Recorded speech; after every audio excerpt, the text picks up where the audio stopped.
Previously, on the Motley Misfits of Midland, after arriving on the archipelago,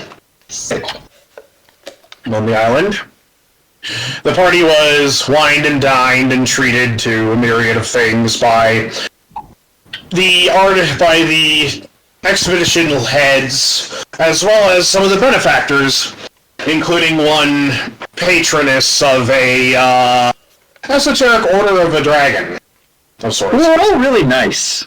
Yes, I feel like I should point that out there. They were all really nice. Yes. Riken chatted up Jojo's uncle, who, unbeknownst to him at the time, was Jojo's uncle. Let's see. And then after orientation... Didn't Elaina and AARTI almost lose their souls to learn Sending as a cantrip? No, we'll come back to that later. Not our souls, we were, but not physically, metaphorically, yes. Yeah. They also made a deal with the devil. Oh yeah, that did happen. However, after that, the party got on a small riverboat and was sailing up the river sailing down the river where they were heading towards the archaeological dig site that they were going to enter the underground. You all were going to enter the underground, and then there was an earthquake. The earth opened up and swallowed the party whole. You fell down an ancient sewer system and came out the other side in what essentially is a very strange carriage house on wheels, underground minecart, but big enough for people system. It's a subway station. Let's just say what it is. It was smoking out. Yeah. No way this is feasible. It must be something else.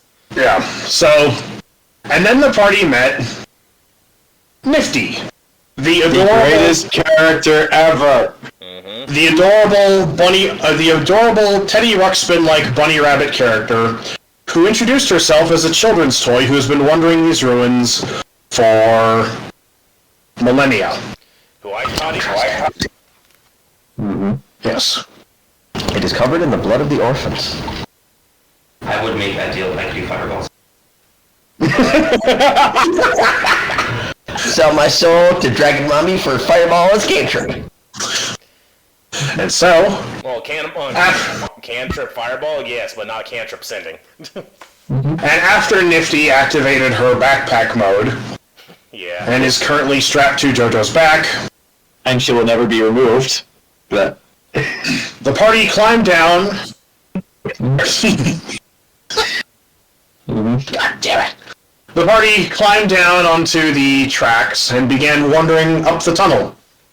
And that is actually where we cut to.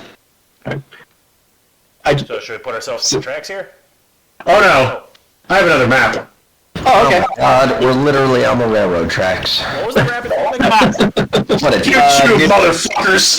The rabbit name was Nifty. You only did this to yourself, Zach. Alright, so I feel like I just want it to be said out loud since we are starting and we've moved on to a new area. Grant, I think we talked at the end of last session using the sending ring to message Jen that we are alive and in fact okay. It's like I don't know if you. Off to I'm gonna. That's another thing. Thanks for reminding me. I was actually gonna do something with that sending ring. But yeah, at the very least, we should let our boss know that we are alive and just trapped. Yeah, but now that Trixie has taught me real sending, I'm AARTI will unmech it like his the weird wiry spindle things how his hands would go apart. Gonna take the ring out, hand goes back together, and to Olzec. Yeah? Here, I will give this to you, as I no longer have need of it. Is this the sending ring for Jen? Yes. Oh, Christ. You do realize, character, that only works once per day, right? Yes. And now Jen has been cursed. How big is this fucking net? Hey, he gave me enough money for my my grimoire. That's the least I can do. I still got to reward this man more. According to all laws of aviation, there's no way a bee should be able to fly. Trust me, it's a big one. But yeah, now that I have the That's intro, I 11. need that ring. Go crazy. But we should tell Jen that we're alive. We'll leave it a surprise. I've seen the descent. I say we send it. I say we let her crash. I have not seen the descent. I'll see the anyway. Riken would probably be okay. How are Goliaths with like underground? I know they're good with mountains, but how are they with? This is a new experience for you, especially. I mean, it's not like. Wait, what the fuck? Riken is moving. Who are you? But I guess the best way to put this, Jayson, is Goliaths do go underground occasionally, but you're much more like accustomed to the wide open big spaces, and fortunately for you, where you guys are currently in the underground, it's big and cavernous. It doesn't feel like, if this was like, 5 feet wide and 10 feet, like 5 feet wide and 8 feet tall, you would probably be like holding onto the back of AARTI and just being like just keep talking. You'd probably be like, just keep talking to me, AARTI. Just keep talking to me, AARTI. Man, how many people have dark vision? I do not. I got the enhanced. I believe I do, because I'm an elf, but let me... We have See. lanterns, but who? Yeah, I have dark vision. So I got 2 people so far. I think Olzec has dark vision too, but Temme's on the phone. Sorry about that, I was my dad. Dark vision. Lady Collins stated Goliaths had dark vision.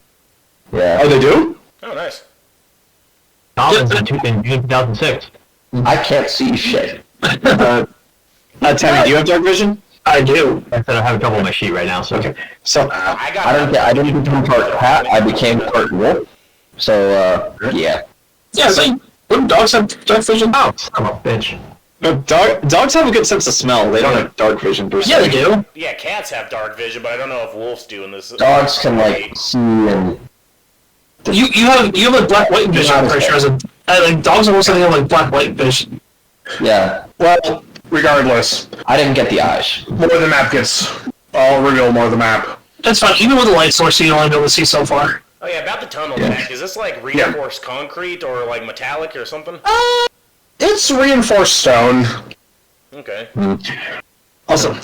Also, I do just want to say one other thing that Jojo is doing is she, instead of walking, she is taking her broom of flying and is just like hovering like a couple feet off the ground. And the reason for this is because like there's no limit to how much I can use the broom of flying or how often I can do it. So if we enter one of those null zones where magic just ceases to exist, I'll just drop and I'll start walking again, and that will be our. To give you a helmet. Do you have any items? But yeah, so like if Jojo's broom of flying ceases to work, we are in a zone where magic will not work. So. Oh, you're gonna be a canary. Okay, you're gonna just be on like hovering a little off the ground, and then if you just gotcha. Like Shut the fuck up. So yeah, just I'm only like 2, maybe 3 feet off the ground. So like if I just suddenly drop, then we're in one of those null zones. Good. Well, I get it's a good early warning sign. We're like, oh, we're here. Yeah, and like I said, there's no limit to how much I can use the broom of flying, so like I can just put it on again at any time, and if it works, then we're fine. Well, just make sure your feet are actually down and not your knees, because that would hurt. Oh yeah. Remember, you have to bend your knees. Yeah, Jayson? Did you do Goliaths had dark vision? As I haven't found like. Search it. D&D. Hold on, I'm Googling it. Give me a second. Google. I said all I got was that. Gold. You do not. What if it's a null? Nope, you do not. At the same time. You do not. Yeah. I mean, I'm gonna call Collins right now, and you get a lot of bonuses, which are pretty cool, like cold resistance. Yeah, I like that. You're a large creature, and you can just shrug off damage. And you get athletically athletic. Whoa. For having to deal with the optometrist on the regular, you are able to basically bench press like 1,500 pounds. So Yeah. So yeah, you can bench press 1,500 pounds, but you can't see in the dark. I call that approach, right? So you claw curls one finger. Alright, so...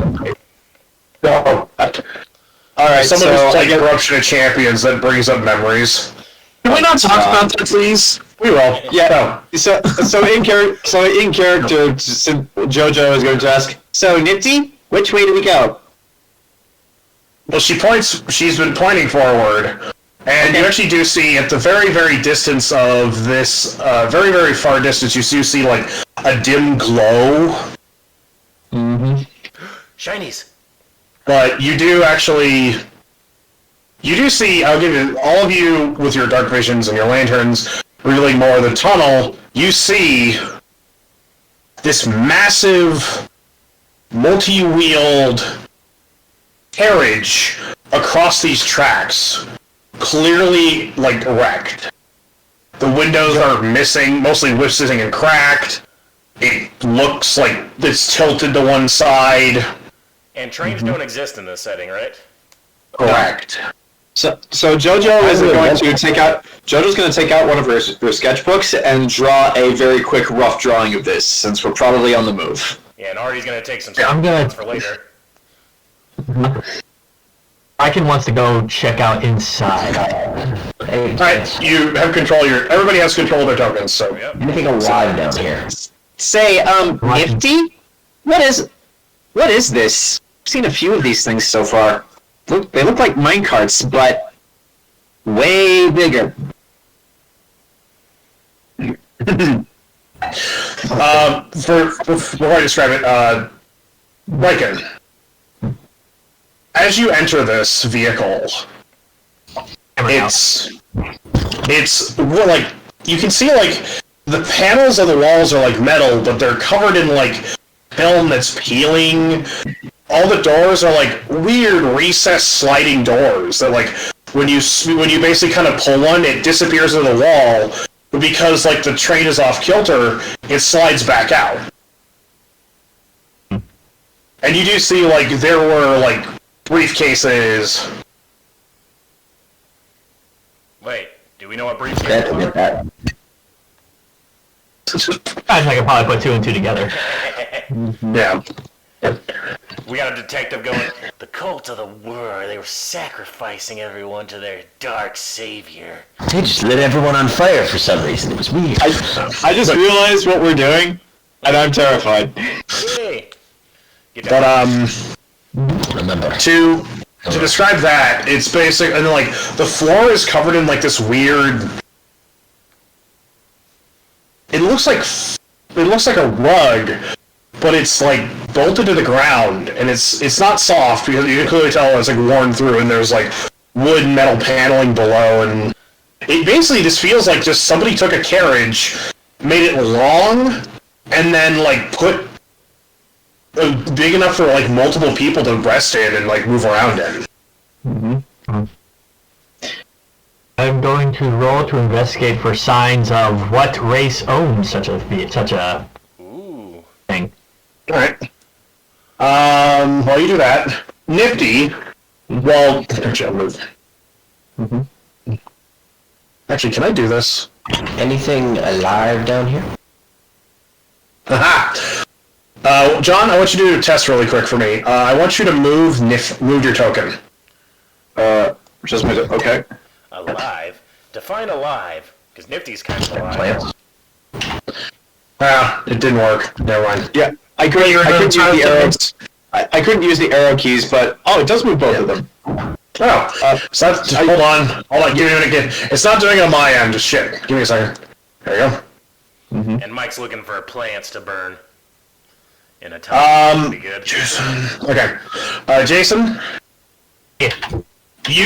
As you're kind of going through this, you're like, you're kind of like, you do find, like, a couple of handprints on the walls. Like, old handprints, like somebody maybe was moving through here at some point. Mm. And they have 4 fingers and a thumb.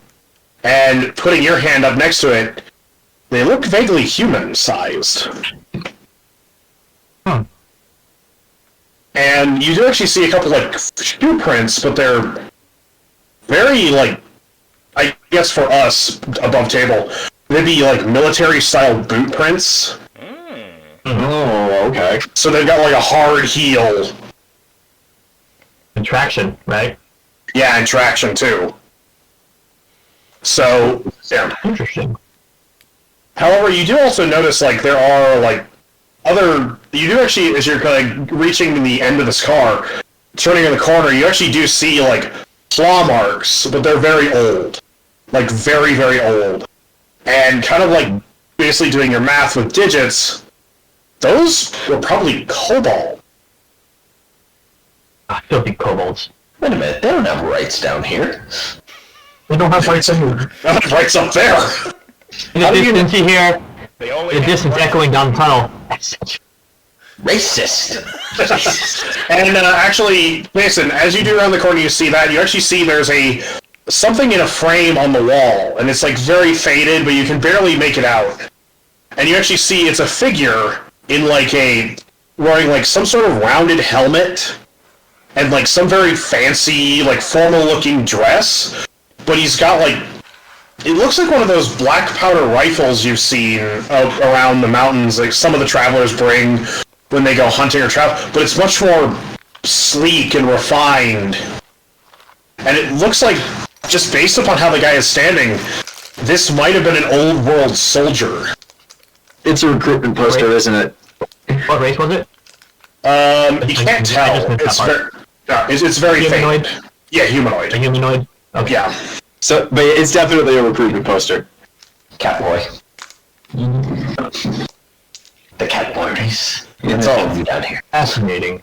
So, Riken's kind of talking out loud, just kind of like, Parker's military. right there next to you, like just looking in, like. Somewhere else. But yeah, to repeat my question to Nifty, it's like, Nifty? What is this thing? It looks like a minecart, but much bigger and longer. Yeah, what beast carried this? Yeah, like, actually, yeah, I will ask that. What beast carried this? Oh. Okay. Those are I've seen those. I don't know what they're called, but I've seen them. How about no?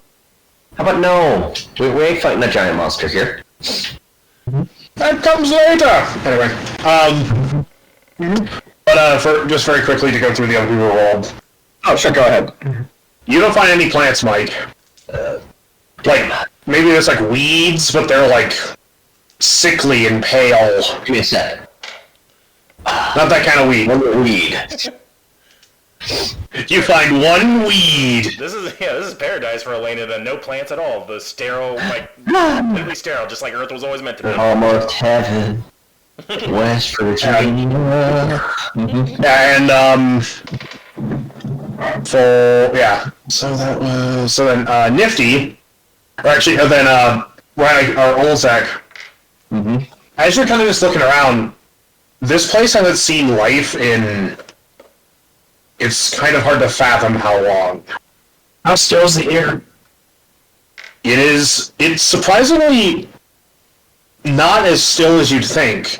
So there must be an opening somewhere where the air is actually able to kind of like move.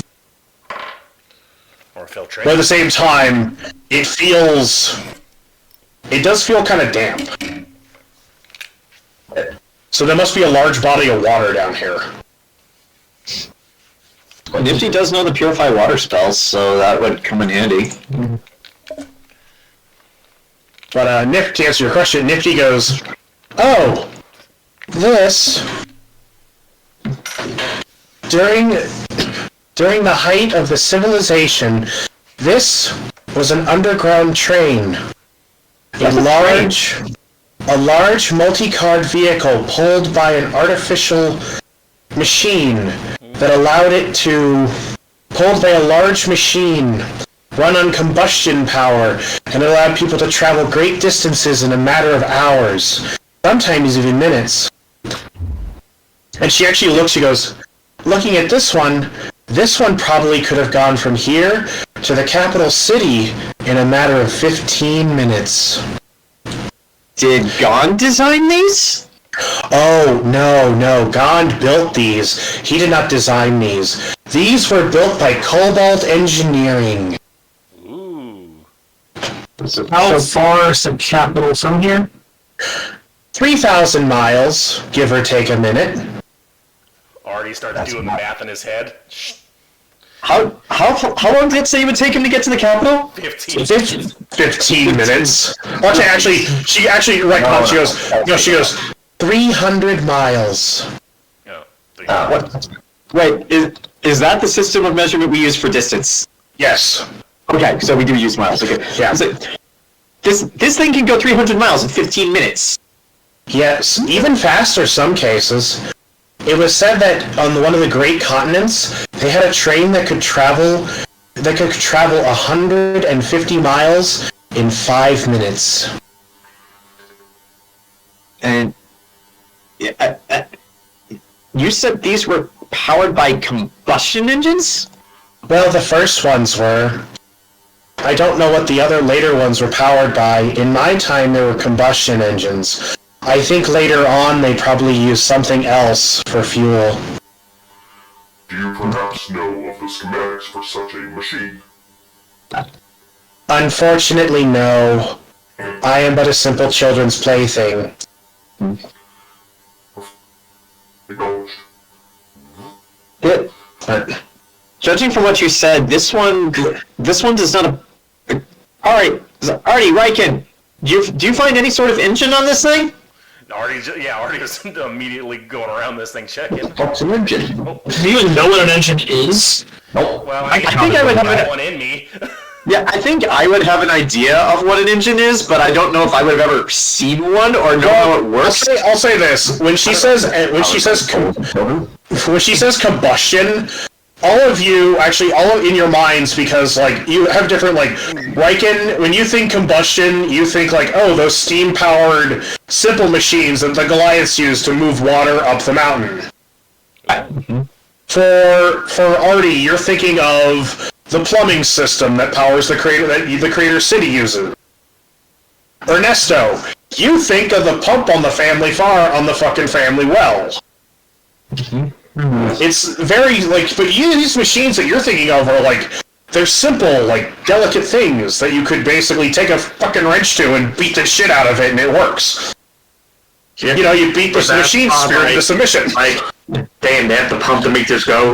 Whoever had that job must have had huge arms. No, it's a Dang. Cobalt running in a hamster wheel powering it. They must have chained all the kobolds together. Jojo has a very vivid imagination, so she's just imagining a series of explosions in a compressed metal box, and somehow that's generating power. I will reveal. Fall out the window so they can propel you forward. Yeah. Because you move forward a little bit more, I'll reveal more of the map. There's more. Oh, there's plants. No! Elena's head suddenly whips 180 degrees. Those What aren't plants? Those are bullshit. If we're moving forward. Those aren't plants, that's a space station. Now, Guys, yeah, look! Skeletons! Spooky, scary skeletons. Dum-dum-dum-dum-dum. Well, Riken, you wanted to know what kind of species he's used these, so there's your answer. Jojo, you shouldn't go running off on your own. You should stand behind myself and Riken. I was right there, but sorry, the map moved me on its own. Yeah, the token's weird. I'm all the way back. Olzec, you stay left, I stay right. I'm over here. Go over there. Yeah, that works. Jojo is not at all embarrassed being between two big, manly men having to rely on their protection. What happened? Where'd my token go? There we go. I think I accidentally moved you, Grant. Okay. I think I accidentally moved you, Grant. Oh, The distance we never got so much. So And see what his corpse is. Olzec. Alright, so Olzec and Riken, since you both are moving forward flanking, both of you need to roll me a perception check. Uh-oh. Those might be barrels of toxic waste or briefcases. It's one or the other. How would we know? How would we know? We don't know the old world languages. You should drink it. Alright. Do that. Logic makes sense. Olzec is seeing everything. Yeah. Olzec. Actually, Olzec, you peer out and you see a little bit more, and you notice this. You notice the end of the cart, or the end of this passenger car here. You note it's hanging in the air. And Riken, as you're walking forward, you realize you grew up in the mountains. You know what a cliff drop looks like. Oh. So, It's like, hey, everybody, there's a drop. No one go past Riken or on. good thing I'm sitting on a broom of flying. That's not That it's... Isn't it? Isn't it? Warns and that stuff. So, yeah, Jojo was actually just like, yeah, it might be wise to stay out of the giant minecart, just in case it falls over. So where's the drop off? Like right here? Right here. See and where actually, Gotcha. yeah, it's here. And actually, you both notice this. The tracks just kind of stop. So those trees are way down there. Yeah. Horn stop? You're Or seeing- did it- Going to the ledge and being careful. How far is that drop? One second. Jason, what you're saying? Sorry. Like, stop as in they, like, arms. Or stop as in they were, like, torn off. Stop as in they were torn. Oh. Yeah. That is about a 70-foot drop. Oh, gee. Good thing we got I don't know about Artie or Riken, but I think I can carry one other person on my broom of flying, so I could take someone else down there. I've got the magic rope, but I also got featherfall in case someone slips. Can I see Riken? The ground, right? Can you see me? Oh, there's windows. Yeah, I was like, can I see Riken through the windows? Yeah, you can see it through the windows. So, Riken, do you have a light switch with you? Yeah, he's got lanterns. Okay. We all have lanterns. So, Riken. Like, I basically say only, like, let's back up. I got your nods kind of backs up. It's all still underground, right? We're not, like, outside. Yeah, you're still underground. Mm-hmm. It basically is opening up to a large cavern. Okay. So, Man, I imagine it's pitch black. It's not quite actually. There's like you can kind of tell like off in the far distance. There's like an opening or a crack in the roof of the cavern. So there's some light filtering in, but there's not enough to like illuminate the entire. we heard about this in the orientation. There are like holes to the top side, but they're few and far between. So, I have a question. Nifty said that these were made with kobold engineering. Are kobolds still around? Yes, and from what she said kobolds design these. You know kobolds. They're pack hunters, and they're not exactly known for their Pretty fucking vast. Yeah, they're pretty fucking stupid. It's like, actually with that in mind, Jojo is just like, Artie, it's like, Artie, confirm something for me. What do you know about kobolds? Hold on. I am asking Artie to give me, like, the dictionary definition of kobold, just to see what he says. Small race, humanoid, draconic in origin. Hunting packs who live mostly underground. Fierce, slightly intelligent when it comes to trap making. Very territorial. Would you say the average intelligence of a kobold is? Hold on. 7. Yeah, Riken, you basically. Yeah, Riken, in your perspective, whenever you have to. Whenever you have to deal with. Whenever you have to deal, when Goliaths ever have to deal with kobolds, you're basically playing a long-form game of Vermintide. It's like, they're not even really that much of a challenge. They're not even that much of a challenge, are they? No. Yeah, in fact, Riken, thinking about kobolds, you do recall this, your grandmother once chased a kobold out of the village using only a broom and a bucket. How far can a Goliath toss a kobold? Just curious. Very. Yes.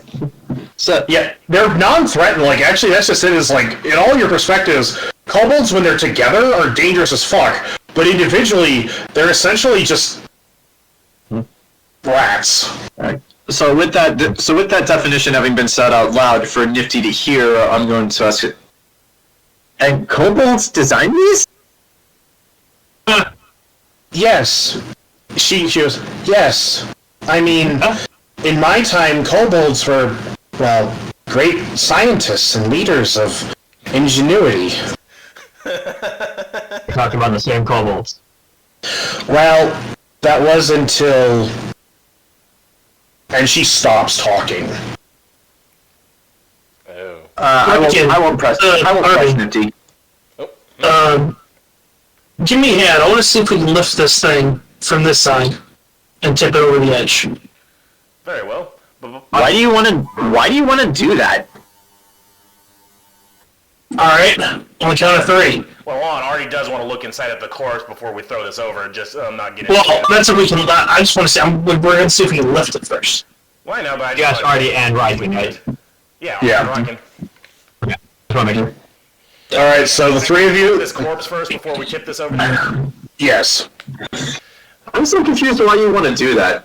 I want to see like what this like because all we saw was hands. Well- Humanoids covers a wide variety. Roll perception, Artie.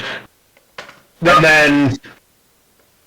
then when you go to lift it, that'll be a strength check for the three of you that want to lift it. But yeah, Grant, I know why you want to lift at the corpse. I want to know why you guys want to lift this thing off the cliff. I don't know. I'm just following whatever he wants. Do you not hear the Pillar Man music playing? Yeah. That is a Actually, Riken's curious too. 16. As you kind of hear it, Artie, and your replies going, it is a... It looks to be human. You don't see any skeletal structure that would indicate it's a elf or dwarf or anything. It looks to be human, but also you do note that he's wearing...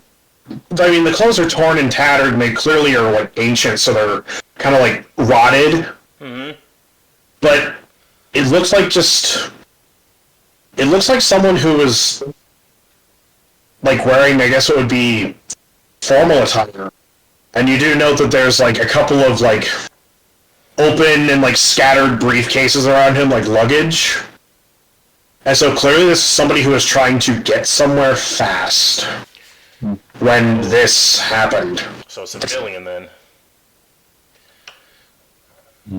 So alright, so this thing's teetering over the edge. It wouldn't be wise to get inside. Can I quickly like have my owl go in there real quick and just give a cursory glance in case there's something? Because we are looking for artifacts, right? Just have fun. Yeah. Before we, doing anything. Yeah. Or just before we toss it over, if you want, also have us keep it try and keep it down while someone investigates before we lift. It would be best not to get someone in there just because it's teetering. Yeah, well, Also, no wait. Also, Grant, if you're sending the owl, could you like go over the edge as well and just see what's down there, just so that we are not going in blind? Yeah, Good idea. try that. Yeah, because I was gonna Without magic, you just got bird stuff. because I was gonna go down there myself since I had a broom of flying, but I realized, oh wait, you have an owl. That's much safer.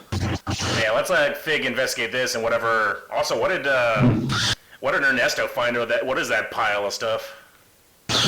that is papers. Oh. That Faded and rotting papers. All right, even if they were fresh, we can't read them.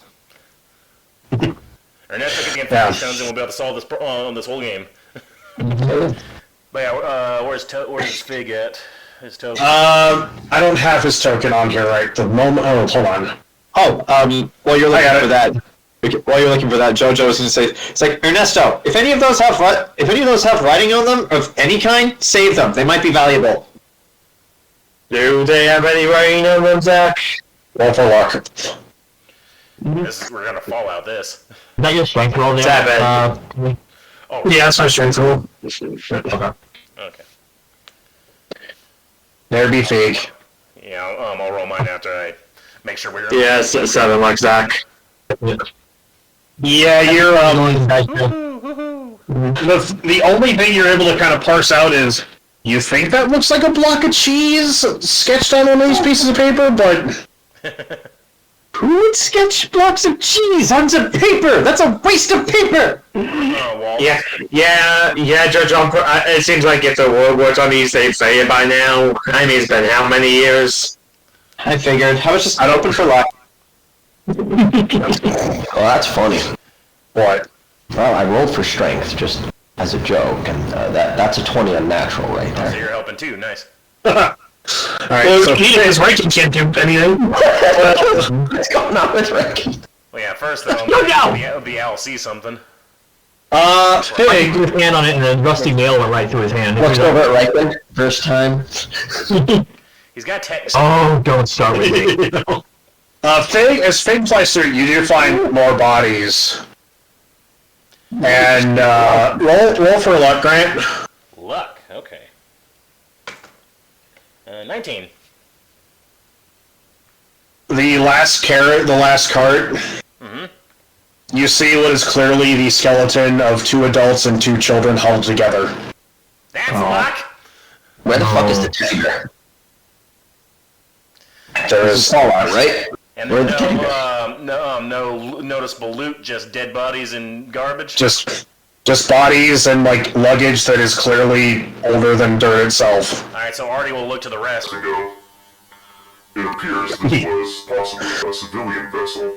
There are many people looking as if they were fleeing with their belongings. There is a family huddled at the end of this, cart.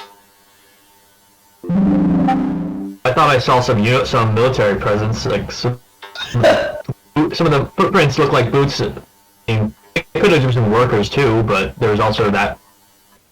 Also, I saw this piece of artwork that looked like a soldier on it. Given what was going on back then, it's safe to say it might have been a mixture of both. Oh wait, voice back up.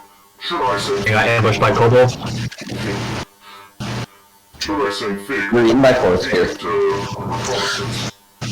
That would be wise. Yes. Alright. What was some Fig over? After I report this over, Olzec. Let's do it after. I wanna see something. Alright. As Fig flies through, Yeah. as Fig flies over, Flick flash. I will I will reveal the remainder of the map. Oh, okay. Whoa, what? Oh my God, we're in Elden Ring. I know this place. Where'd Fig go? Thing is, Goddamn trees! you see, Fig flies over and you see a, like, clearly, like, some sort of, like, bridge system going off in the distance. It's broken, and the tracks are all scattered and mangled. You actually do see an artificial, like, you see, like, a couple of pool, like, it looks like ponds further off in the distance. We'll go to that map after you guys get down there. That's fair. Bridge here be the way forward, or down there be the way forward? Down here. Okay.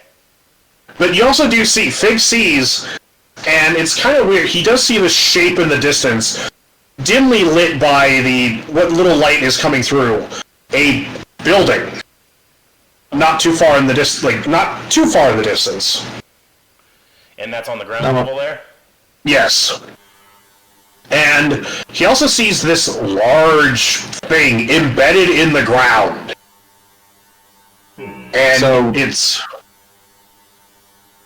Go ahead. leaking, and there's like this weird dark fluid underneath it. Don't touch it. Can I try to examine this dark fluid? No, You're It's not. on the You're floor. not there. It's down there. You're not there, Mike. It's on the floor. It's 70 feet down. Jump.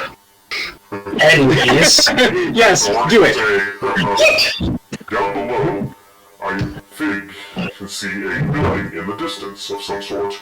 There is also a continuation of this track, but it does not appear to lead anywhere significant. Down below, there is also a structure leaking a black fluid of some sort. Question. Am I educated enough to know what oil is and to know that machines could be powered by it? No. Okay. Yeah, there's no internal combustion engines. Yeah. not oil combustion. Alright, so now that we had a look, help me try to pick up this end of the thing. Alright. Alright. So Artie and Olzec, both of you roll strength. Elaina and Riken already have. I already did too. Oh. Alright, I so don't it's just think I Artie. can. With my magic influence, I can actually be helpful for once. Here comes a Jojo with the steel chair. Dang, dude, you got beat by the wizard. To be fair, I am using performance-enhancing drugs. That is true. Still weird. Still beat by the wizard. That's sad. Isn't that scene in Zoolander 2 where Will Ferrell takes off he's like all buff, when he takes it off, it's just a suit? Yeah. He's actually 3 kobolds standing on top of each other. That's my god damn. That's why he's so confused about why they're able to build this. Like, could we have built this? Fuck no. Okay, since this was initiated by Riken and Olzec, both of you roll for luck. Hey! Yeah, let's not stand directly behind it when we're lifting it, though. Let's stand to the sides. Oh, there's the 19! Is it bad that I'm inside the train? Yeah, 19 for luck. So attached. So as you all are lifting, all of a sudden, it just ass over teeth, like it just, boom, it goes up. You see the top of this thing scrape the top of the tunnel, and then it slides down, and you hear it crack. Like you watch it slide. It hits the ground. It's sticking like 2 feet above the cliff edge, and then, and you hear this like loud. Remind me again why we did this? We could have had a ladder if it had stuck. Yeah. Jojo's gonna ask that out loud. Remind me again why we did that? Because this thing was 70 feet long, the drop was probably around that same height. So I figured if it didn't tip over, we could use this to climb down on. But if it didn't tip over, it would be heavy enough for us to actually tie ourselves to it as we climb down. But because it did tip over, it was for the boys. Yeah. So the fact that it tipped over and then just fell over, well, at least I tried. Well, we could start just climbing down. Yeah, but also we tie ourselves to it, so I guess we're going to have to tie ourselves to the rails. Okay, so Before we do that, do any one of you boys with dark vision want to check to see if that noise attracted anything that might want to kill us? Well, Fig still. Actually, we can't see that far in. Yeah, Fig can. Yeah. How far is your dark vision? Fig has 120 feet, I think. Oh. Or what is it? He's now. So let me check. Here, Where is it? summon a wildfire spirit. Does the wildfire spirit emit light? Yeah. Oh, okay. It has 60 feet of dark vision. Let's see. Does it emit light? I don't think so. It's a very dull light, a very, very dim light. Yeah, he has a dark vision of 120 feet because he's an elf. Yeah. Fig. Yeah, I got it for 60, so. Trying to sit with that so that the owl at least has something just in case if there's something down So there. yeah, so flying over, does he see anything? Yeah. He does not. Artie holds up a thumbs up. But as your wildfire spirit gets summoned, Mike, Yep. It's been a while. yeah, she kind of looks around and she's just like, your wildfire spirit actually says to you, "This feels familiar. In what way? I feel like I've been here before." All right. I don't know if we've ever talked about this. Actually, thinking about it, Melfina, I don't think we've ever talked at all. But how old are you? Oh yeah, you had a name. I forgot. I don't remember. How do you not remember how old you are? Amnesia. She just kind of looks and she goes, I don't... You see her look, she looks visibly, like, as if something she forgot a long time ago is now racing its way to the front of her head. I don't know. We'll see, I guess, if we're walking throughout these tunnels, if something jogs your memory. Yeah. He has another rope, because mine, whenever it's knotted, it goes to 50 feet of rope, so I need another 20 length to get onto mine, but mine's magic, and when we use it, we'll have advantage on climbing down. Also, I got 60, Reckon's got 40, and then if we tie it up to the rails and throw it over and give it like at least 10 feet, and throw it over the edge. I had rope. Yes, you had a rope. You had rope. I sold my rope for crack. Okay, So, how many We've all been there. It's okay. We've all been there. I don't have rope because some crackhead brought it all. Alright, so I'll command the magic rope to tie off to the edge there. That's 50 feet, which will have advantage climbing down. But before I throw it over the edge, well, let's have someone else tie their rope to the end of mine. I have rope. I didn't sell my rope to the crackhead. I have 50 feet. I paid good money. So we got 50 feet and 60 feet, and this was a 7-foot drop? 40 from Riken. Yes. 40 at Riken's 40. If it's 70 feet, then we have plenty of rope. Yeah. Alright, so who wants it? Like, we got Riken, Olzec, and Jojo got rope. Someone give me theirs, whoever wants to. Well, I mean, I don't need the rope because I have the broom of flying, so you can use mine. Okay. How high up are we? How high up are we? It's a 70-foot drop. Yeah, 70-foot drop. Be on that room at once. We want to have like safety ties on everyone. Like use the excess rope to like. Yeah, that would work. That way. Yeah, that would be helpful. Because the last And like I said, we can use- advantage on climbing down. Only the 50 feet of mine would. Question, Riken. I could use Dimension Rope. I feel like that's a waste of a level 4 spell. It is. If we have the safety rope, what are we tying ourselves to safety? Like, what are we tying to safety? Hey Nifty, how The little ones to the big ones. Hey Nifty, how sturdy are these tracks? But if the big rope breaks, then we all go with it, even with the safety ropes. If someone falls and someone else doesn't, they can grab them. No, I'm already down there. How? How'd you get down there? No, you're not. Totally. All the mountain climbing experiences from vertical limit, so Yeah, don't worry, guys. For 50 feet, we'll have advantage on climbing. It's the other 20 feet that the problem comes in. Nifty goes, well, considering it's been this long and they haven't fallen yet, or ripped out of the ground, or rotted, I'd say pretty good. Challenge accepted. Okay, so like we could tie the rope to the tracks. That was the point. That's the plan. That is the plan, John. I'll be able to untie it. I was just talking about keeping all of us roped up so that way Yeah, I know. someone falls, the other ones can like.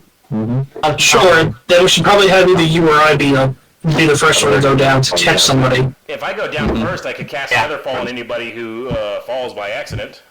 That's a good idea, actually. Or that, yeah. Yeah. And I'll use the broom to go down with you, just so you're not alone. Yeah, so at the and then when we're down at the end, I can actually command the rope to untie itself so we don't lose it. Okay. Yeah, that's good. So I'll put my token over the edge. What is the climbing? What is a climbing check? I believe that's an athletics check. Yes. It is athletics. Okay, so what order? Could we get yourself advantage? Alright, so yeah, we got advantage. I guess the order is just to I don't know, like as light as the heaviest. Yeah, wait, actually, let's see how far Featherfall goes. I could possibly cast it from up here if it goes far enough. Let's see. I think you or Jojo are the lightest. Jojo's the lightest. So Because she's wearing... Elena's Jojo wearing has a half broom, so Yeah, I don't need the rope. I'll just fly down. yeah. And, So, I was asking how many people could be on that room at you might once. fall if you're that far down, but 10 feet will only take you 6 damage. Also, John, you can take another person on your broom, correct? I can. Does anyone want to go with me? sure. Or That might be a good idea. I'll take Ernesto with me. Yeah. Because my broom is the length of a broom. What's this here?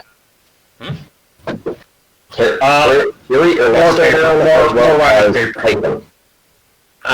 More rotted papers. I guess River's color, and this would be like, damn, I saw that from a distance, I was hoping it was just a pile of gold. Did we ever see this, by the way? See, What are those? cans. Damn it. One of the cans, it's an empty can, and it says, to translate into the common tongue, it roughly says, No, purple sprinkle blast. Disgusting. Oh god, someone took over. Hey, motherfucker! I guess I'll have one of those cans in my inventory just in case. Because it's got old writing. There's a file. And in the final battle, he throws the can at the final boss, and that's what kills him. Ding. Remember I stole that robe out of the God's Palace and I used it to scare what's-her-name into the Singularity Engine? Yes, you did. Yeah, oh my balls. So, Purple Sprinkle Blast. Yep. Alrighty, so who wants to go down first? Like Riken or Olzec or... Sure. Alright. It's So an athletics check, Mike. Well, shit. You have advantage. You do have We'll make sure the rope's safe. With We'll make sure the advantage, rope's you safe. do have advantage thanks to the rope. That's a good thing with advantage, because that's a 13. That was a 13 and a 3. Ooh. Yeah, you do. Yeah, you make your way down, Mike, and it's sort of like it's very like you're kind of like don't look down. You're just kind of like Evil, but we're not level 8 yet. yeah, you're kind of stiff arming it as you go down. You're like it's sort of like it's not a precarious drop. At the same time, it's sort of like. Alright, note to self. Gonna have to use Brave whenever we do roll 20. Don't lags. Alright, But I'll move your token. Yep, Mike made it down. so Riken or Olzec or me, who should go down first? You want me to like cast Featherfall from below or above? I don't think it matters too much. You cast it on yourself, right? Yeah, I can in case I fall. Alright. Actually, I'm gonna have to cast it on myself anyway because I gotta be touching the actual magic part of the rope to untangle it. Riken can go last. He's kind of used to this kind of climbing stuff, you know? Yeah. I think Artie has to go last. No, wait, Fig can touch it. That's right, because he can do my touch spells as if he's me. So I'll just have him unravel it. So yeah, we can go in any order. You know what? Riken could go now and then make sure everything's fine on the bottom. All right. Yeah, that's a good. Yeah. Alright. Advantage, right? Mm-hmm. Yep. And that's it. Just remember if we come, my control. just remember if we come across anybody named Gary while we're down here, kill them instantly. Do not attempt any conversation. There's too many of them. 24. That's Yeah, you've done this rodeo. You've done a rodeo like this many times, so you're just like. Yeah, you pro that shit. You're just like. He's got like the rope between his legs doing that whole thing where it's like, zzz, and he's like kicking off the wall. No. The Aussie man review boys do a little tricky. Nope. Probably does a front backflip at the end off the rope, like. Yeah, cool. So then he's just kind of being there to make sure. I don't know. And I'll look at The Olzec. spotter at the bottom. Oh yeah, that would be smart in case even Featherfall fails. You want me to go, Olzec, or should you go? You can go. Okay. I'll go last. Advantage. Thank God for advantage.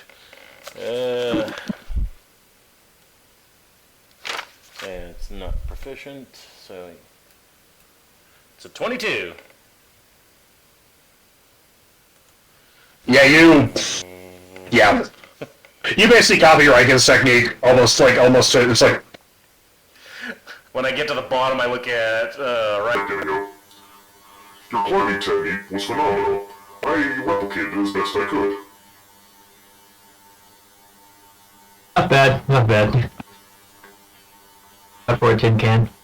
Alright, Olzec, we are ready for you. All right. So I go and take the plunge. Funny enough, I rolled a double 13, so regardless of what I got, it is a 19. Nice. Yeah, you make it. You're just like, all right, let's do it. Just. And then after he gets down, I'll have Fig touch it, and then that'll unravel the top, and I'll have my rope still. Yep. I'm glad I bought And this thing. Yep, you make it to the ground. What was that? Sweet. And then I'll look up at the two flying people and see if and ask them if are they still up in the air or are they on the ground? On the ground. I'm like 2 feet above the ground, like I said I was. You guys are still above us. Never mind. Yeah, I took Ernesto with me, so I had to drop him off on the ground. Yeah. Did you see anything up above while you were descending or no? Probably not, because this entire cavern is pitch black and I don't have dark vision. Oh, no, there's a light, very light, like, glow. It's sort of like very light ambient light. Do you want me and Ken to roll perception? Yes, you and Ken can both roll perception retroactively. Okay. Well, Ken's got dark vision. Yes. So well, Ken's definitely going to see more than me. Where's my perception? There we go. Where's my trucker hat? It's over there. Are you sure we're seeing more than you, John? Well, 1 by 1 point. Yes, actually I am. Yes, I will say this. You, yeah, Jojo, you're kind of like, yeah, that's a big building shape in the middle distance. I'm a human. I don't have good eyes. And, Ernesto, yep, that's definitely a building shape in the middle distance.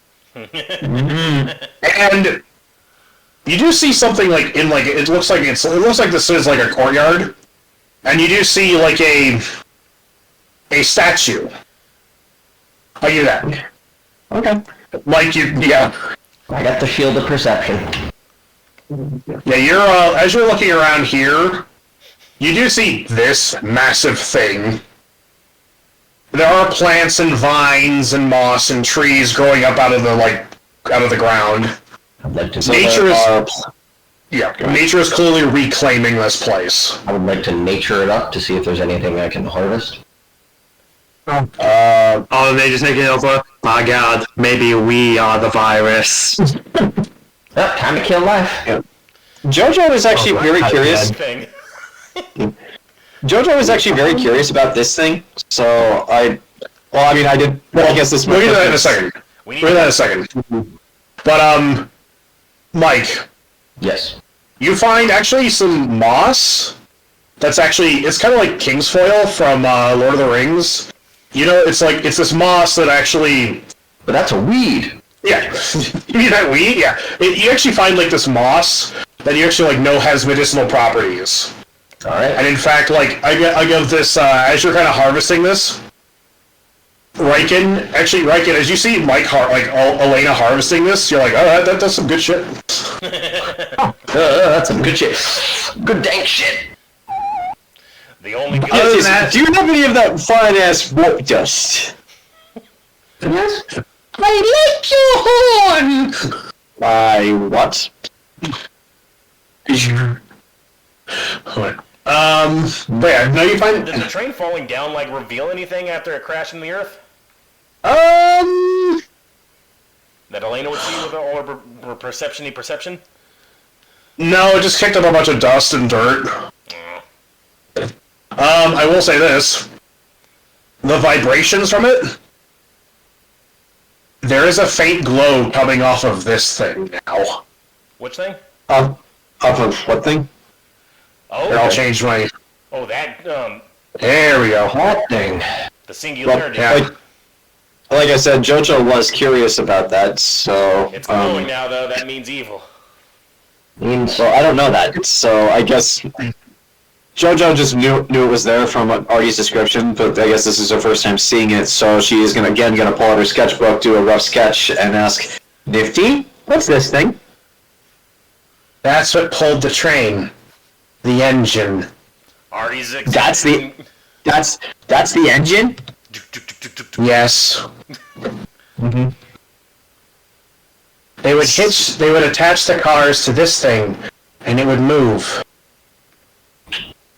There usually were a couple of people inside who would make sure it would start and brake and maintain it. And she's looking at it and she goes, this must have been one of the last models built. It doesn't burn fuel, traditionally these things would burn either coal or wood. However, as those resources began to run out, they turned to alternative sources of power. Such as? I look at the black stuff. She goes. You actually see Nifty. She goes. I would not recommend she sees you already. She goes, I would not recommend touching that. No, she goes. The black stuff. She goes. Elena's hand's already in it. What? She goes. Oh, this one's leaking. I wouldn't recommend getting near it. Why? What is the substance? The Philosopher's Stone core has become unstable. This is stone. What? I see. You see, she points at the blue glow and she goes, blue Philosopher's Stones, or Philosopher's Stones when they're purified, glow blue. Is this something we know? You're saying Philosopher's Stone, right? Yes. Okay, making sure. So Yeah, the chains are powered by souls. Question, Zach. The Philosopher's Stone that was on that ring that I gave to that. I was like, okay. So Jojo's going to ask, what about red Philosopher's Stones? They haven't been purified yet. What difference would it make if a stone is purified or unpurified? Purified stones are, I don't know. If he goes, I actually don't know. I was only told about such things when I was in storage. Purifying a Philosopher's Stone is probably a lost art that we do not have access to, so that's something to research later. I do know this. Go on. Red one, Riken. Riken was gonna ask, like, how hard would it be to get out of there? Nifty goes, looks at you and she goes, I've only known you a few hours, but I don't want to see you go through that process of suffering as you die. Jeez. Well, at least Nifty is honest. I believe the official diagnosis was called acute radiation sickness. Oh. Philosopher's Stones are radioactive! That can't be good. Right, Riken. Yes, that actually is something that when she mentions that is an incredible, your people, that is the official, name for it, because when the Vartans left, they left a bunch of shit. They talked about this illness as it was some sort of, legendary thing, this some very, horrible thing. Yeah. This horrible thing. However, you've never seen it, but reading about the symptoms, yeah, you know exactly what this is, and you actually kind of feel a chill go up your spine. Actually, yeah. Riken just goes, know that. Riken just goes, and kind of takes a couple steps back. Yeah. Because, uranium is in the mountains, so yeah. I feel like if Artie doesn't know this, we would have to crack open his chest cavity to find out, but what color is his floor? I've never seen that. I've only seen the glowing part through my astral form. Because if your Philosopher's Stone is blue, that means your creator knows how to purify them. Which, better question, how does he know that? He probably doesn't. He found the stone. He's a machinist. What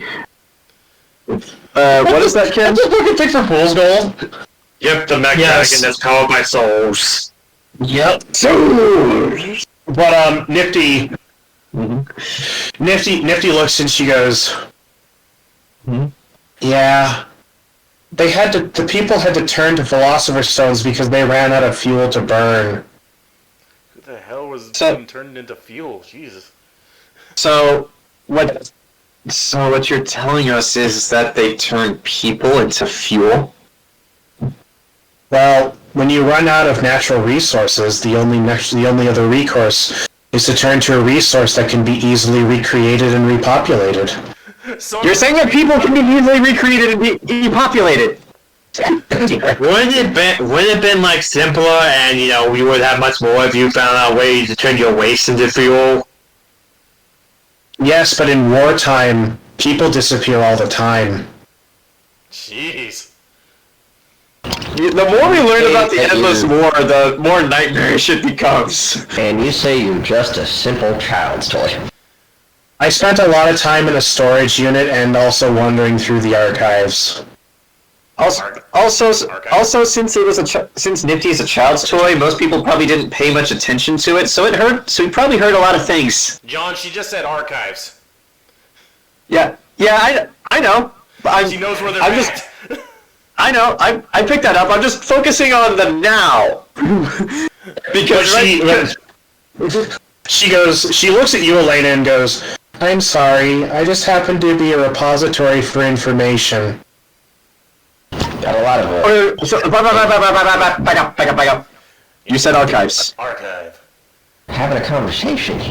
But no, she continues to focus on Elaina, and she just kind of goes, "If it makes you feel better, I do feel sorry that I talk." Aww. How about we make a deal here, and you don't share any of this dangerous information,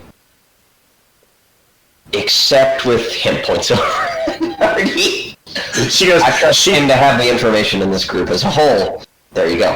You Nobody see, else, including me. Actually, Mike, you watch as Nifty unclips one of her backpack arms, and you see her go like this at you. But yeah, Jojo is going to interrupt and just be like, back up. You said archives. Yes. There's an archive down here. That's what we're looking for. Hundreds. Oh. Yes, but There are hundreds. Well, you see, she goes, if we want to keep moving, I think we're near one now. Okay, that's good. Well, by all means, lead the way, Nifty. But, so, she points, and it's in... But she says... Olzec's all sarcastic. Research intelligence. But she says, well, you see, they had to have many. I mean, they had to have many because they had to store cultural information, military information. I was kept in a cultural archive. That's still actually incredibly valuable information. I don't know. When you're surrounded by a bunch of other cute dolls, you start to go crazy. Crazy? She was crazy once. They love a room with books, and books make her crazy. If I didn't already know an artificer who spent her time making teddy bears that could wield knives, I would disagree with you. She sounds adorable. Oh, she's very adorable. Very smart. You'll like her. I'll introduce you when we get out of this place. She could probably upgrade her, too. Is she fluffy like Elaina? Unfortunately, no, she is not. The bunny? But the teddy bears she makes are. But she goes, oh, okay. as far as I know, I am the only fluffy thing that I know. Well, there is another one there. Oh yeah, the cat girl. Yeah. Mm-hmm. But, yeah. What is this stuff exactly leaking? Like, said not to touch it. It's essentially, it's basically, If I were to cast identify, what would it come back? Heavy water. Heavy water? You know, the byproduct of, nuclear reactors. Oh. Heavy water. Well, it's been... And then I can have debuffs all around me. It's... Do you want it to be radioactive? Because that's when you become radioactive. Well, you see, it's actually been so fucking long that, it's decayed. But it's still toxic as fuck. Artie would be fine, but everyone around him would get cancer as we travel together. Yeah. I was just gonna say, would the radiation affect Artie? Yes. Okay. He'd still melt me eventually. He'd stick his hand in. See, guys, I'm fine. Damn, one of the gloves is gone. Or no, Artie sticks his hand in, he becomes human. No! It's like whole face in or it's like that episode. It's like that episode of Family Guy where they pour the toxic waste in the lake, and the kid with the upside down head comes up, and his head's right side up, and he starts screaming. I was thinking more of that. I was thinking more of that one Ball Buddy comic where like that one naked guy runs into the pack of skeletons. Guys, you need help! Well, holy shit, who are you? It's me, Gary. Somebody turned me into a human. What?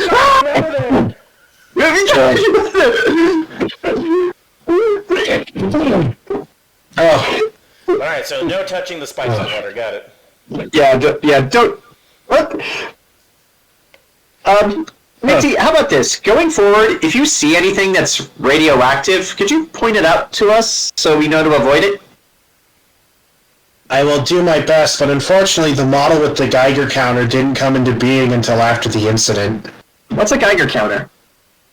It measures radiation. That actually sounds incredibly useful. Yes. That's actually why the kobolds are no longer the way they are. Okay, I'm writing that down. I knew it. So the kobolds went through their own metro/fallout. That's why they're all nuts. Kobolds are immune to radiation. What? Naturally. But They made something terrible. If the archive up ahead has the information, you'll be able to witness their sin. Well, then I suppose we should get going then, and get as far away from the radioactive Philosopher's Stone powered combustion engine as possible. Oh boy, here I go killing them. Jumping from innocent to God, she's been through a lot. I mean, she's been trapped down here in this godforsaken dungeon for how many years? But as you all journey forward, Onwards. she simply says, she goes, yes, we'll probably have to, she goes, but I can't make it, hopefully if you find that in the archive, you'll also have to learn about him. Well, we're down here to learn, so onwards to adventure then. Indeed. Anything And at else? that- These railroad cars or anything? Any loot or artifacts? No, unfortunately no. Right. Folks. Okay. And actually, we go to the next nip. I swear this area looks exactly like the tunnel from Ronnie's Quest in Elden Ring. You know the one I'm talking about, Mike?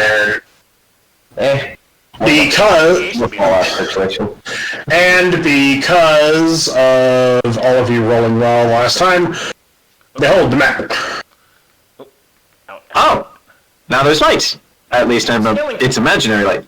Yeah, it takes you guys after, because like I'll give it what's happening is essentially you do see like in the distance like the cracks in the ceiling of the cave, as well as like a couple of big punctures way further down. There's like enough ambient light that everything kind of has this dull glow. Are those cars? Yeah, Jojo is immediately drawn to one of these things, so she's gonna walk over and ask Nifty, Yeah. what are these? Anybody that wants to roll perception, go right ahead. I'll roll, but it's probably gonna be shit. That's funny. Well, I rolled Also, a bad I'd luck like to- number. Also, I'd like to personally thank 2-Minute Tabletop for their free assets. Yay! I'll have to remember Two that minutes- later. Yeah, when you need free assets. So, Also, so the cars are from the Cyberpunk pack. Ooh, cool. look how big they are, though. These are big cars. Well, I scaled them up. Well, also, is it automatic when you put them in the water, it covers them in it, or did you do that? I had to do, like, this map is one I built. Oh, Okay. yeah, I had to, yeah. nice. Trust me, I learned that Dungeon Draft has a lot of layer features, so if you basically, tweak them and shit, you're able to, do all kinds of crazy shit with the maps. I Cool. like it. Yeah. So what yeah, we let's see is get- what we get. Yeah. Well, yeah, let's get through the perception filters first, and then I'll start asking questions. Can you see why kids love the taste of Cinnamon Toast Crunch? That What is Cinnamon Toast Crunch? They use- Actually, kids love the taste of sugar bombs. Let's see. meant to know that secret. It will die with you this night. Artie, Riken, and Ernesto, you're all it's kind of all, like, there's so, like, such strange things. These metal, like, these weird metal, like, again, sleek-looking carriages with these, like, hard-looking wheels on the bottom. More of those train cars, like, partially submerged in these ponds. And you do see, like, there's something behind it. You're not exactly sure what. But, Jojo and Olzec, you're kind of looking around, you do see, and actually all of you do see, this building behind, with one of the train cars embedded in its wall. Oh, this is a building. Okay. Yes. It is a big building, and there is something in writing across what probably was an arched opening at some point, or like a doorway, or like a grand entry, but it's faded. Also, it's in a foreign language. It's also in a dead tongue. Good. We got nifty. Right. And you do also see the statue at the center. And Elaina. Yes. You see the wild, and actually, you do pick up on this really quick. This is tall, wild grass growing through here. Ooh. Like, up to about your waist. And it looks, again, it's like nature is it does feel like you're in, like, the vast plains outside of Stonecliff, like where you were wandering around when you were, trying to survive. And it's like nature is, like, slowly reclaiming this. However, actually, there is, like, a slight breeze kind of going through everything. But one thing you do notice, Elaina, very quickly is you see the bodies. You do not recognize the bodies in the water.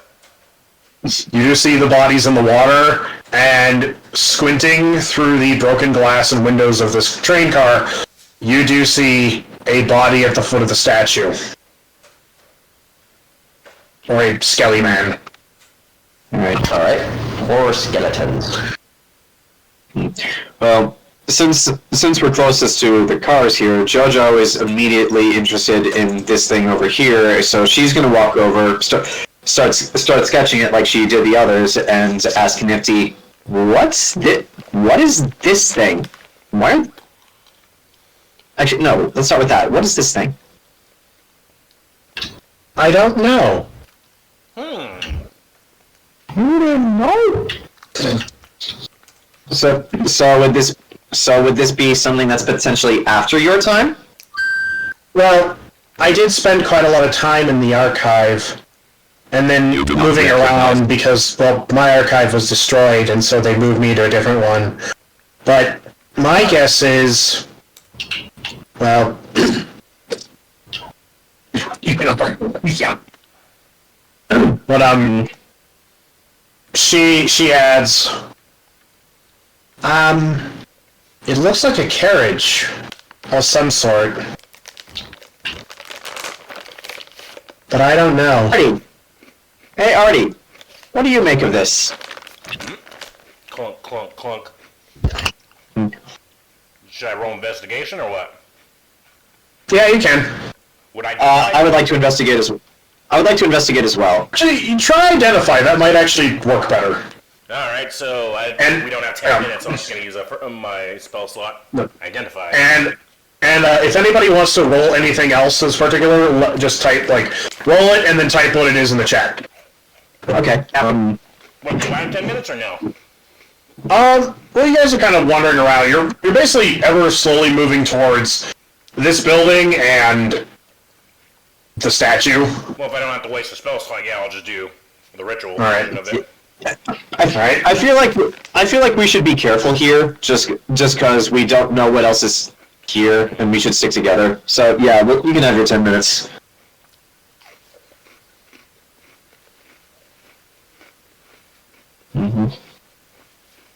Alrighty. You guys gotta try these if you can find them. I got these at Costco. These are great.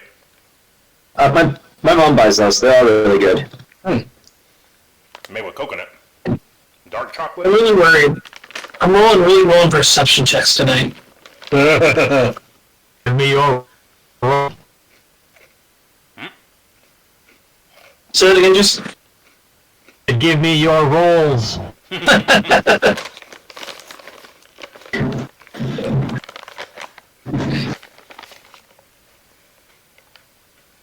Alright. Here we go.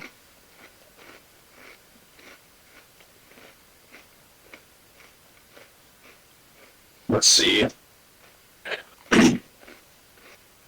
Yeah. As you're looking around, Olzec, it's pretty, well, aside from the plants, pretty dead down here. You do hear, like, the occasional, like, off distance, like, something, like, you know, like, the sounds of, like, you know, basically in a cavern, you hear, like, the, you know, the natural, like, cave, what would be natural cave sounds, but it's so weird because there's all this infrastructure clearly down here, but there's just nothing else. Like, you do get the impression as you're looking around, everything feels so undisturbed, you do get the impression it is a distinct possibility that this section of the ruins, no one has ever been in.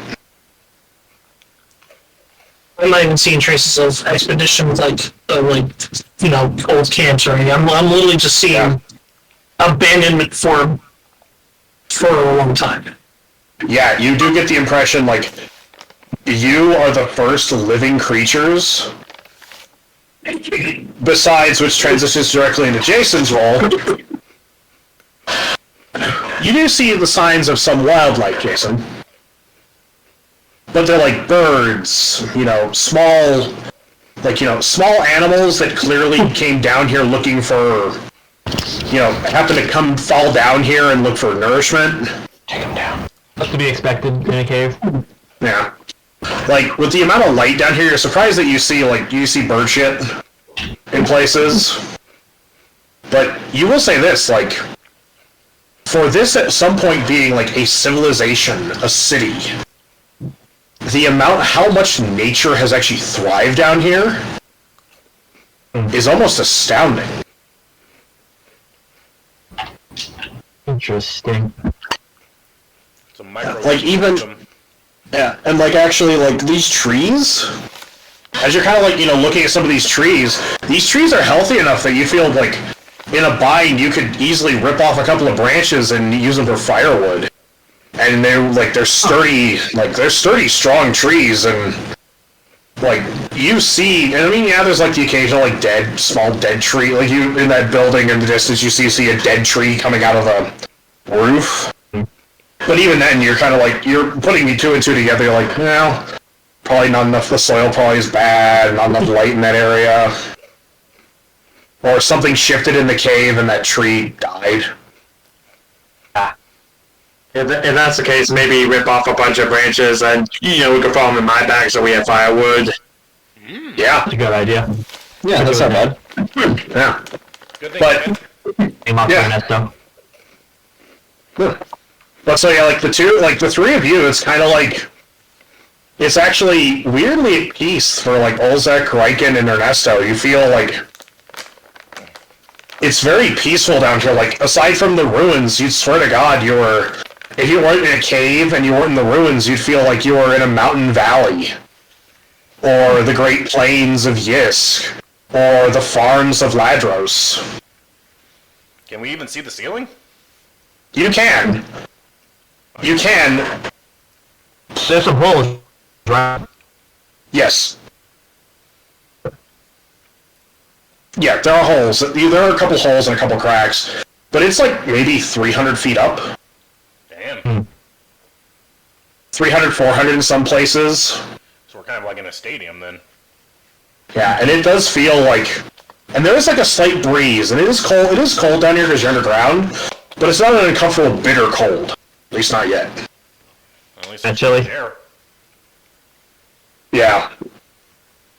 It's that nice brisk mountain chill. If you've ever gone camping up in the high mountains, it's that nice like first morning brisk chill when you wake up and you're like, ooh. Yeah, where you're just wearing your shorts and you gotta go piss and you're just in your sandals and it's still cold. I love it. Yeah. It reminds me of home. But you're underground, which is weird. It reminds me of being under home. Reminds me of under home. What does that mean? I don't know. It feels weird. I guess the other thing... Identify. This is a full What the- 150. Well, I rolled investigate on it. So More focus. Yeah. All the features.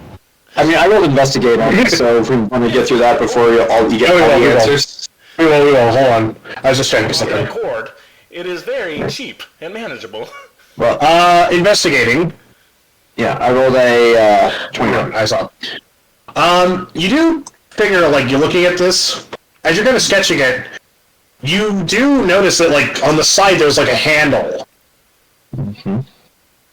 And I guess, for the sake of your investigation, you kind of, like, you basically grab, like, you kind of tug the handle a little bit, which causes the door to swing up and open.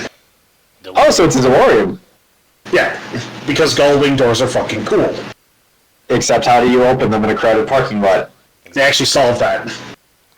Okay. They open up and out. So it's like, Okay. and as it does that, like, you get, like, that, suddenly a blast of, like, dank air coming from into the vehicle, like, it's like, Nobody's opened this thing in who knows how long. Yeah. It smells like skeletons in there. And actually, as it opens, you hear, like, a very quick, like, faint, like, "Ding!" Like, as if the alarm was about going, like, alarm was gonna go off, but it, like, died because there's nothing powering it. Well, Yeah, it's like,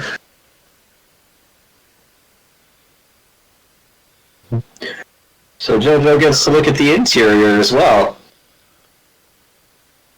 all leather interior, featuring the state-of-the-art surround sound. I'm just kidding. But is it rich Corinthian leather? on the visor, you see a CD holder. Why does he have a deep fryer in his car? So okay, so weathering, decay, and passage of time aside, on a scale of 1 to 10, how fancy is this car? Like, are we talking like my Corolla, or are we talking like a brand new Corvette? We're talking an Audi. Oh, jeez. Well, we're not talking like an Audi, we're not talking like a high-end Audi. We're talking like the Audi that they push on soccer moms. Okay. So, you know, it's like, it's a mid, like, what was the term? Mid-luxury? There is Yeah, this yeah. ancient artifact of immense power right in the middle. Probably. It's like And a beer koozie. Why? Jojo is going to do as detailed of a sketch of the interior as she can, while Artie is doing identify. Just because like there are probably like a bunch of like bibs and bobs and buttons that she can't even comprehend. Yeah. Party. Imagine she presses one on the roof and the sunglasses holder goes down. Just like, just smacks it and breaks. I will say this. Artie, as she's kind of like crawling in this thing, like bumping into shit, and like, in fact, like you hits like a couple of different buttons and nothing is happening because there's nothing. This vehicle is dead. I will say this. Artie, your spell, you hear the ding, like the ding in your head of the spell identify finishing. And you basically, it pulls up like, it's weird, like your brain kind of like files through and you get like several lines like trying to describe, and then suddenly the font changes. Okay. Like an older font. It's Wingdings, isn't it? No, it's not Wingdings. It might as well be Wingdings. Seriously. No, we're talking like the original teletype font for like the fucking like DOS box. Oh. And it basically describes. God. And it's like how you hear in your head, like, you know, the descriptions. This one's like very like stock and robotic, like motor vehicle, personal transport machine, make, model unknown, two-door passenger vehicle,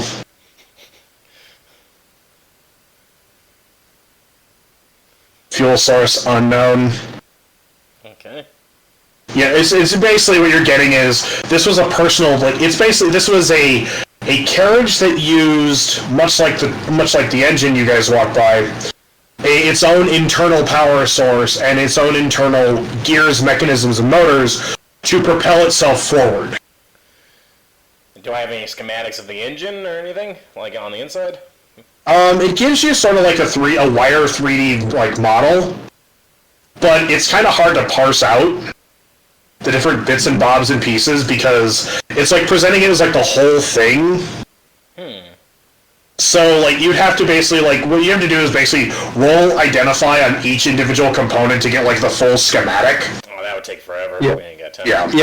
And also even if you could go through all of it, there are probably going to be a bunch of parts and mechanics that we just don't understand because we haven't gotten back there yet. Mm-hmm. So after AARTI identifies, I'll look over at you and go, This appears to be a personal vehicle. A two-door passenger self-propulsion vehicle. Individually. That makes sense. How can it be moved without horses? Yeah, seriously, what? Unless, of course, it's powered by one of those combustion engines, like the minecart engine. Fuel source is currently unknown, but it had its own self-propulsion system. If I had more time, I could identify more. How much time would you need? Because Zach, how much time? A while. You need a long while. I believe I would need at least a day, if not non-stop. that sounds like time we do not have at the moment. Affirmative. This is probably something we should leave for the professionals. Affirmative. I will take my rough estimations and sketches and hand them over at a later date.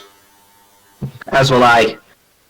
In any case, like Jojo's gonna look around. Nifty, do you know what that is? And I'm gonna point towards the building. She looks at the and she goes, Oh, that's where we are. So you do know where it is? Yes, we are in the northern city of Oriana. Ooh. Oriana. Oh, I spelled it with two N's. If you get what this is a reference to, you get a cookie and my sympathies. That sounds really familiar. Thank you, Zach. What happened? You ever see Felix the Cat, the movie? No, because your I test was have. Oh! Okay. Yeah. Okay. The princess, it has the same, you can apply the same joke to that movie as as one of my favorite DBZ abridged jokes. Mm-hmm. The princess and the country built named Oriana. This is like, wait, we're here to save Oriana. Country, my kingdom, or me? The planet, my kingdom, or me? Yes. Yes. Ken, didn't you and I make that same joke in Discordia? I don't think so. Alright then. But I do love that. There's something closer. Look, that's a statue. Yes. Yeah, we established that that's a statue. But she said, but no, Nifty translates, she goes, this is the Federal Archive of Oriana. Oh, God. An archive with two researchers. We're sitting here. So this is the archive you were telling us about. One of them, and she looks and she goes, based upon what I know, this was a smaller one. It was primarily an exhibition hall for children. Exhibits, weird things. Yep. I mean, that's probably still worth exploring, but maybe not in depth. Dude, a museum of an ancient civilization. What was ancient to them? That's dope. Yeah, also ancient for children. So they dumbed down everything. Well, there's gonna be dinosaurs and stuff to look like. But she adds, well, it was owned by the federal government of Oceania, which means that they probably did install. There probably were some more important things. Basically, judging on the logic of even children's museums have like important shit in them. Fair enough. Yeah, because they gotta get their grants and money for somehow. Yeah, but she actually does add. She goes, but yeah, she says federal archive. So this is government property. Yes, but the word federal. Yes. Do we not know that word? You do know that word, but it's a weird word. Well, there is no federal government in this world. There's kingdoms. There ain't no federal authority. There's an easy way to get through this. It's like, Artie, could you provide the textbook definition of federal? Hold on. Yeah, I guess Elaina. It's just Elaina. Yeah, Elaina. I guess. It's just here's the definition. What the fuck? How do you know that? I don't know. Here we go. Yeah. But you see, Catherine went over the intense socio-political and government structures of the world. Having or relating to a system of government in which several states form a unity but remain independent in internal affairs. So Yeah. So this country, Oceania, was several states with a unified system of government. Yes. Well, you see, Oceania, well, if I remember correctly, Oceania was a kingdom at one point until they overthrew their king in a bloody coup and revolution and installed a president. So we're in France. France by way of freedom. Freedom France. All They right. had a weird bit of guillotining all over the place, where there were only two people left. One guy and a very nervous execution. Also, the person who invented the guillotine, they put in the guillotine. I always knew the French were from the moon. Uh-oh. Event's happening. What is it? What's the statue before we get into this fight? Yeah. Actually, yeah, that is a very good question. What is the statue of? As you approach the statue, Biggest stickers. Carefully, because there might be some things in this tall grass. Fucking bumbled through everything we have. What if the statue comes towards us? What if it's like that Sphinx in the Never-Ending Story? Or, what if it's a golem and we have to fight it? or it's just a Lincoln Memorial. Or it could be that. There's only a lurk. Get on it. Uranium roll. But as you are... As you get towards the statue... Flying You above do- the tall grass with my broom, because I am that paranoid. You do... Yes. You do find there is a skeleton, like, up against the statue. Alright. And it is a statue of a tall figure. It is very detailed. It's made of, like, bronze. It's like a metal statue that's worn and weathered. Mm-hmm. A world in which apes evolved from man. Yes, my favorite president, Abraham Lincoln. Yep. Abraham. Fun fact, the ending to Tim Burton's remake of Planet of the Apes is actually closer to the original book that the movie was based on. It's Yeah, I hate the ending. I fucking hate the ending of that movie.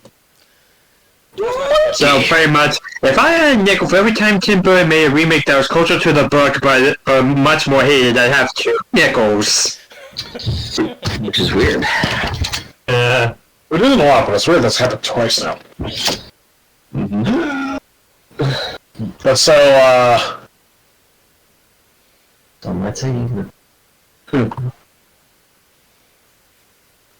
So I guess the best way to put this.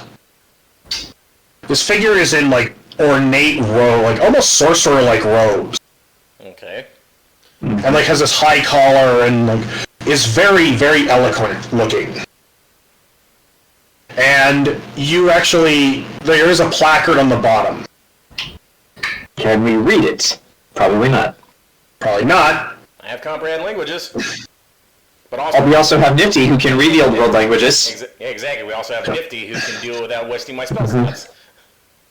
Nifty looks at the placard and goes, "This statue is dedicated to the White Wolf, The White Wolf. Okay. Godmaker and Kingslayer. Huh. First, Go ahead. I didn't realize you weren't done. no, Godmaker, I'll repeat since Temme's back on. Sorry about that. Hey, no worries.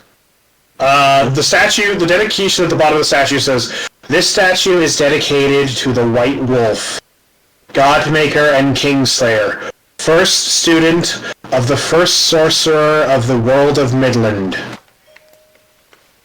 Sorry, go ahead. Oh, Student of the first Ascendant One, Mordenkainen.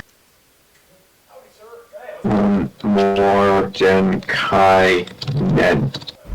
I know about this. I know this guy. Well, before any explanations, I want to roll history to see if what I do know about this guy. I was gonna roll religion. Alright? Well, you can still roll that, because I rolled that 20 for history! You guys need to roll.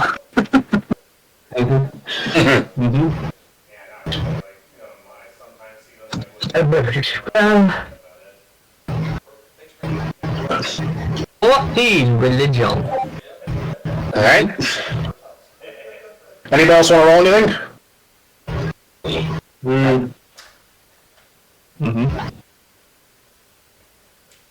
Is I don't know, this was more curious about those buildings over there, mostly in a sense of, what the stuff in them that we can use, so let's get looting.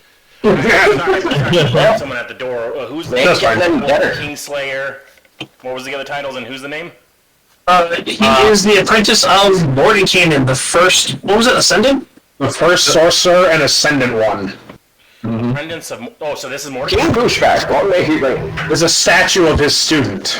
Apprentice. This is the statue of the Lion. So if I wrote this down correctly, this statue is dedicated to the White Wolf, Godmaker and Kingslayer, the first students of the first sorcerer of the world of Midland, students of the Ascendant One, Mordenkainen. Yes. Apprentice Okay. of Mordecai, get it. And for history, actually, let's start with religion. History. The White Wolf is a legendary mythic hero of the Great War. Okay. He is, what you know from the ruins and whatnot, is, what you've learned thus far about the White Wolf is, he basically, if there was an emblematic figure who stood for all of the good of the ancient world, it would be him. He was a teacher. He was a bringer of morals. He spoke to the gods, the old gods themselves. So he was basically Olzec of the Endless War.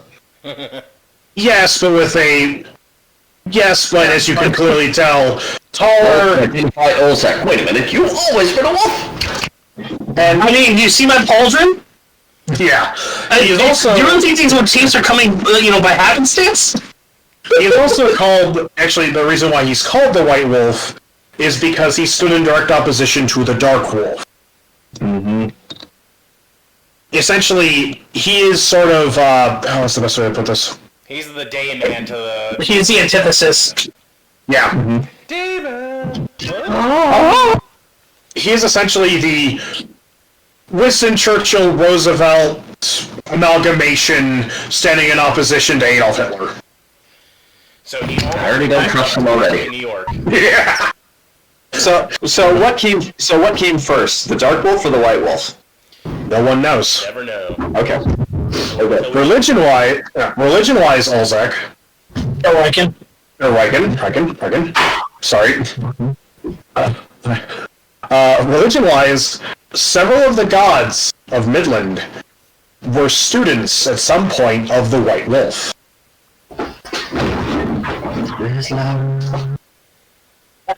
As a fun aside, Olzec just said, "Oh, I know this." Yeah, we'll get to that. We just have to do our rolls first. Riken goes, How does Olsen? What? Okay, well maybe not. I may not know him. I know of him. Yeah. But for the religion, Olzec, Riken. For the religion-wise, Riken, the White Wolf is also sort of like a saintly figure. He's not like you can't really you're not supposed to worship non-gods, but if there was a venerated figure like a saint, if you were good non-god, you worship this guy. Yeah. It's like Santa Claus. Exactly. But that's one term, and she's a god. Santa Claus, Saint Michael, Saint Gabriel. So he made people into gods, but he was not a god himself. Correct. And in fact, Riken, you know this. Mm-hmm. The White Wolf possessed the knowledge to take men and make them gods. So he's the one that ascended. Never did it to himself. Mm-hmm. Yep. Well, yeah, you never get high on your own product. Respect that. In fact, it is said that the White Wolf, legend-wise, for religious sakes, Riken, it is said, in some very ancient Goliath texts, mind you, the White Wolf ascended to near godhood. He was reaching up to clutch godhood, but he turned it down, and on the whim of the Old Ones, shared their gift with the world, as his master would have. Actually, that kind of leads into what I wanted to ask. So that's the White Wolf. Who's Mordenkainen? All I heard from this was woof, woof, woof, woof, woof, woof. Well, you're in good company, Wolf Girl. It's okay, Dave Filoni. Calm down. Mordenkainen. Mm-hmm. Mordenkainen is more myth and legend than the White Wolf. According to rumor, all sorcerers, all magic types, all wizardy boys, all those who can do magic, you've heard of spells. Mordenkainen's Magnificent Mansion. Other spells that bear his name. Mordenkainen was the first mortal to climb the Black Tower, to reach into Elysium and converse with the great old gods of Midland. And for doing this, they shared the gift of magic with him. So he is the first... Yes, he is the first sorcerer. So all magic, regardless of types, traces their roots back to him. Yes. Mordenkainen is the one who basically, I guess another way to put this, he is the monkey who stared down the monolith and took up the bone. Don't trust him. He is... Yeah, he is essentially... He basically became a mouthpiece for the gods until he vanished. He's still out there. He pulled Prometheus. Only no liver eating. Yeah. But before he disappeared, he taught everything to his apprentice. The White Wolf. The White Wolf. And then the White Wolf proceeded to kill him and said, "Actually, I'm the good guy." Are you familiar with the legend of Darth Mordenkainen the Wise? That's literally what I'm getting from this. This is a Darth Plagueis, Darth Sidious situation. Somewhere in a distant galaxy far, far away. Killing a sewer bitch. Actually, I shows up as the dude, magic missile against the Emperor. Like, shut up. The dude. Actually, I learned a very interesting. Sits up from bed and goes. I actually learned something very interesting. Jayson, feel free to shoot this down if this is non-canon.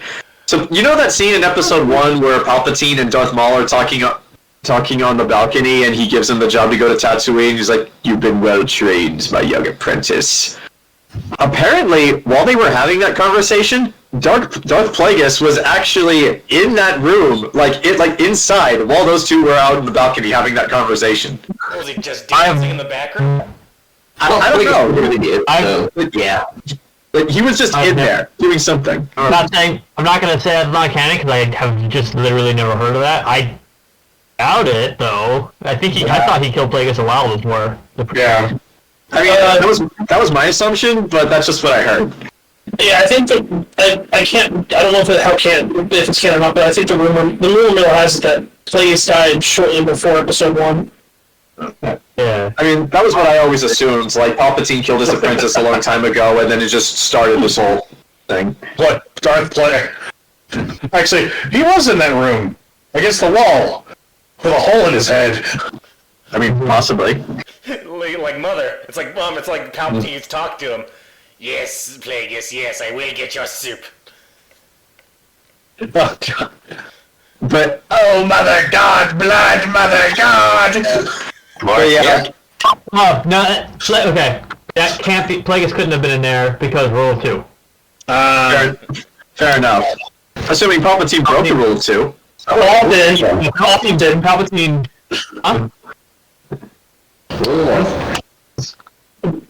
Yeah. So Palpatine would not have broken the Rule of 2. Not like... Not blatantly. Like, if Plagueis was, like, in the room, Palpatine wouldn't flaunt around his secret apprentice. Like that. Right. Because, yeah, Dooku had an apprentice, but he was still the apprentice to Palpatine. Oh, Palpatine knew the whole time Dooku was planning on taking the South eventually against him eventually. Alright. That's how the Sith work. This is good. He tells now- Dooku to kill some adventurers. That is true, he did do that. He gets pissed off at Maul when he had Savage. That is true. I remember it now. I was gonna say, I was now imagining if Plagueis was in the room, you've done well, my young assistant. Yes, assistant. My assassin, yeah. You called him Darth. No, I said Garth. Garth Ennis. I was just like... I'd seen him Legally Blonde. Or like... Plagueis is like drilling Palpatine. And he's like...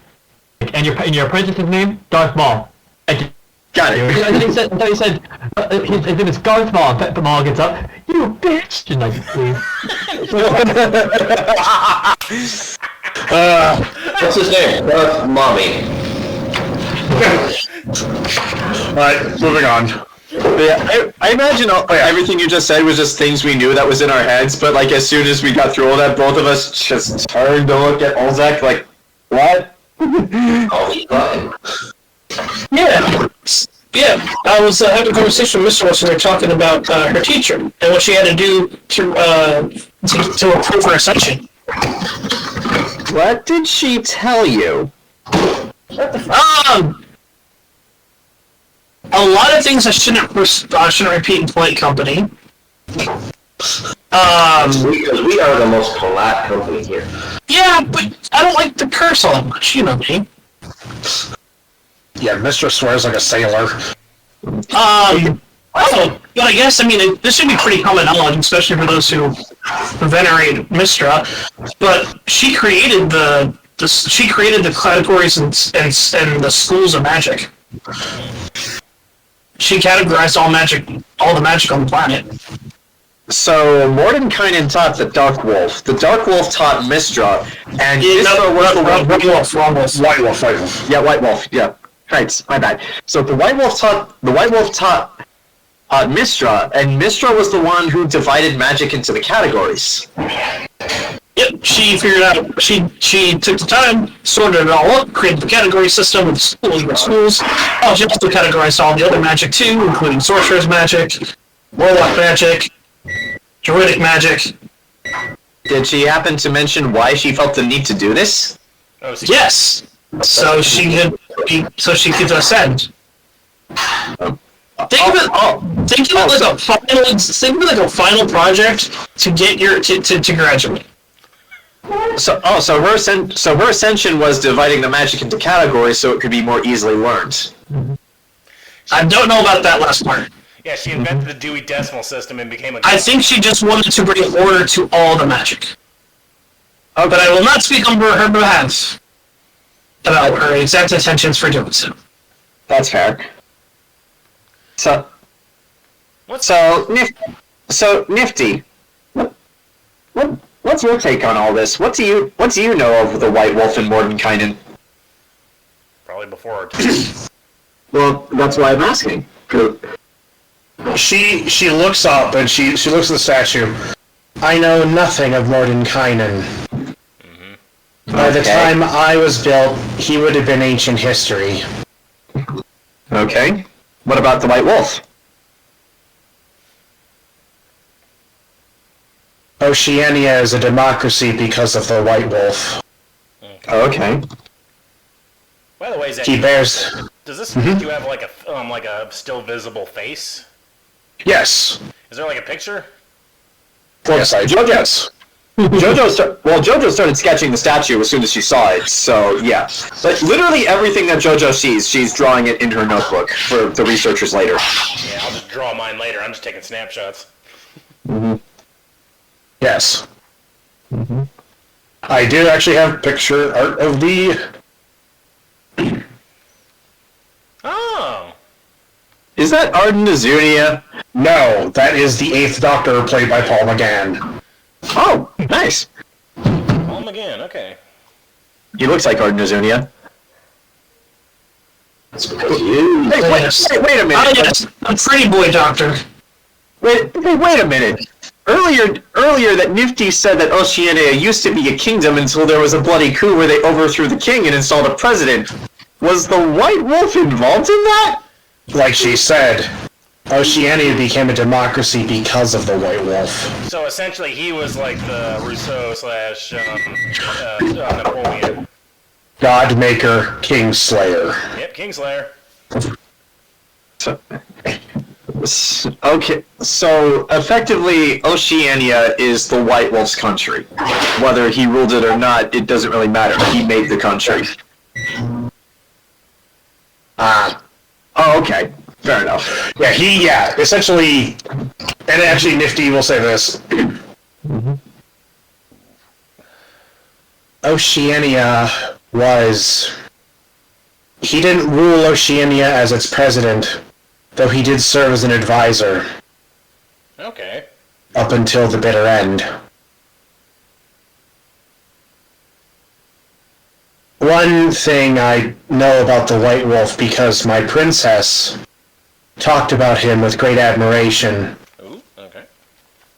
He is the only sorcerer alive who mastered a forbidden art. Mastered forbidden art. Chronomancy. Oh. Okay, yeah, that... Wait. Was it this campaign, or was it a different campaign where we are researching a sorcerer who tried that?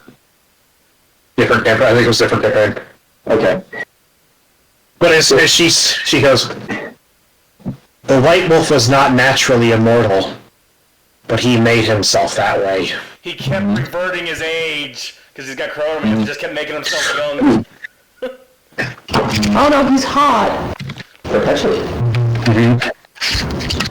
This is a gift he never taught anyone. Okay. However, she does look at the statue and she goes, one other thing I do recall about my princess saying about him. He was a great man, supposedly. So the princess was a fangirl. And she does look... I just had a terrifying thought. What if Nifty's princess was one of the White Wolf's students that eventually ascended to godhood? Ooh. I mean, the odds of that are incredibly slim, but... Trixie was lost in a subway whenever the princess was fleeing. We don't know how much longer the war lasted after that. And yeah, Nifty was abandoned at some point. We don't know what became of her princess. Yeah, that's pretty... Well, yeah, fangirl. Oh, she's evil in the corner over there. Oh, please. If she does... If that's true, the only... Barovia, do we know who they were fighting against? Do you want to ask? Well, would we need to ask that in character? Yeah. Because, yeah, we only know about Barovia and Legends. We don't really know about it too much. Well, we should probably head inside so we can let the book nerds do the book nerd thing with all the books inside. Yes. That would be most appreciated. Thank you, Olzec. One more thing. In the meat- Wire. Is this tree like electric? Oh! You actually see these poles sticking out of the ground and periodically with wires connecting them. Electrical overhead poles. Oh, they're poles. Okay. Sketch that. Sure. Yeah, I'm doing that. But Nifty looks into you, says,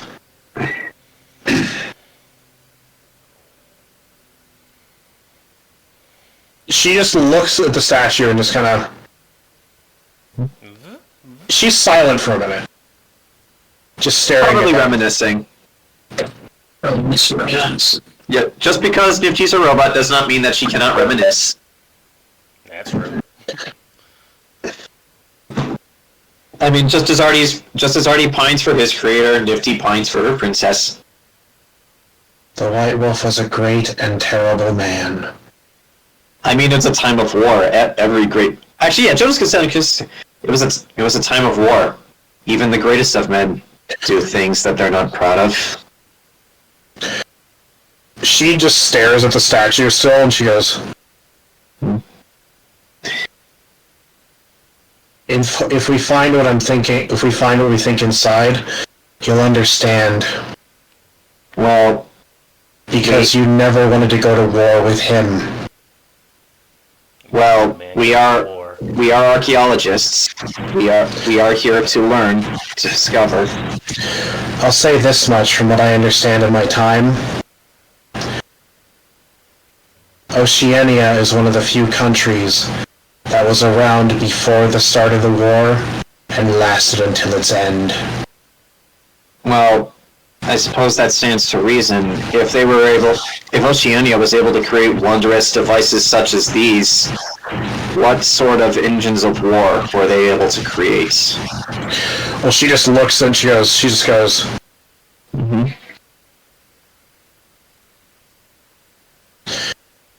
And also she kind of goes, perhaps. However, she shows, searching my recollections and some recordings I do actually have a recording of the national anthem of Oceania. It may prove prudent to play as we enter into the archive. We are gonna get so much money whenever we have her like tell all these archaeologists like we're keeping her, but here's any information she's given us. That's why I'm writing down everything that Nifty is telling us, so that by the end of this, all the researchers can just keep our notes and we can keep Nifty. But she says, Would you like to hear it? Sure. Sure. Yeah. And I will take Copyright the claims. music. Yeah. I can already record it. Yeah, kind of. Go ahead, Jayson. I'm about to say, I don't know, it might make a lot of noise. We're back at the train, we just collapsed. Never mind. yeah, it's kind of a little too late for that. And at this point, we will take a quick break. Sure. Work here is done. What? Yeah, I found the entrance here. We just go through the train. Oh my god! I knew it.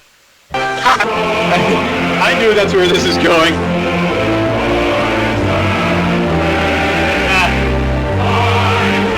Yes!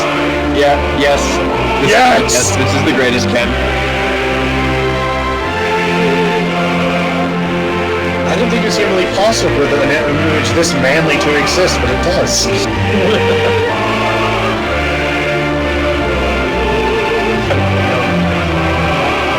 I like a land. Oh yeah. Like, dude, make this, and he makes that. Oh, speaking of Space Marines, have you heard the, I mean, I've been reading this, and if this was turned into a movie, I would want Alex Brightman as Mr. Jinx. Oh, you've already read it. Yeah, isn't he awesome so far? Yeah, I'm 4 chapters in. Yeah, and hope you enjoy, because yeah, like the way they go into the whole dream stuff and everything, it's an awesome system. I like it. There's more books, but I haven't seen them in Barnes & Noble at all. I'll say this. I didn't go into this book expecting him to fight the Chicago Bean in the first chapter. Yeah. Alright. So, Time to go into a final archive, even if it is for children. y'all head inside? Yep. Yeah, we got a train right there to lead us right in. Alright. And Jojo does appreciate that the fighters are letting the bookworms do their thing. Well, it's gonna be. Just wanted that to be said. There's probably gonna be a lot of children's books too. Well, you see, the thing is, it's done down for children, but we're not going to be able to understand a lot of this, so that's good. Well, dumbed down, but there'll still probably be like Holes or like Maniac McGee or the Boxcar Children, so still. Oh yeah. Higher learning stuff. There's gonna be all the collection of Goosebumps. Alright. So, you all enter. Uh-huh. Black screen again. I found us. Which corner are we in? I can't find me. There, Bottom right. there we are. What the? There's green stuff in here too? Yeah, holes in the roof. Nature's taking over. Oh, these books are gonna be ruined. Dogs. Anybody got mending? I have mending. Oh, it's gonna carry over. Yeah, unfortunately, mending can't restore ink or writing. It can only restore the materials. Shame. Alright. So, is there proper lighting in here, or can we only see this much space? Roll perception. Perception. Very well. Very well. Damn it. Low perception roll. Well, Twain's freaking out on me. Alright. Yeah, the map is big. So, Oh, Up and down on we me. see 60 feet into the darkness, so... Whoops. That's not the tool I was using. There we go. Wait a minute, we're about to enter a federal...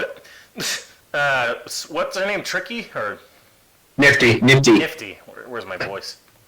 Tricky's a purple dinosaur. Yeah. Nifty. If this is Yes. a government building, is there any defensive measures we should be worried about? She goes, you see her look up and she goes, more than likely there were defensive measures, but knowing how old this place is and how long it's probably been, I wouldn't be too concerned. I mean, you're still functioning after all this time. Yeah, she says that, and then a Gauss cannon takes out Mike. Yeah, it's like... Exactly, she says that, but she herself is still perfectly functional But after she all this goes, time. she says, counterpoint, maybe people didn't have time to turn on the countermeasures. So we just turn them on ourselves. Brilliant. That's terrifying. I'm sorry. No, it's okay. If it helps us stay alive, then it's a good thing. Yeah, the only thing you have to worry about is the skeleton astronauts wondering who turned out the lights. Jayson. Yes. Do you roll perception? Yes. Nifty, the only thing you have to apologize for is being so freaking adorable. Not 20. Ooh. Alright. There you go. Dark vision this. So the two nerds are like, what's that? What's that? What's that? What's that? Meanwhile, the non-nerds are all like, yeah, we better keep an eye on this shit. Yeah, that sounds about right. I'm down, nerd. The jock has this.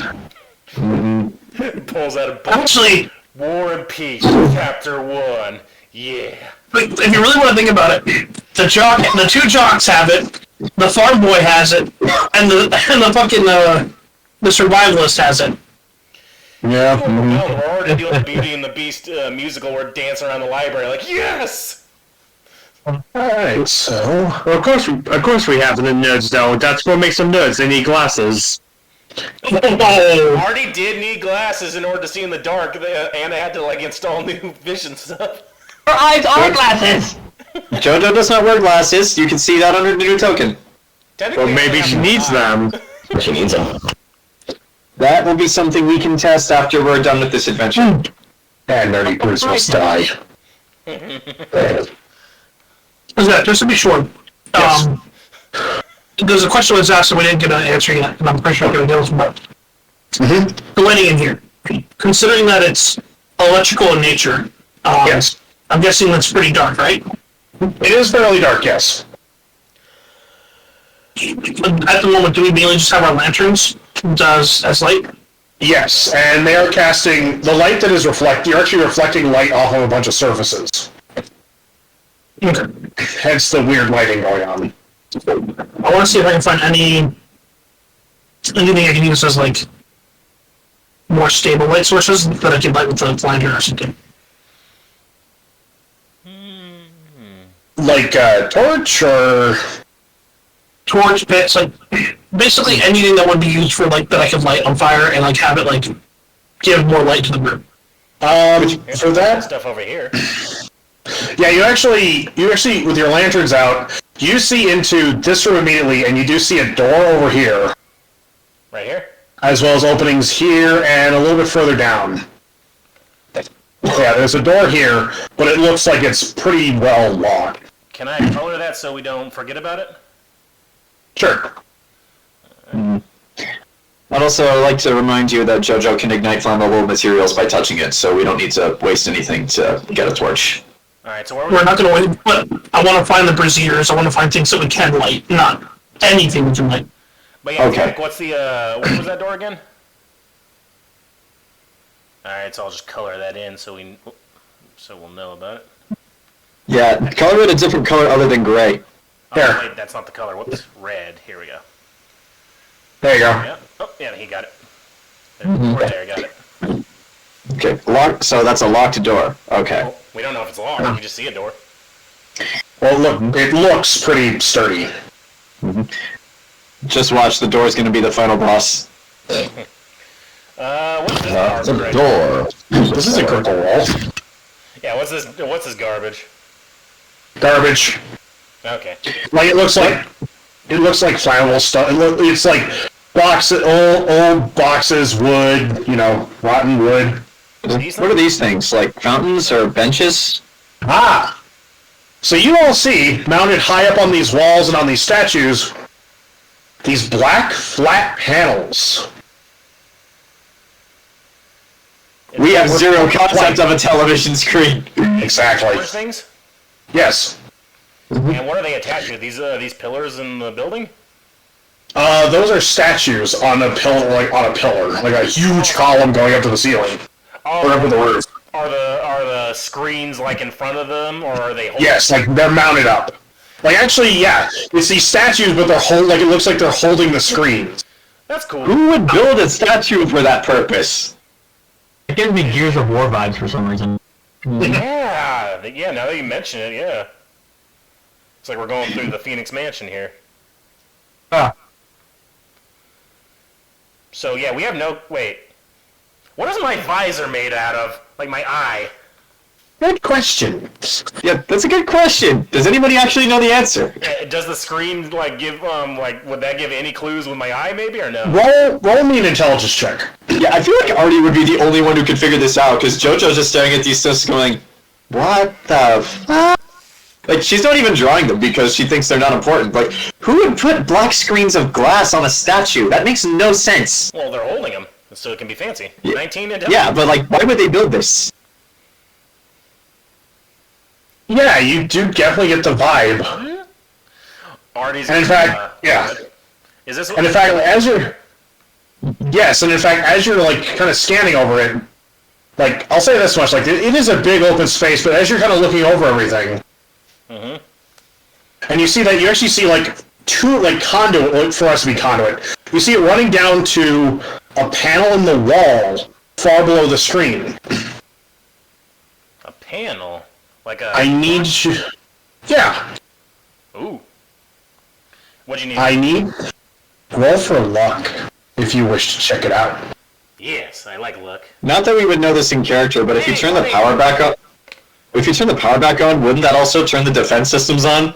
We don't know, but yeah, I got a 20. Yeah, like we wouldn't know that, but like I'm just saying. Do you wish to do anything with this quote-unquote fuse box? I will announce that about this when The I fuse box number 12. go. These these panels of glass appear to be perhaps something similar to my visor. A projection of some sort. And I'm going to reach What do you mean by that? I'm gonna. What is that? Do the fuse box. Alright, I need you to roll me. What would that be? Engineering. There is no engineering skill. I wish there was a craft check. Roll me an intelligence check. Again? Alright. You're trying to figure out modern tech. Well, you're a robot. You're the only one here who could probably figure this out. Yeah. Alright, so that is a 24. As you start to kind of fiddle with this panel,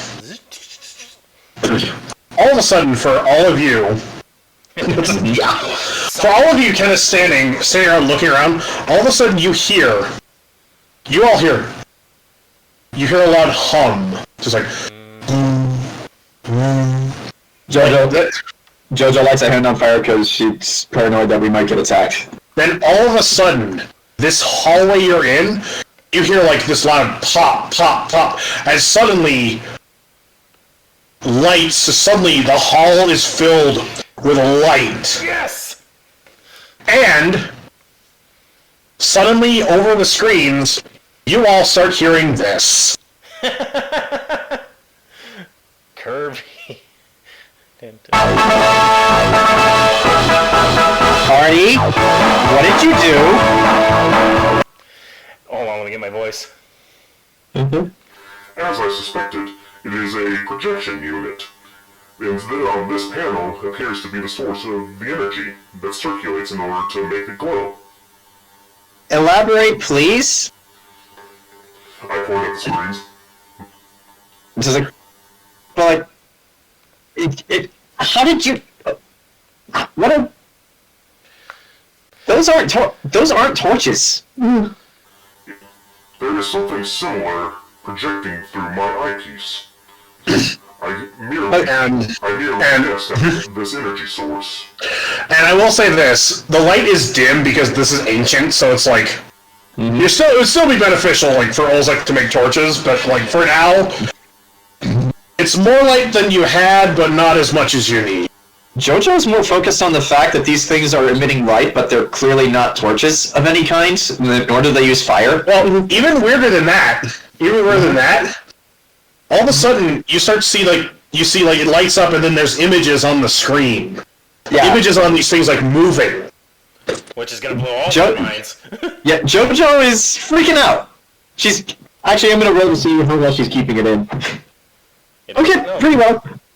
Like, she's keeping it in, but just like, the sounds, the screen, the overhead lamps that aren't fire. What? Fascinating.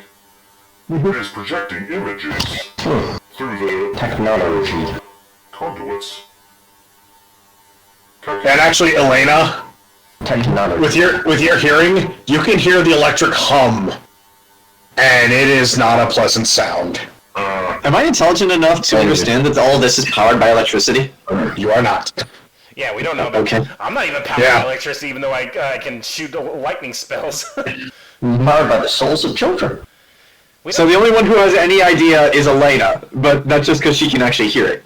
Yeah, she can hear it's like when you turn on an old TV for the first time in a long while, and you can hear the electricity going through the fucking... Can we make out what the images are showing, or is it too blurry on the screens? A couple of them are blurry, but a couple of them are, like, displaying words in, like, very clear font, like, clear script. But we can't read them because it's old world. Grab Nifty. Nifty's attached to me. Yeah, show her. She's just like, oh, it's just telling you which exhibits are which. I point at this, the one that has the clearest words. Okay, Nifty, what are those? What are those? What's going on? Why is there light when there wasn't? Hold on. She actually, as you start to freak out, you feel her backpack tighten up. You feel the backpack tighten on you a little bit. That's sort of like a calming thing. That actually does calm Jojo down quite a bit. So but you hear her say, You're saying, it says, "Welcome to the Federal Archive of Oriana. Welcome, visitors." Tickets are $20 for adults, $10 for children. Please. It's just like, Free. no, it says, all government employees welcome for free, soldiers free, adult tickets $95 a piece, children's tickets $45. What's a dollar? Jojo, how old are you? Okay. Not yet, just like she goes, it's a term for Oh, sorry. No, you don't know, buddy. No, go on, Ernesto. I'm going to assume it's a type of money, which, if that's like 1-to-1 with gold, man, that's a ripoff. Let's see. Come visit the map of the Planescape. Map of the Planescape? Yeah, she points.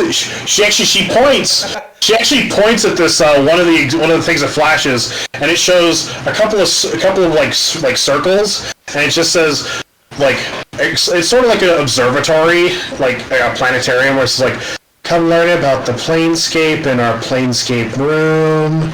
I feel like the non-nerds are gonna have to pull me and Artie out of here by force. It's just like, in the main hall we have exhibitions from around the country. Please, before you check out any of the exclusive things from the archive room, please check with a federal archivist. Where the heck is the gift shop? You see that pile? And then it says, gift shop is temporarily closed. Motherfucker. Horrible service. And then Beanie Baby spiders exploded, so they had to get new toys. And then suddenly she goes, "Oh, what?" She says, well, she points at one screen. She goes, "That screen over there," and then she points to she goes, "Federal recordings are off limits to non-government personnel." Can't tell me what this says, 'cause I can't read. Question. What does that mean? Question. Question, everyone. We technically work for a noble woman from Castra. Does that, by extension, make us government employees? We are not government employees of the federal government right there. We are on the other specific party, which I assume is a lesser figure in whatever's here. Look, I'm gonna be honest here. What is her intelligence? Nobody cares. Oh, shit. I forgot. This is- She has an intelligence of 14. I play her a lot smarter. Why don't we just take whatever we want as far as knowledge goes? Who's gonna stop us? Nifty goes, "I won't." There we go. See, the only authority on the entirety of everything we've learned today says she doesn't care. Just be a little careful about the knowledge that's down here. Yes, Jojo, you're not allowed to read anything. Already These read are everything. so advanced and so futuristic, yet they fell. So, And she does say, "Oh," and then she points to another screen, as you said that, Elaina. Nifty. exhibit of La Bomba. No, she says, "Oh, that's she goes, "Free pamphlets available outside about emergency bunker locations in the event of a great disaster." Ooh. And then it also says, "Please remain calm. The emergency shall pass. We are safe here underground. Warning." That's probably a pre-recorded message. Like, they had no idea if they were actually safe or not. Well, then it says, and then she goes, "I have a question for all of you surface dwellers. Yes. Does the word moonfall imminent mean anything to you?" Well, crap. Yes, actually, it does. She looks at you. Nifty turns her head and looks at you, Elaina, and goes, "Oh." Nifty looks up and she goes, "This might have been used as an emergency shelter."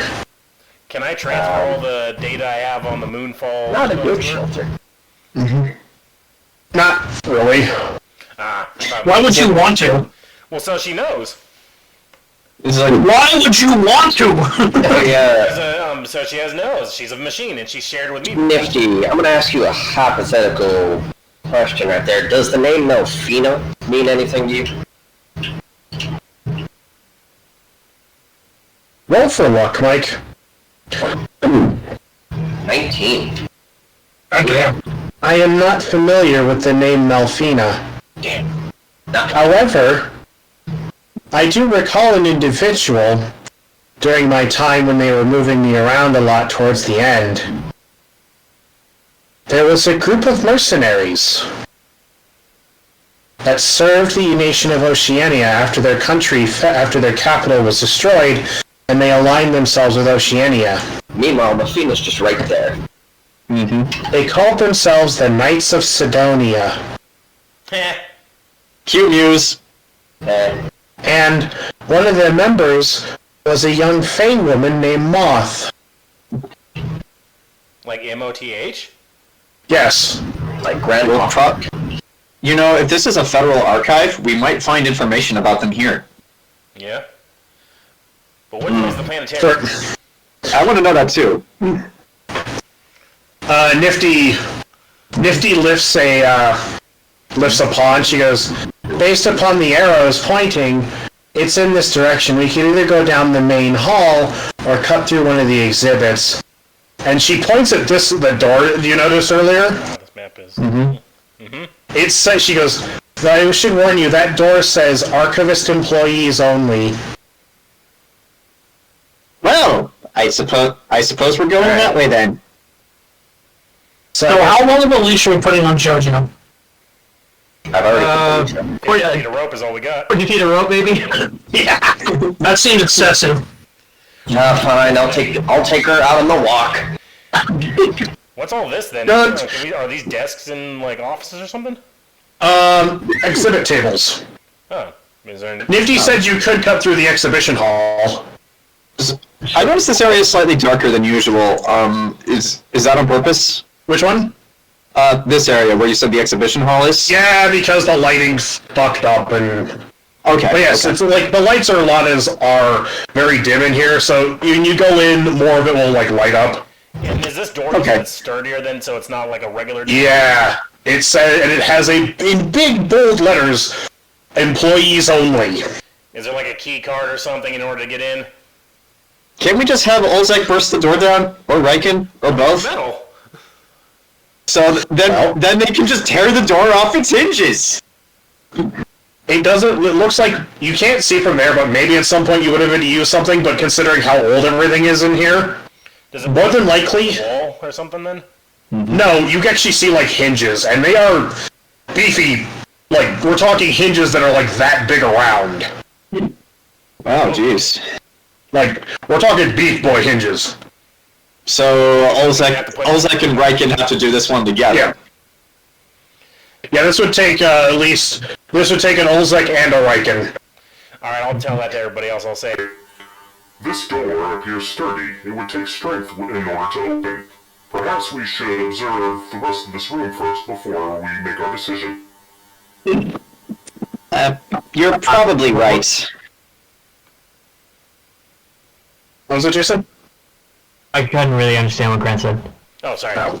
Basically, he said that the door would take a lot of with strength to open, so perhaps we should explore the rest of the room first before we decide on if we want to bust through that thing.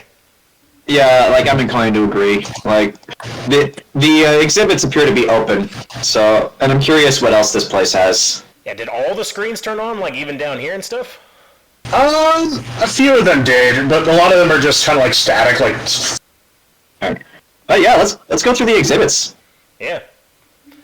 I'll move my token there. And let's do... Yes, it's the exhibition hall. Ah, okay. This is convention. It's a good thing. Guys, come on. Well, I guess we do need to bring back artifacts, so... Ooh, I see artifacts. Yeah, I see artifacts too. Can I roll an investigation Look at check? that! Dragons! You actually see, as you all walk in, there is a full dragon skeleton hanging from the ceiling. Let's see if there's any. Over here. Can I roll investigation to see if there's anything other than the obvious? Like, we can obviously all see the dragon skeleton, but I want to. Yeah, you all have bags. Grab a Take claw. it bone by bone, we'd have to reassemble it later. If you can figure out how to get it down, certainly. How tall is the ceiling? Chain. It's about 30 feet up. Thank you. Thank you. I have him there. I can gently, if what we do is we take out the chain and then I cast Featherfall, that way none of the bones get broken. Or alternatively, I have a broom of flying. I can take one other person. I can probably take either Olzec or Riken. We can undo the. Yeah, we can cut the chain, and they can just hold on to it. We can lower it gently. Well, yeah, but if you're floating like going against a broom, that would snap it in half with that weight. Fair enough. You're probably right. But yeah, so that's a 22 investigation for anything that's other than the obvious. Rolling investigation? Yeah, he is. Well, you see, there is a full dragon skull over here, with all its teeth intact. You see, there's like a model, one of those model trains. Some some museums have, where it's like it shows how the train system works and everything. Oh, that's actually incredibly. Yeah, that's incredibly useful to us. I can file it down to get dragon dust. Never know, I could use that. The bones, we'll take the trains, we'll take everything, just shove them all. Yes, take everything! Jojo is gonna take everything she can get her hands on. You actually, over here, you actually see it's like a little table about the process of... How are you doing that? Are you throwing an axe at it? Well, let's oh my god, you already did it. God. I'm gonna cast Featherfall if I see him do it, because I don't want these bones broken. I'm gonna cast Run the fuck away, so... Yeah. let's get to the investigation first, and then we'll see what happens. One thing at a time. DM has the floor. DM has the floor. Let's let him take it. You see this, this little exhibit is about Philosopher's Stones. Okay. But it says replicas on display only. Oh, That is fair. Mother trucker. None of them. But does it have information? Yeah, there is red and blue ones. It says, while the secret to purify Philosopher's Stones is owned by the government, only we can speculate exactly how that is done. Nah, what a fucking... Damn it! God damn it, government secrets! This organization sucks. Where's the model train at? I believe it was this one. Okay, You see one guy in the background? I'm gonna shove that in the back, Yeah. but once the Well, bones since are I- home, let's... Yeah. I'll put the model train set in my bag. Jolly Jack is making a new comic called Guard Turtle, and one of the first comments like somebody says, "Hello, Mine Turtle," and then he replied in the comments, Got a gun. It's got a gun! let's see. Yeah, there is also, you do actually find, there's also a table. I didn't have it in here because I couldn't find them. There is a exhibition about musical instruments. Ooh. Oh. Ancient musical instruments. The keyboard. Ernesto could bring back an ancient sort of, like, music style. Bagpipes. Oh, and I call it the hurdy-gurdy. See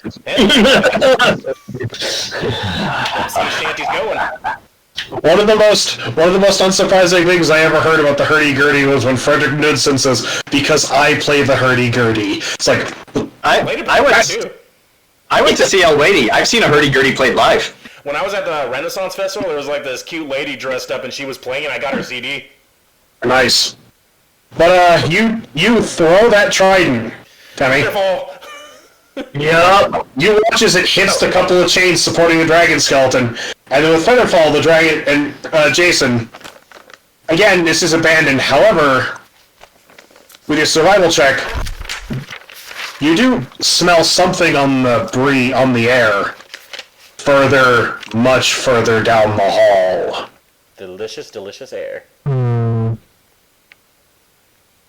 I mean, after all, you being a medic, you know the smell of rotten decay better than anyone. I mean, wait, how preserved are those corpses if we can still smell them even after all this time? They're mummies. Yeah, mummies. Lower the jug gently to the ground and we can piece by piece shove these into the bag. Yeah, the dragon's The dragon skeleton slowly reaches the ground. Olzec, next time let's figure out a way to let it down gently. So and as soon as it gently touches the ground, it just kind of whatever's holding it together, like the wires and whatnot, just kind of all simultaneously snap. So now you have basically a perfectly good dragon skeleton laid out across the floor in hundreds of pieces. All right, I'm going mental picture of what positions they're in so that we can reassemble this later. What role would it be to harvest parts of it? Survival. Okay. Do you really want to harvest an ancient dragon skeleton? Yes. Yeah. Survival, you said? Okay, yes. That is a 22. Yeah, you start all of you, I guess. You both watch Elaina and Olzec suddenly just kind of it's like that scene, it's like Rizzo from Muppet Treasure Island where he dives into the fucking, But I did take screenshots of what this looked like before, so we're going to reassemble later. But go yes. With reassembling it, because I wanted to take a 2-4 or a claw and turn it into a pack. Yeah, go ahead. I mean, nobody's gonna stop you. That'd be badass. It's like, go ahead, Ernesto. I'm saying, so we can reassemble what's left later.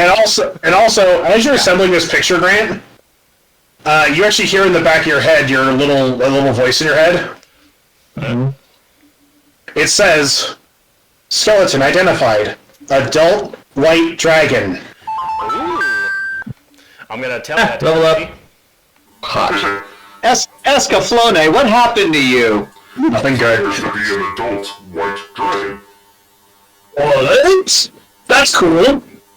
Question just for just so we know who's carrying what. So I put the model train set and the replica Philosopher's Stones into my bag of holding. Who's carrying the dragon skeleton? Who's putting it in their bag? You think he can carry? We're gonna put it in the bag, yeah. Yeah, we're putting it in the bag of holding. That's what we got it pieces. for. Yeah, we each got a bag of holding. We'll piece all this. So yeah, who's putting the dragon skeleton in their bag of holding? Olzec, if you want to hold on to the head, and then we'll piece all the littler bones by sections into everyone else's, so we have enough room. Also, there's another head over here. We can get 2 dragon skulls. Oh, wait, really? Yeah, look down below. Or is that a dinosaur? If that's the case, Ernesto will take it too from the skull that's over there. Okay. I just assumed that the one. Go ahead. Either way, he'll have a cool pick that doesn't mind control people. So is that both of these white dragons, or is the skull a different one? The skull is a different one. Ooh, what I just assumed that the one in the ceiling didn't have its skull, and it was there on display. That is the skull of an ancient black dragon. I'll give Ernesto a warning. He says, That is the skull of an ancient black dragon. Nice. Black wolf, white wolf, black dragon, white dragon. wait a minute, if you get a pick from that, it's going to be the size of a megalodon tooth. Unless you get one of the tinier ones. Well, you can whittle it down. Yeah. Guys, this just occurred to me. The pick of destiny was made from the tooth of Satan. What the hell kind of guitar pick are they going to make out of this? Dude, The most mightiest pick. Ken, you should get one from the white dragon, one from the black dragon, then one you could do frost damage, the other one you'll spit acid at your band. Assuming, of course, that works because these are ancient skeletons. That's true, but still. I don't know, God, would that work? With the right artificer and the right kind of magic bullshit. Hey, we got an artificer, and we have plenty of magic bullshit. I'm glad we Yeah. got her. Are we going to have to justify to anyone the fact that we took teeth from a clearly historically significant skeleton and gave it to our artificer? Are you going to tell anybody? Yeah. Well, What are you, a snitch? well, if we give it to Anna, she's gonna find out. Hey, she's going to ask questions. Also remember, they wanted like papers and files and stuff. They didn't say anything about skeletons. Yeah. They did not. They want information. They don't need bones. So we have That is true. white, drag. And look, They have I'm plenty totally of not bones. these fucking dragon bones, so we'll make another weapon out of them. Ancient black dragon skull. Yeah. Alright, who wants to carry the black dragon skull, and who wants that in their inventory? I don't think that'll fit in their inventory, dudes. Yeah, we do. We got a bag of Okay, well, Yeah, we have a bag of holding. That's what we got it for. it's DM, I'm going to hate to ask this, so I will ask it. DM, as being a little rules lawyery, are we going based on the parameters of bags of holding? yes. So that means you have can't- 64 square feet. That's it. Yeah. Well, we can fit that then. Well, at least one. Really, no, you can't open the bag big enough. Okay, so wait. So the skull is not one piece. If we take the jaw What is off that? and then put it in. See? No, the fact is, you can't open the bag big enough to put it in there. Damn it! I didn't take in large to reduce. Here's my guy right here. Do I have that? Well, how many bones can we take then? No. You could just, well, Why don't you have so many spells? What kind Oh, of it's a replica. what was it, Right? Jason, what? These are replicas, right? Did I mishear that? No, these are real skeletons. The stones are replicas. Okay. However, roll me a, Jason. On these replicas of the Philosopher's Stones, I want you to roll me a either nature or survival, being a Goliath. Also, this goes without saying, but like I said, I took the model train set and the replica Philosopher's Stones, and I also did write down in my notebook everything that the information plaques said, so for the archaeologists. Yeah. Oh! Riken, as you're examining these fake stones, it dawns on you, as you're kind of like looking at them. Well, the Yes, stones they are are. in my bag, but I'll let Riken look at Before it you- if he wants. Well, before I will say, like, this is simultaneously. It's like one of those things where, as you're shoving it in your bag, Riken just kind of goes. It's one of those like, hey, wait. Mm-hmm. Riken. Hey. Being someone from up in the mountains, being a Goliath, and being familiar with stone, yes, these are fake Philosopher's Stones, but they carved them out of rubies, garnets, and sapphires. How big are they? Holy shit! Like, yeah, this fucking sapphire is like the size of a goddamn grapefruit. Is Oh, there no, any, take these! are there any diamonds right there? No, never mind. I took all these before any of you could see me. Except for right. But, Except yeah, for Riken. So, everyone's like, You're fucking stealing with the dragon. dragon. Rocket just goes, to deal with that, and lifts one up. What's that? How much do you think this is worth? What were we Since rolling? I'm standing right next to him and I'm collecting them, how much could Yeah. what check would that be to determine how much that's worth? that would be a. Well, Maybe King a- the one that calculated the ruby to be pillar that Hold on. game. That was a different campaign though. I know, but like he was able to calculate it, but so he's the one with the knowledge. I'm googling what appraisal would be in I know. No, I think Zach's the one who calculated, or at least Yeah. Let's see. Okay, so if we take the bigger Hold bone, on. should we just take all of the dragon teeth? Because those are still pretty valuable, because the dragons are all but extinct. But I was taking. So each of I guess we'll have to do some testing.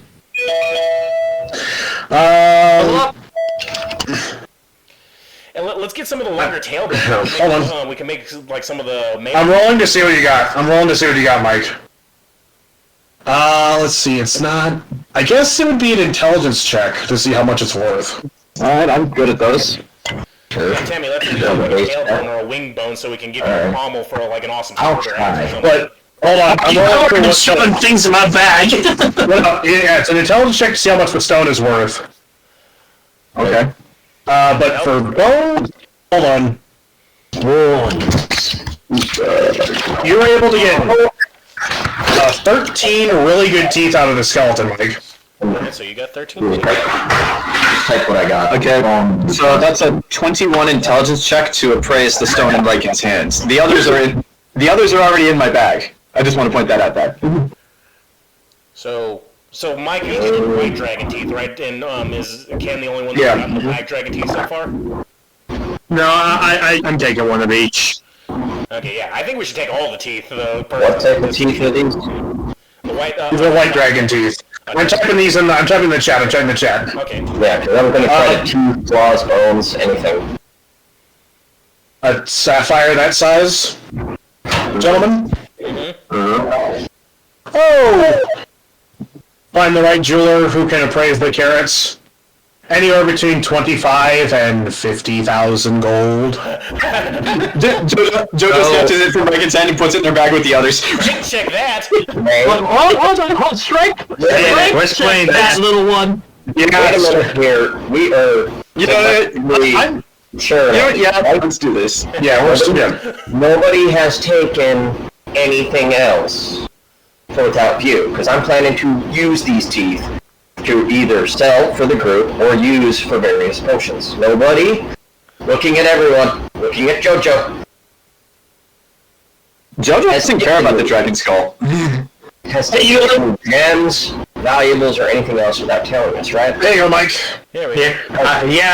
That's a whole job. I just took a tooth from each dragon because I don't know. I think they'd be cool picks.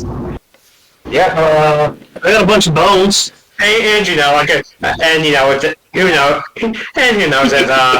I can assign abilities to them, like whisk away here and pull out my pick shaped like a rat head, then they can be useful. Because quite literally, how large are the claws? Adult and then... You could use these claws as like a sword or a weapon in some way. Yeah, and like those are, Mike, that's what you scavenged out of it. It was the 13 teeth, 3 claws, 13 vertebrae, and 19 other bones. And that's all from the white dragon, right? Yeah. Yeah, get some teeth from the black dragon with your better survival. So we'll have a lot of things to sell, too. Because that's a dragon. I can try from... You want me to just roll collectively for the other dragons? Yeah. There's only one other dragon. Yeah, Jayson. Yeah, Jojo tries to take it. You're holding it, but it's one of those. She's like, "Gimme!" And you're like, Yeah. Why do I imagine like Jojo did grab onto it, but Riken is just holding it and her up like in one of those Looney Tunes cartoons? and I will say this, Riken. I'll say this as God here. Given that Riken actually is of the mountains, is of the people of stone, as they're colloquially called. He's probably the better person to hold on to gemstones because he can actually, take care of, knows how to properly take care of them. This stone, it's delicious. So basically what you're saying is that if Riken takes care of these stones, he could take care of them, and when we go to sell them, they'll be worth more money. Yes. He's going to embed them into his skin and become even more powerful. Okay, Riken is going to have to tell Jojo this in character because otherwise she's not letting go. So Riken just holding it with Jojo. Yeah, that's literally what's going on. Meanwhile, Arlo in the corner. I can leave that and like lifting her up. Stop it. I will take care of them. You want to wear it Stop as it. Jojo very reluctantly, let's go. That's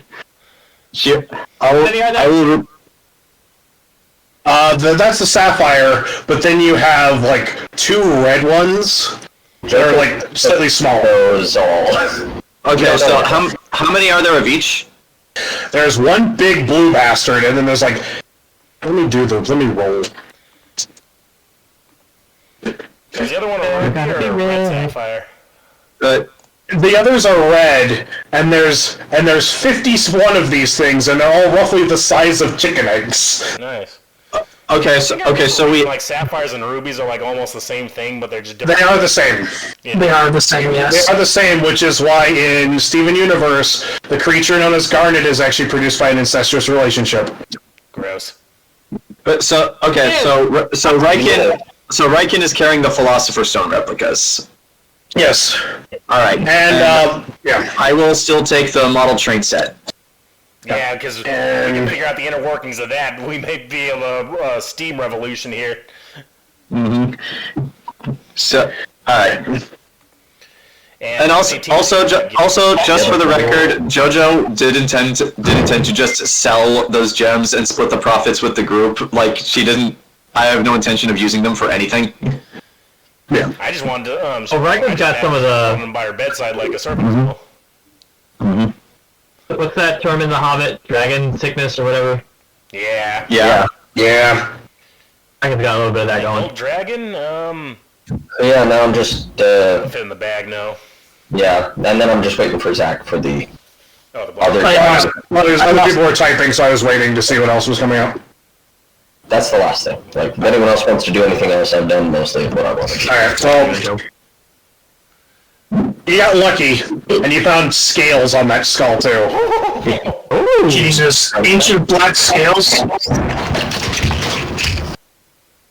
Give me a second. Okay. I'm looking for a hag right there. She's got one eye. So moving on from all of these, are these tables back here just empty? And scales from. What are The those? other table. The black. Black dragon. Ancient black. 13 ancient black dragon teeth and scales. Which means you got megalodon teeth in your inventory now. Anything from? Was there a red dragon here, or just a white? No, just the white and the black. Yeah, but there might be further in. We don't know. We're only still in the first. All right.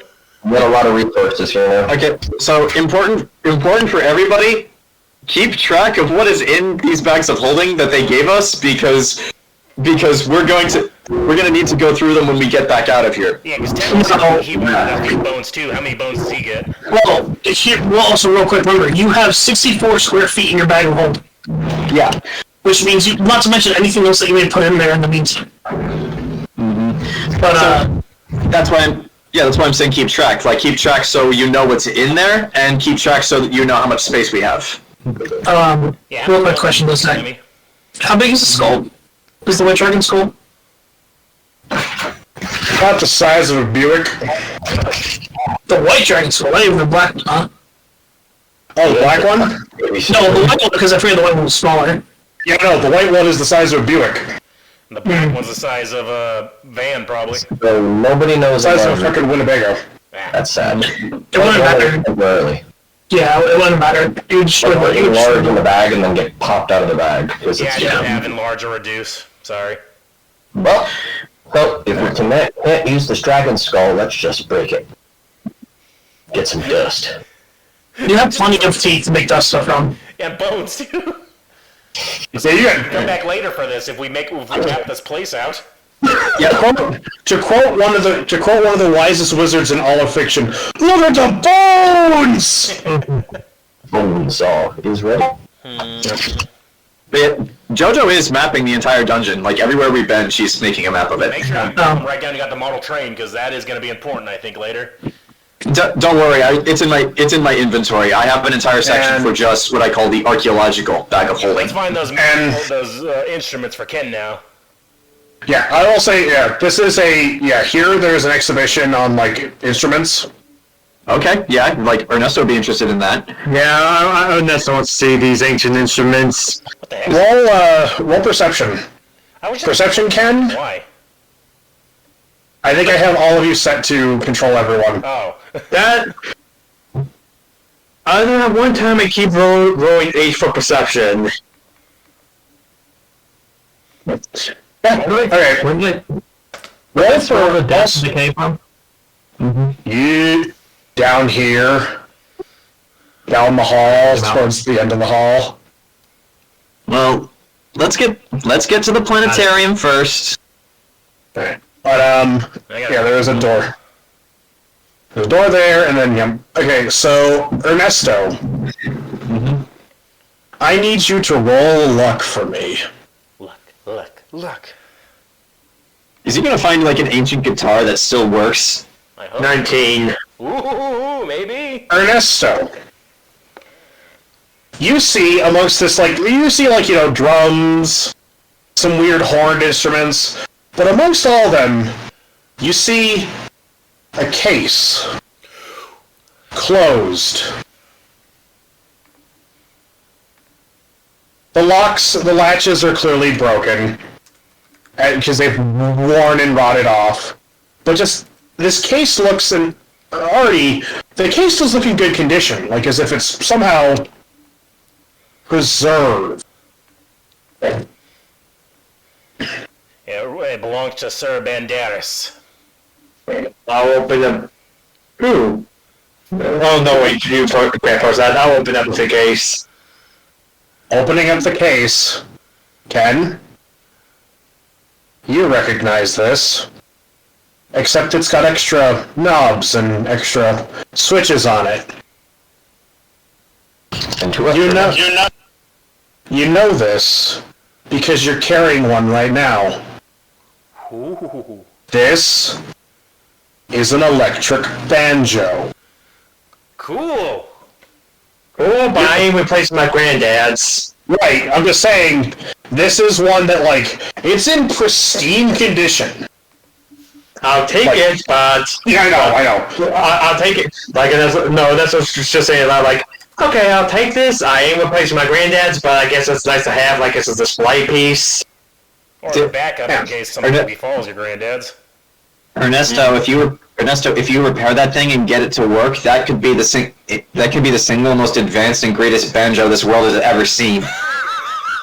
And this still holds this fuzz banjo. This is the greatest banjo.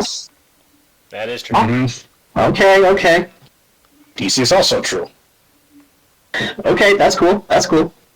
So, what about these other two tables? Anything of importance there? For luck. Okay. Here's the electric banjo as found by Google. Okay, so this number is technically above 10, but it's still an unlucky number. So, make of it what you will. You were 13 today, bud. Yeah. I think the universe is trying to tell me something. So, as you are looking at it, and immediately just before after Temme said what he did, a bird flew into my window and crashed. Better throw some salt over your shoulder. Well, unfortunately, I can't see far enough down to see if it's okay. it's a bird, it's probably not. Oh no, Elaina's gone to the darkness. Shame. You actually find... It's a weird little model. Okay. Of the city of Oceania. Ooh. Okay. And you actually see it, and it shows it's just the whole city modeled in scale. Right? I'm guessing in its prime. Yes. Is it like one of those giant ones where it's you can walk around in it between the tables? No, it's one big table. Okay. And you do see those structures then. Yeah, and you do see and it's got little actually you see buttons on this table too, with faded words next to it. That, you can pray. I'll ask Nifty because Nifty, is it safe to push these? I would presume so. With permission from Nifty, Jojo's just gonna push one of them at random. Turn the power back on. As soon as you press the button, all of a sudden you see a little light, light up in the model, and you hear a very distorted ancient voice, which Nifty is happy to translate. The Federal Archive Courtyard. You are here. Oh. Oh, so it's one of those like interactive maps. Yes. He's like, hey, guys, oh, come over here, come check this out. And I'm gonna press one of the other buttons and have Nifty translate it so everyone can hear it this time.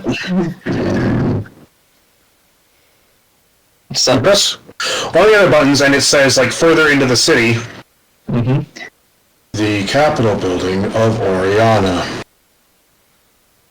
it's like Sketch. we can use this to figure out where we are, and I suppose in relation to where we're going. You hit another button. Sure, why not? You hit another button, and you notice like very further into the table, it lights up, and you see there's like a little diorama.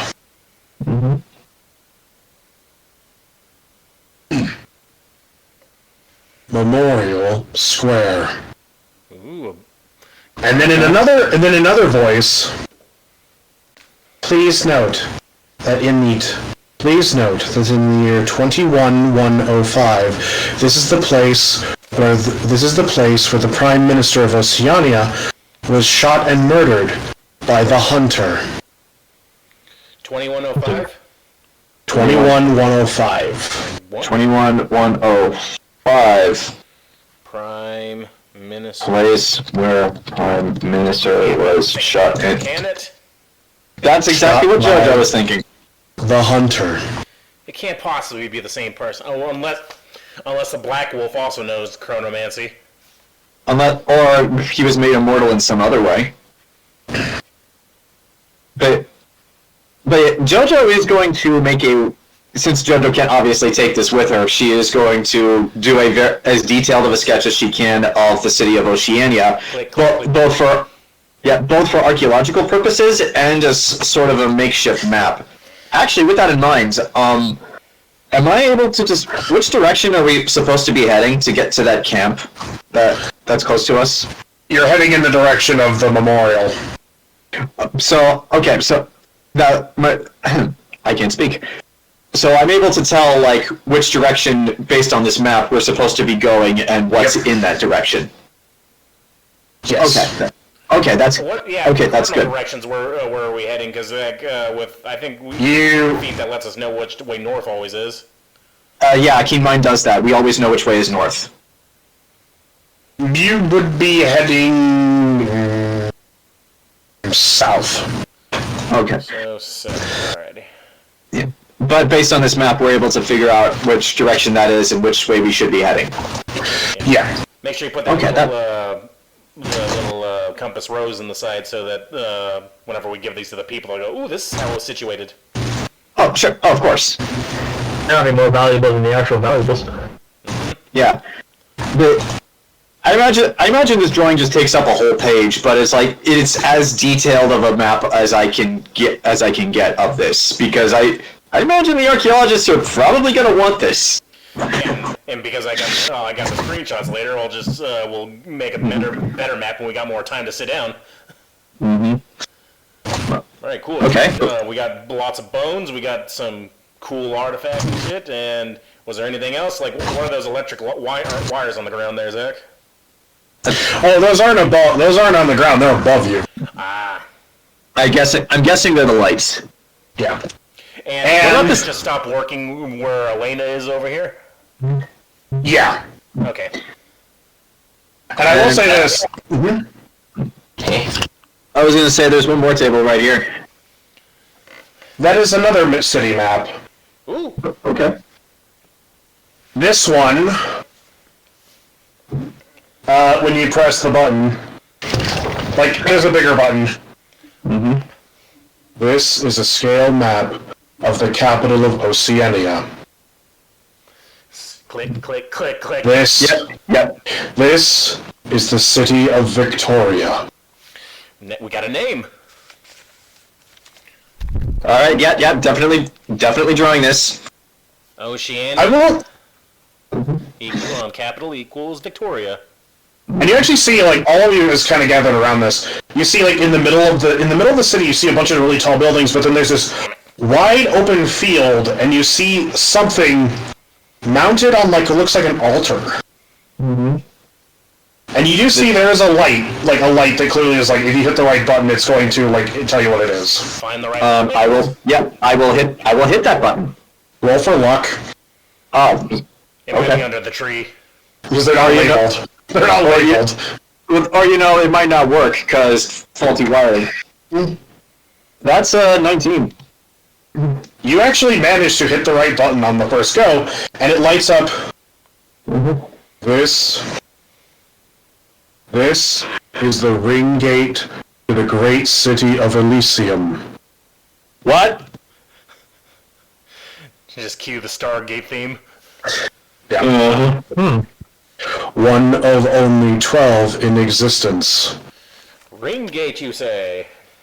However, the other 11 ring gates were destroyed. This is the last remaining gateway to the city of Elysium. And it's destroyed as well, probably. Jojo is actually gonna nifty. The people of your time, this country of Oceania, they had working gateways to Elysium? Oh, yes. They had gateways to all realms in the planescape. All realms? There's more than just Elysium and Hell? Oh yeah, we still haven't gone to the Planescape. The Feywild, Mechanus, Hyperborea, Shadowfell. There are many other planes, all interconnected. How many of those do we actually know of? All the ones she's listed are planes you know of, because you all know these are all realms that the gods have that are all connected to Midland. However, what she's talking about is interplanar realm travel being as common and normal as walking across the street. It's like, so with that in mind, Jojo, for a follow-up question, just like, what did they use this for? What purpose did they have for these people to go to these other planes? War and trade. It was not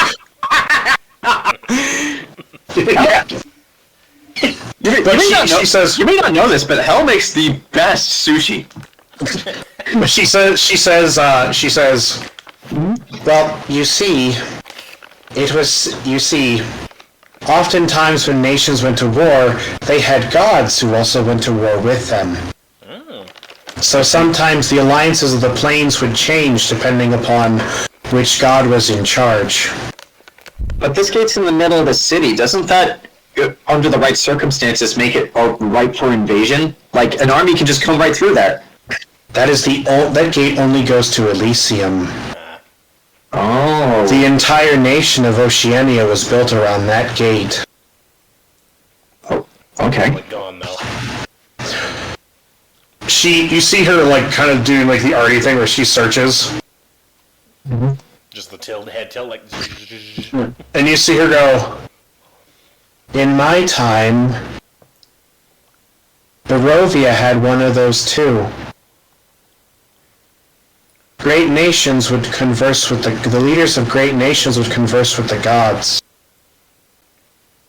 And that was the fastest way to get to them.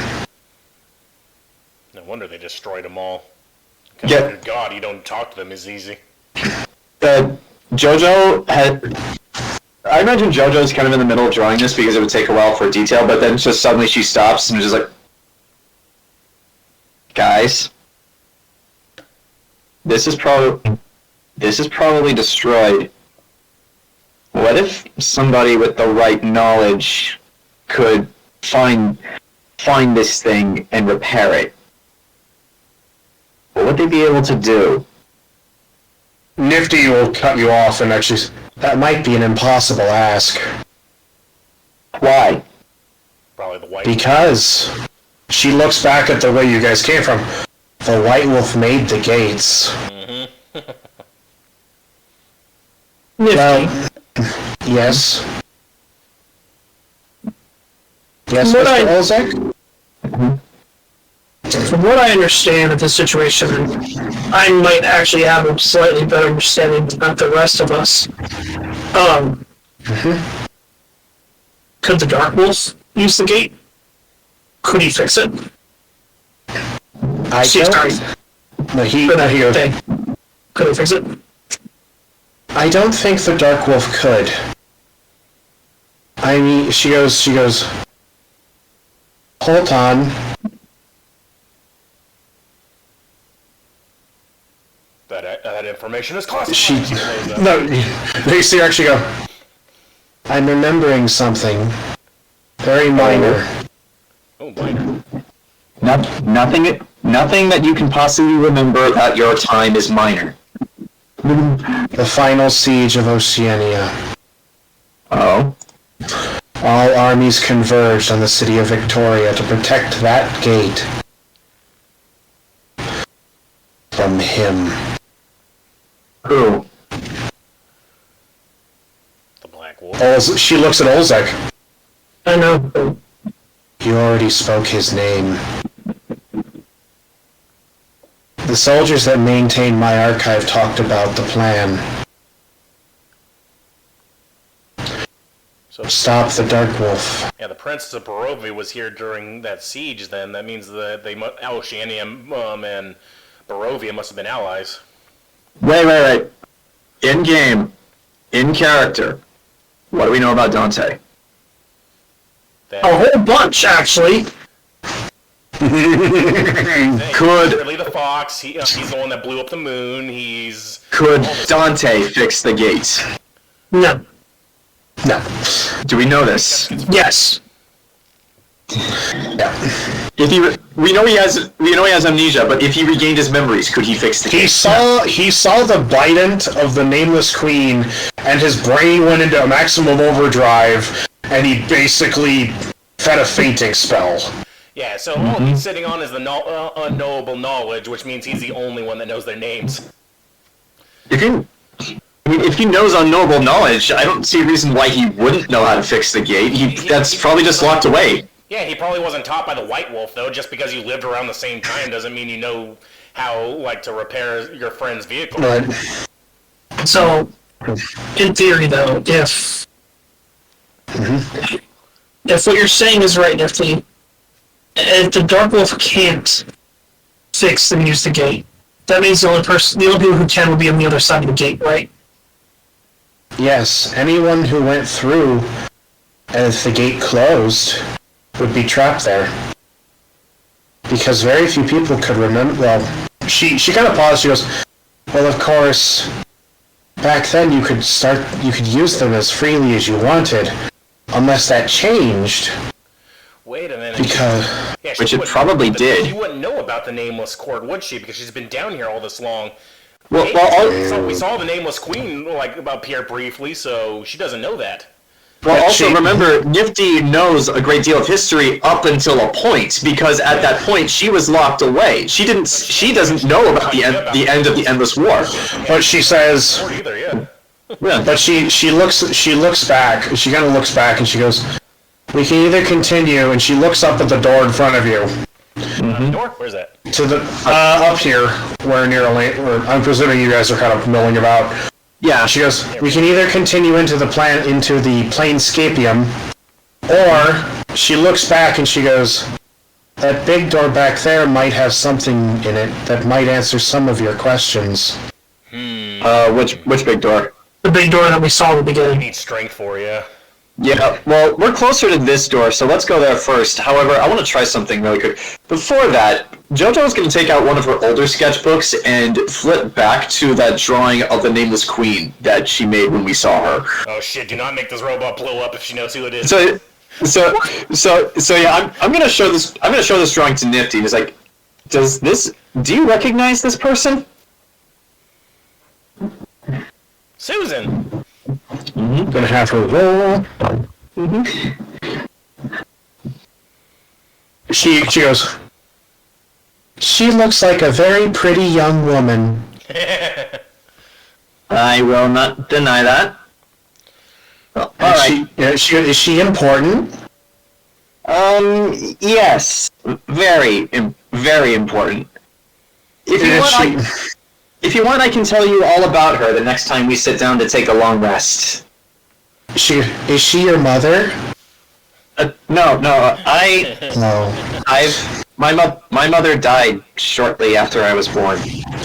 Oh, I'm sorry. It's okay. It's okay. I've made my peace with it. Oh, because if you did need assistance, I am programmed to have a therapy mode. I've been told I'm a very good listener. Gone, you look like such therapy good dolls, and then you had to go and be a war criminal. What the hell? Well, even Ted Pharaoh started with the noblest of intentions. Why is this adorable bunny like specifically designed for all of our needs? Like all of us need therapy in some way. Needed toys. But yeah, so what do you guys think? Should we look at the planetarium first? Because that looks big and ominous, or should we go try the door that says only access denied? Well, we're closer to the planetarium. Yeah, the planetarium's just right there. Like, let's just go there, see what's in there, and then we'll go to the restricted area. But the more there's in there, then we won't be able to find the files. There's a door. Okay, so there's a door into the planetarium here, and then there is the hallway that Riken is curious about. Oh, where's Riken at? Here. I don't see the pen. Oh, he's right here. Yeah. There you are. Yeah. All right. So I guess Riken. The doors and the big door back here. Yeah, and I will say this, Riken, since you're standing out there, you do notice there's these like makeshift, weird shelter-looking structures and fences set up as down this hallway. That's the that look like they were added. Is it like bad feeling about this? Is it like one of those like movable like fences that people set up for events? No, it's one of those and actually looking at it, it looks like the kind of fence that when you stick it, when you basically plant it, it fires bolts into the ground, so it can't be moved. So that might be where the actual fallout shelter is down that way. I'm going to investigate that further. Alright. Riken, roll me an investigation check. Because, yeah, the planetarium's big black space, probably full of Morlocks, but then we have a mysterious door to files over here, so I don't know which one we should open first. Riken. As you approach this area, you notice that underneath these doors, there's a lot of dried ancient blood. What? Dried ancient-looking red stains. Remains? You can't really tell without getting into the doors, but there is writing, and it looks like it was written quickly on the walls in an ancient script. Unfortunately, Jojo's still in the other room, so she can't translate it. It's really nifty. Don't dead open inside, yeah. Okay, so but we have three choices. Well, continue with Riken because he's still Riken. You're looking at this, and roll me intelligence check. They were keeping something in, not out.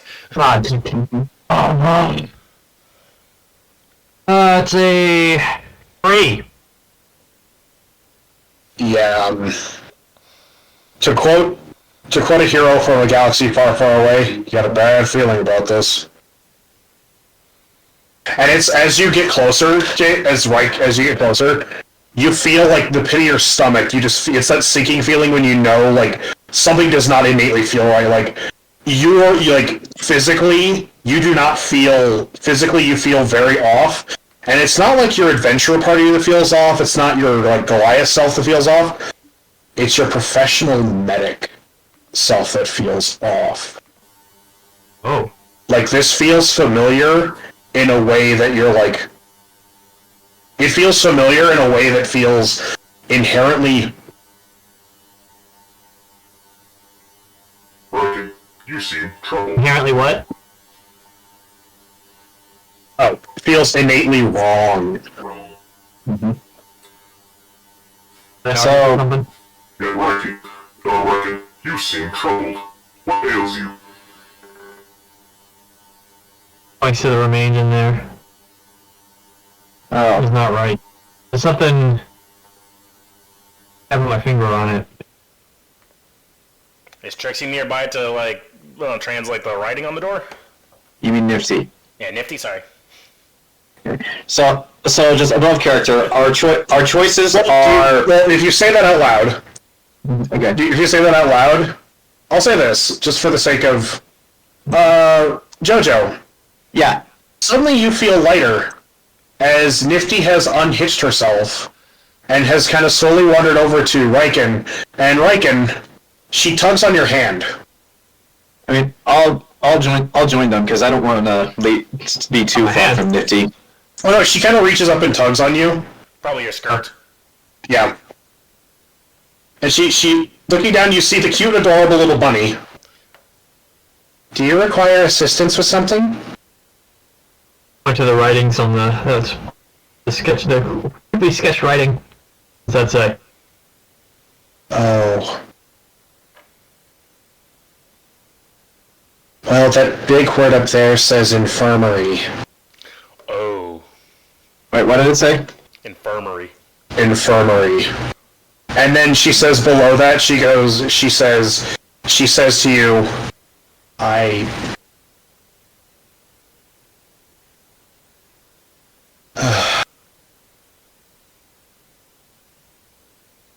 dead.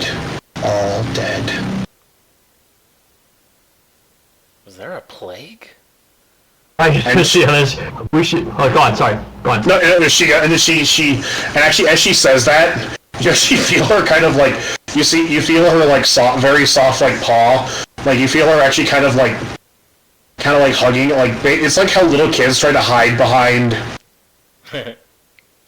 something. But you were saying, Jayson? Riken just kind of looks at the others like, we should hurry, do what we need to do, and get out of here quick. Yeah. But that's the question. If we open the planetarium, are we gonna dead open inside, or I have go broken the up. files first? Yeah. So yeah,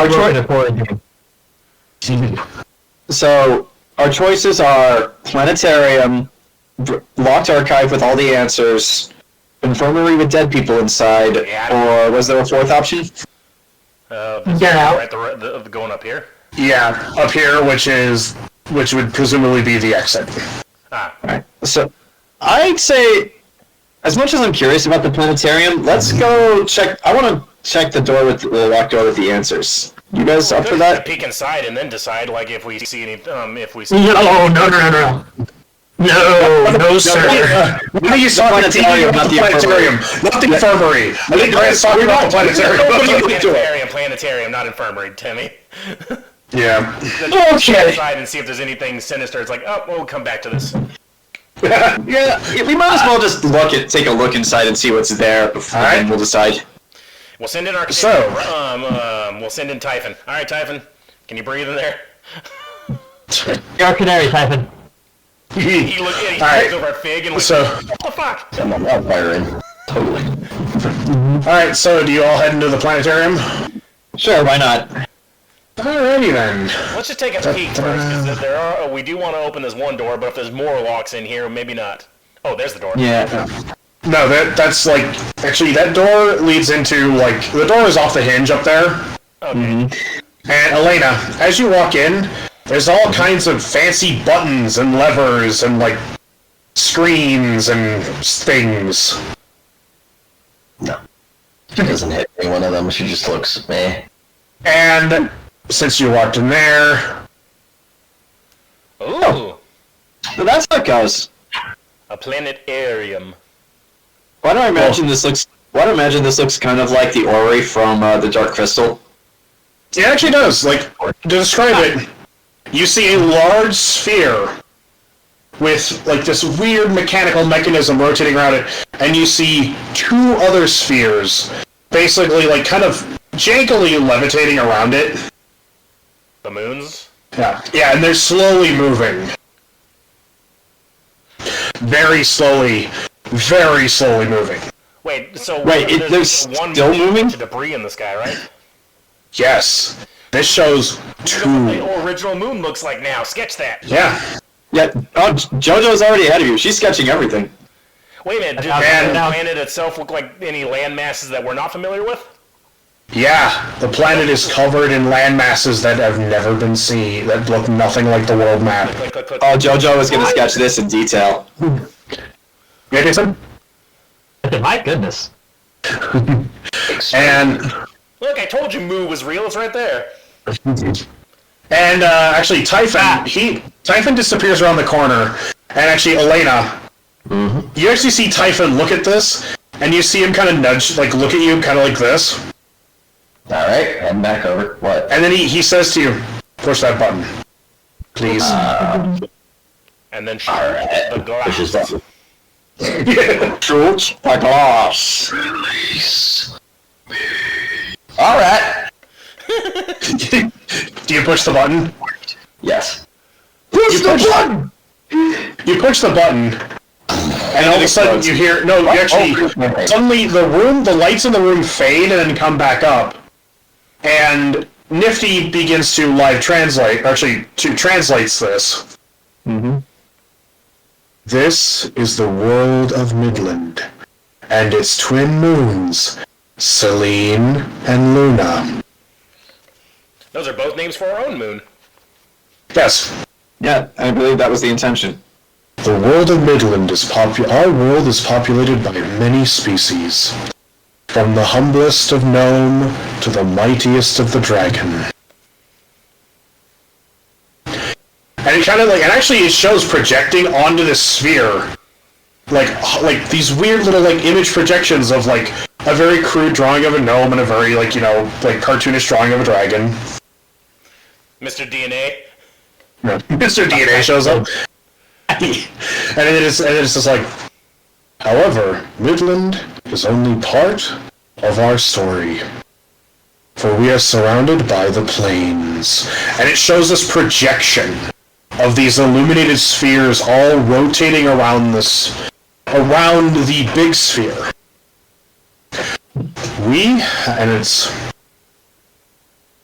And it starts all the way down to the 9 planes of hell, up to the mighty Elysium, home of the gods, home of the great gods of the world, and the Black Throne.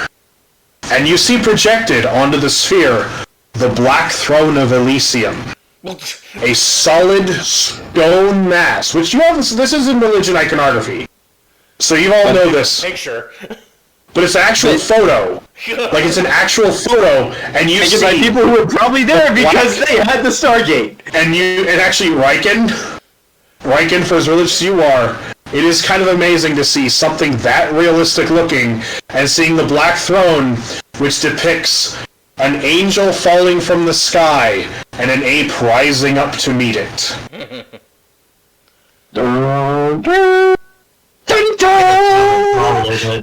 Dude, this is like if there was a Polaroid of Jesus handing out bread. This is awesome. Yeah. And it's just describe how it's just kind of going. It's just this keeps going on and on about how the planes, the different planes. It's just in the room adjacent to us, using the latest in projection technology, we are able to recreate one of these visions. Please notify the projectionist which experience you would like to have in the holographic theater. We look over at Elaina. Yeah. Elaina? Push another button? Looks over to Typhon. Typhon looks at you. All the buttons are faded. All the labels are faded horribly. Push a button, Elaina! Telling the chamber of tactic gas. Do you hit one button, or do you do the fucking drag your hand across the keyboard? I click one button. You hit one button. Thank you. You have chosen Elysium. Oh. Please wait while your projection is being built. And all of a sudden you hear it pauses, and you see these doors on the far side spark, glitch, and then suddenly, we would like to apologize. It would appear that the holographic projection experience is experiencing difficulties. Please contact your local museum, the nearest archivist. Oh. I'm just cool much longer. Yeah, it's kind of amazing the fact that none of the text is in a language we understand, but this is perfect common. No, Well, Dicty is translating. Yeah. That's why I said, like, for the sake of yourself and me. Because otherwise, I'd be sitting here for 5 minutes going, Okay, I can hear you ever say that's yours translating. No, yeah, I kind of got jumbled. Not to be movie starts. That Mel Brooks movie, To Be or Not to Be, it starts, it's in Poland, so they're all speaking Polish at the beginning, and then at one point the voice of the announcer in the theater is like, for the sake of everyone's sanity, the rest of the movie will be in English, and the actors were like, oh, okay, and they keep talking. It's like, you ever watch, if the DVD for Mars Attacks has a Martian dub? Ah, that's I right. did not know that. So the entire movie's a... So that's another set of doors we're gonna have to like bust through if we want to see something. Alright. I get Okay, well... noticeably antsy now, by the way. After this whole situation out here. Alright, well... The planetarium was fun while it lasted, but I think we should check the locked door now. Because these doors are split, you said, right? Yeah, and it's like, they're sparking, and actually... Yeah. Yeah. Wait a minute, wouldn't Elaina have like a window into that room? Because yeah, she's in the projection booth. Actually, yeah, Elaina. Do you want to roll perception? Sure. Hey, Yeah, because you're in the 19. You'd have the thing, yeah. you looking into it, you actually see something weird is happening in that room. It's being eaten by a group. Kind of. Elaina, you see in that room, the floor is mostly gone, and there's floating bits of debris, all kind of slowly oscillating.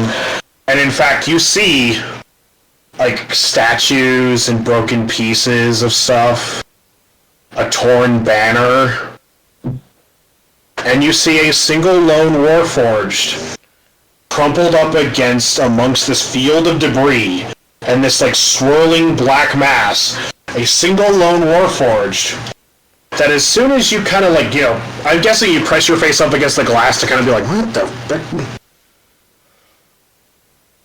As soon as you do that, you watch as the Warforged's one lone eye lights up and looks at you. It's got individual eyes? Yes. Ooh. And it looks at you.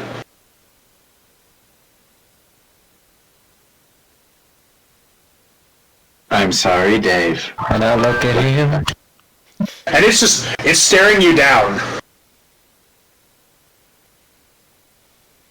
And he looks me.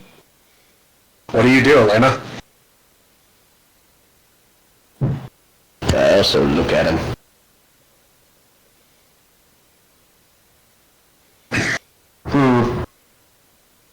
You see it stand up. Uh-oh. And it kind of looks janky, and you actually see, like, sparking materials in the dark. Oh god, which one of the animatronics is it? Chica. And you actually hear... you hear a very faint voice from inside the room.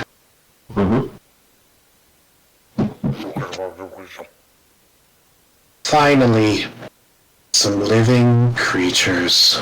Uh-oh. It spoke common. I don't like how he said that. It spoke and actually all of you hear a very faint voice. Elaina is closer to it, so she can actually hear it. Was he?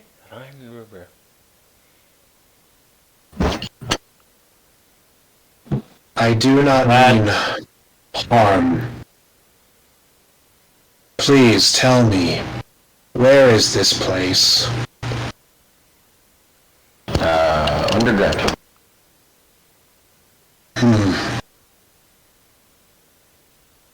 What is the name of this world? Midland the name? Yes. Yes. Midland? He's from Mechanus. Oh. I fell so far.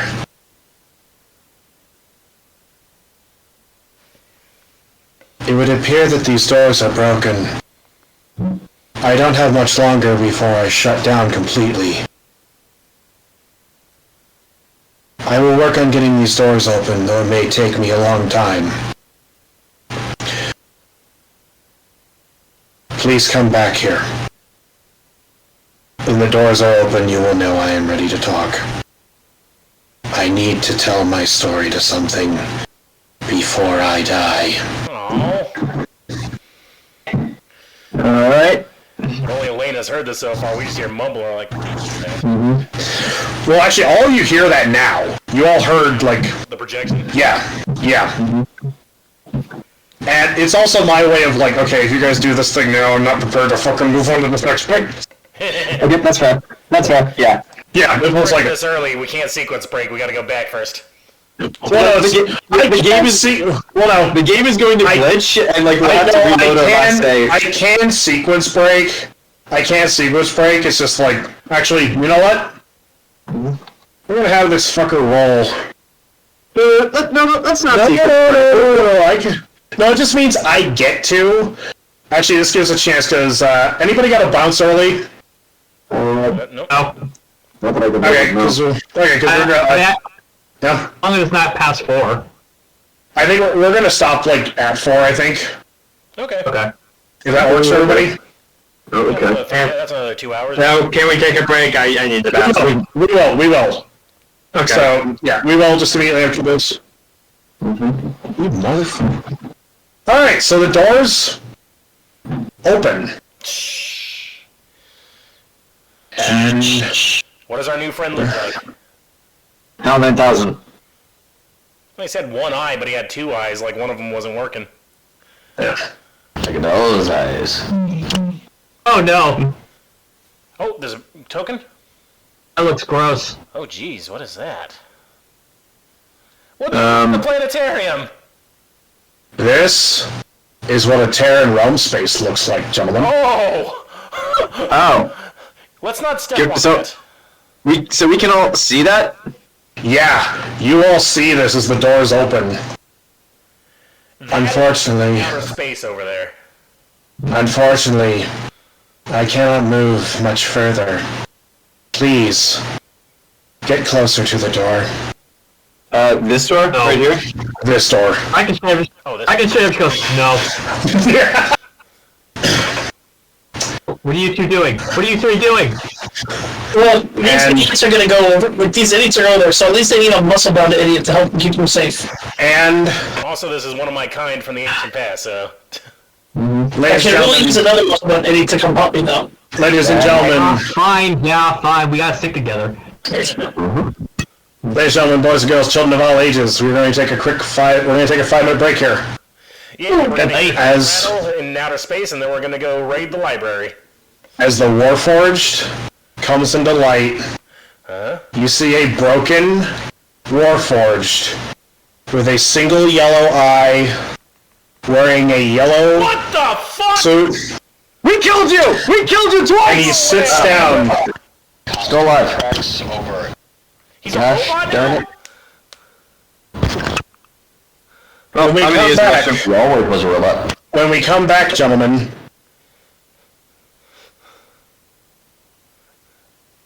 he says to you, "Thank you.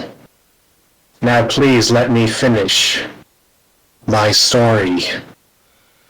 How did he survive as a robot? Like, what did he is the purple man. He downloaded his consciousness or something. We killed him like twice. And we're going to take a 5-minute break. Temme, that's Cypress. That's a guy that would not stay down for the longest time in the last campaign. Well, I wasn't expecting that. Wait a minute, does that mean he followed Pandora to this, or did she follow him? Because she was investigating his mansion whenever she fell through. That's right. Oh shit. Okay, so yeah, let's hopefully he doesn't try to betray us so we can go raid the archives.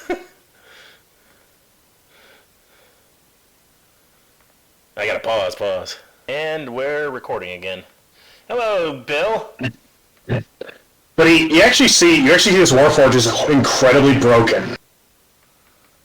Like, it looks mangled. He's got the bow tie and everything. And you actually see him, like, hold up a hand. And you actually see, like, as he holds up a hand, you see, like, one of the fingers, like, fall off. Strange. And he looks at all of you.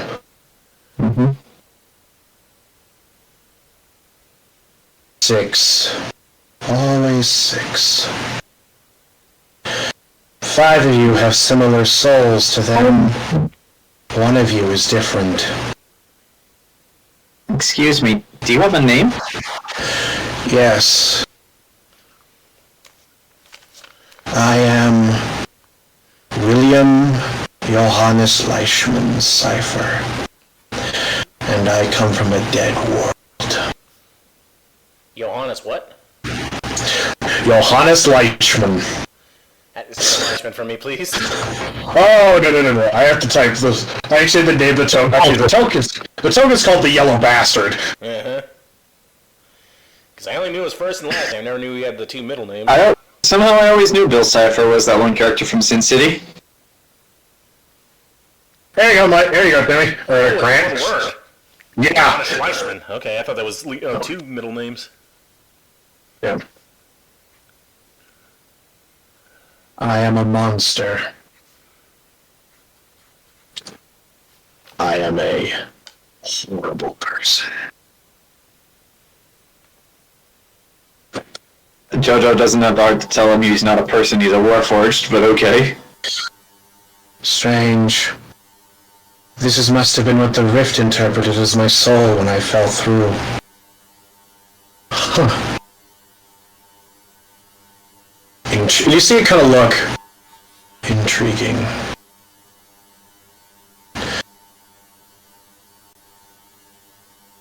A dead world. You mean Midland before the end of this world. No. Time on the multiverse changes and moves so quickly. The world I came from experienced heat death. What is heat death? The end of a universe. When time stops.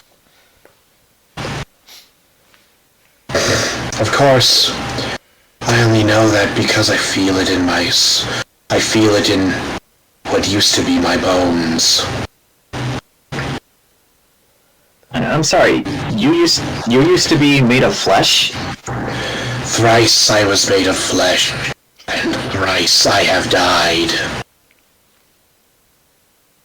Are you a magic user of some kind? I was a sorcerer. Who manipulated his soul to inhabit the bodies of others.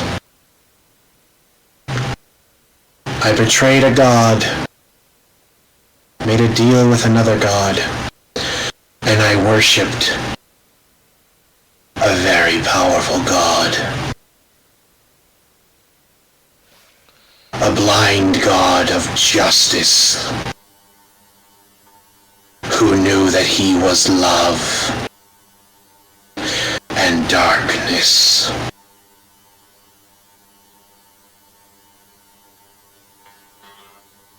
Out of excitement. Out of character, does that sound like, do we have a God of Justice at all? There is. But That's he's the the way nameless he... queen. No, well, that's one of the nameless gods, but the way he's talking, it's very... You feel, when he says justice, it's very cold feeling. Do we even have the concept of the word universe? Yeah, I was gonna ask there is. myself. It is. You know the concept, but when he's talking is like parallel shit. So Like we know the planes, like we, different gods outside of our own pantheon. You don't. The way he's talking, you get the feeling he is. So actually, with that in mind, then Jojo is going to ask, like, so what was the name of your world? Zoringrad. Yep, confirmed. Riken, Now we can write it down. this is weird to you because that word in Goliath, roughly in Giantese, translates to Throne of God. It's actually 3 words scrambled together.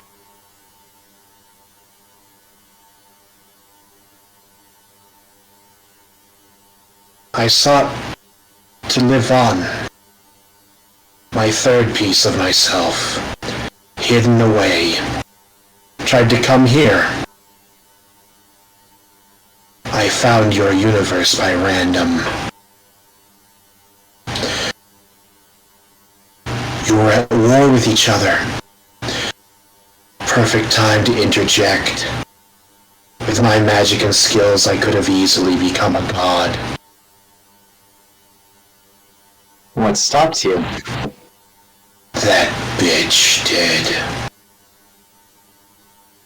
Do you refer to the nameless woman? Or do I have the voice almost? Yeah, I do. Okay. No. You see him look around. It will probably take what's left of me to show you. But I can. If you wish to see it using the crude technology you have in this building.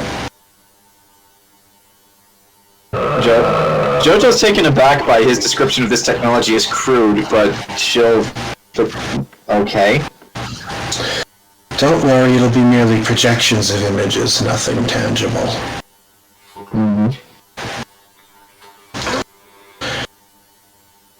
You see his eyes, his one eye glows, as suddenly the room transitions to the room that you guys are in, but the room he's in suddenly becomes this elaborate white hallway, or this elaborate white ballroom, and there is a lot of damage, and there's debris and broken floor tiles everywhere, and blood. So much blood.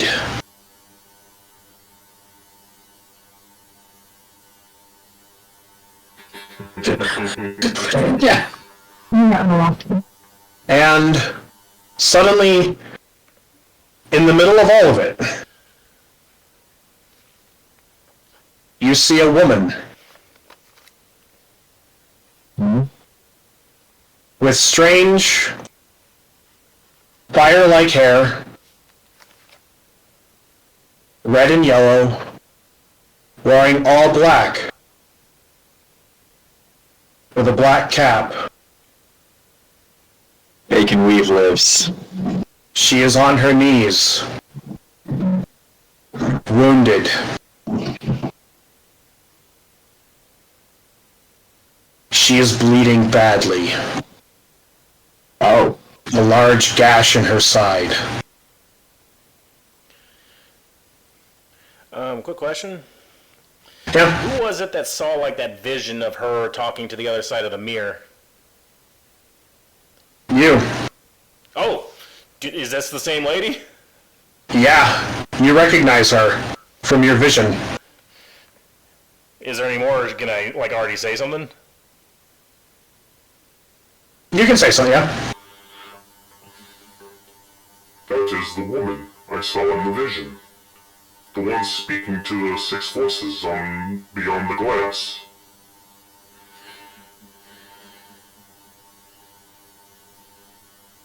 Yeah, specifically when you touched Dante's mask. When I touched Dante's mask.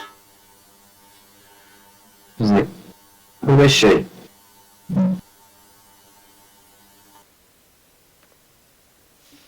I asked that to Cypher. Yeah. Who is she? He just kind of, he goes, Her name was Pandora. And I had won, finally. You see her now, she's on her knees. She looks horribly mangled. He beat her? you see her take out a bag of holding. A black bag of holding. Oh. Oh, that's what she did. And you watch as she tries to open it, and you see 6 black glass spheres fall and hit the ground and bounce. Ah. And you see him look back at her, but you don't see the Warforged. You see Him as he was. something else. Yeah, we didn't know it was third form, did we? You see something else. Yeah, she's got her pieces of the catalyst. Ah, so it is him as he was. That won't work, you stupid. They're dead. They've been dead for centuries. And he looks up and you see a portal. Look. Their world. How beautiful it will be. And you actually see him reach... You actually see something sticking out of his chest. And you watch as he pulls this black knife out of his chest. And he examines this all-black knife. Really? You robbed his grave? Well, you robbed all their graves to get them. Oh, that's my knife! No. Isn't that Nyx's blade? No. It's a different knife. Oh, it's not the assassin blade, okay. And he looks at it and he goes, worthless. You know I'm immune to this metal. Oh, it's Vorpal. Oh. And he says, I thought it was a bow and it was buried with him. Oh yeah, you could change your weapon. Oh well. And It was a sword when Morgoth wielded it. And he snaps it in half. And I guess- tosses the 2 pieces at her. I guess its power ran out after Alexei had died. Also, it was Oh, well. purple, though. And he walks to the far side of the room. And as he walks to the other side, you see her continue to shake the bag as weakly as possible. And you see 6 test tubes fall out, filled with blood. Oh. Why does she have a blood? And Activate the catalysts. And as he goes to the other side, he looks back, and you hear him cast some sort of spell, and you see it start cascading towards the woman. And she braces for impact. That never comes. As suddenly standing before her are 2 figures. One holding a great shield,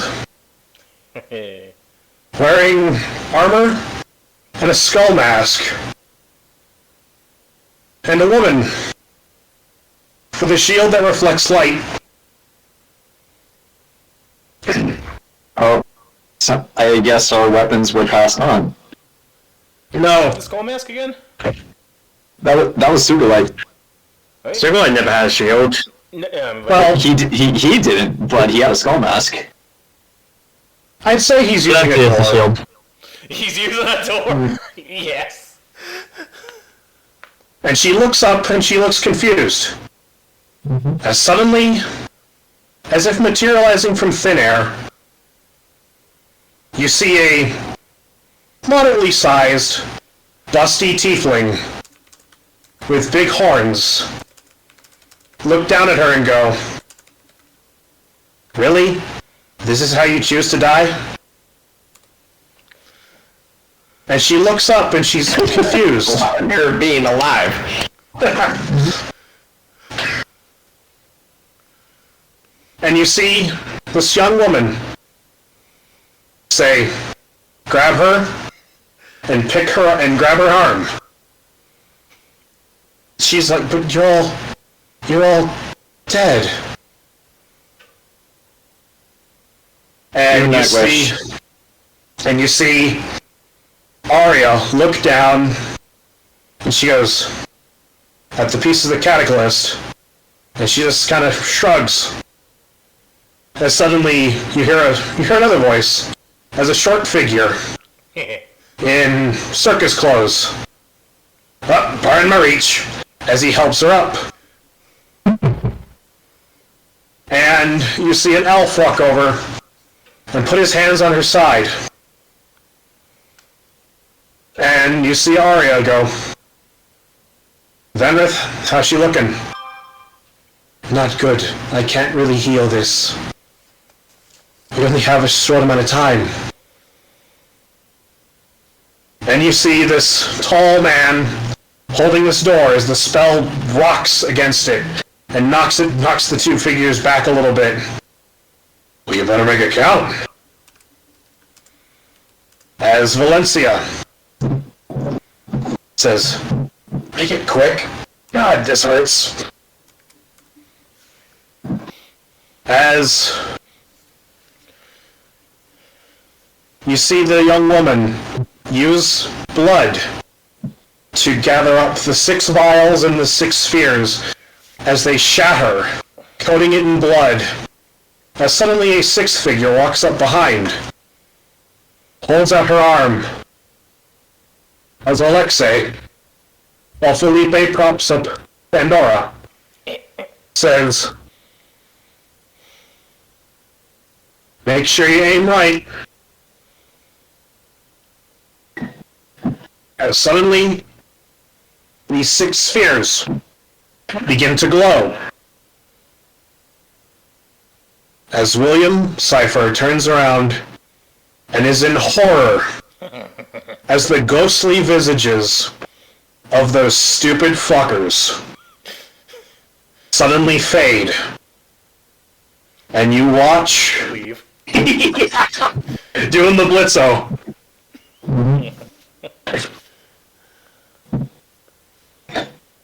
As suddenly...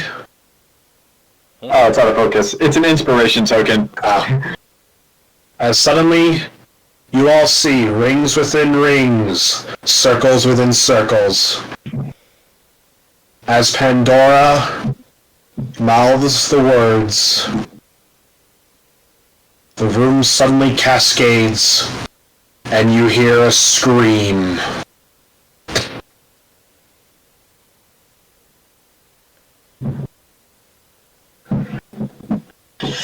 And at that, the illusion fades. Look back to Will.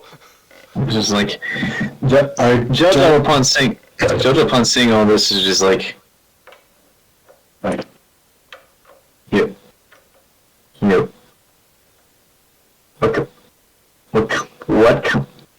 What kind of sick warmongering criminal were you? The worst kind. His voice is now like super fucking distorted. Mm-hmm. And he goes, I don't know what happened to her, but I do have one last vision. And you see his eye suddenly projects, the way Artie you can do sometimes. Mm-hmm. And you see wreckage and carnage as you see the woman pick up the bag with 6 glass marbles. The 2 broken pieces, and she puts in the bag as well, of this knife. And you see her walk through wreckage and ruin and burning and flames. I wasn't the only one who came through when we fell. And besides, the illusion fades completely. Mm-hmm. I can still sense the magic on this stone. At long last, the final piece of the William Johannes Leishman Cipher Trinity fades from reality. a ton. Zach, how many gods of the Nameless Court are there? 13. 7? I thought it was 13. 7. Okay, I was gonna say, what do you think they each have a piece of our catalyst? I sincerely doubt that. What I want to know is what happened to the Vorpal blade. Exact. Yeah, Vorpal doesn't even exist here, does it? It does not. No, it does not. And crap, why don't I remember the name of it? Because it was a kitchen knife before, because that's how it appeared in Alex in Wonderland, and then it became a sword when Morgoth used it. It became a bow when Alexei used it. It could be anything. Yeah, it could be. So, but yeah, she still had the pieces of the catalyst, and she brought it to this world. And there's like 7 gods, maybe 6 of them got the thing. The 6 pieces of the catalyst would be useless because they could only be used by us. Yep. But yeah, maybe they got something from it though. But that's all above table. But is he? Oh yeah, but yeah, is he just floating in this nothingness still, like his dead body? Yeah, he actually Yeah, let's not retrieve that. That's like open space, like where he's been floating for all these years. Yeah, I feel Jojo is actually going to just close the door, as if that's just going to somehow protect us from the just void in space on the other side. Also, remember what he said. 5 of you felt familiar. I did. So yeah, will someone go on Facebook and tell Charlie we face Cypress again? I'll do that. Did anyone understand a thing he said? I'm gonna No. we'll peek up because there is something he does. The woman, this Pandora, is someone from another world, another universe with gods outside of our own. She must be related to Dante in some regard. For what I just asked, I saw the visions. And also, Zach, did those voices coming out of the ghost sound like the ones I heard on the other side of the mirror?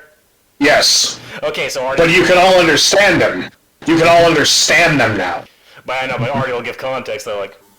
those ghostly figures, all 6 of them, they were the voices she was talking to on the other side of the glass in the vision I received. Dante has some connection to this Pandora. Vecna was looking for someone from another world. He's looking for this Pandora. And the only ones who would know of her could be Dante.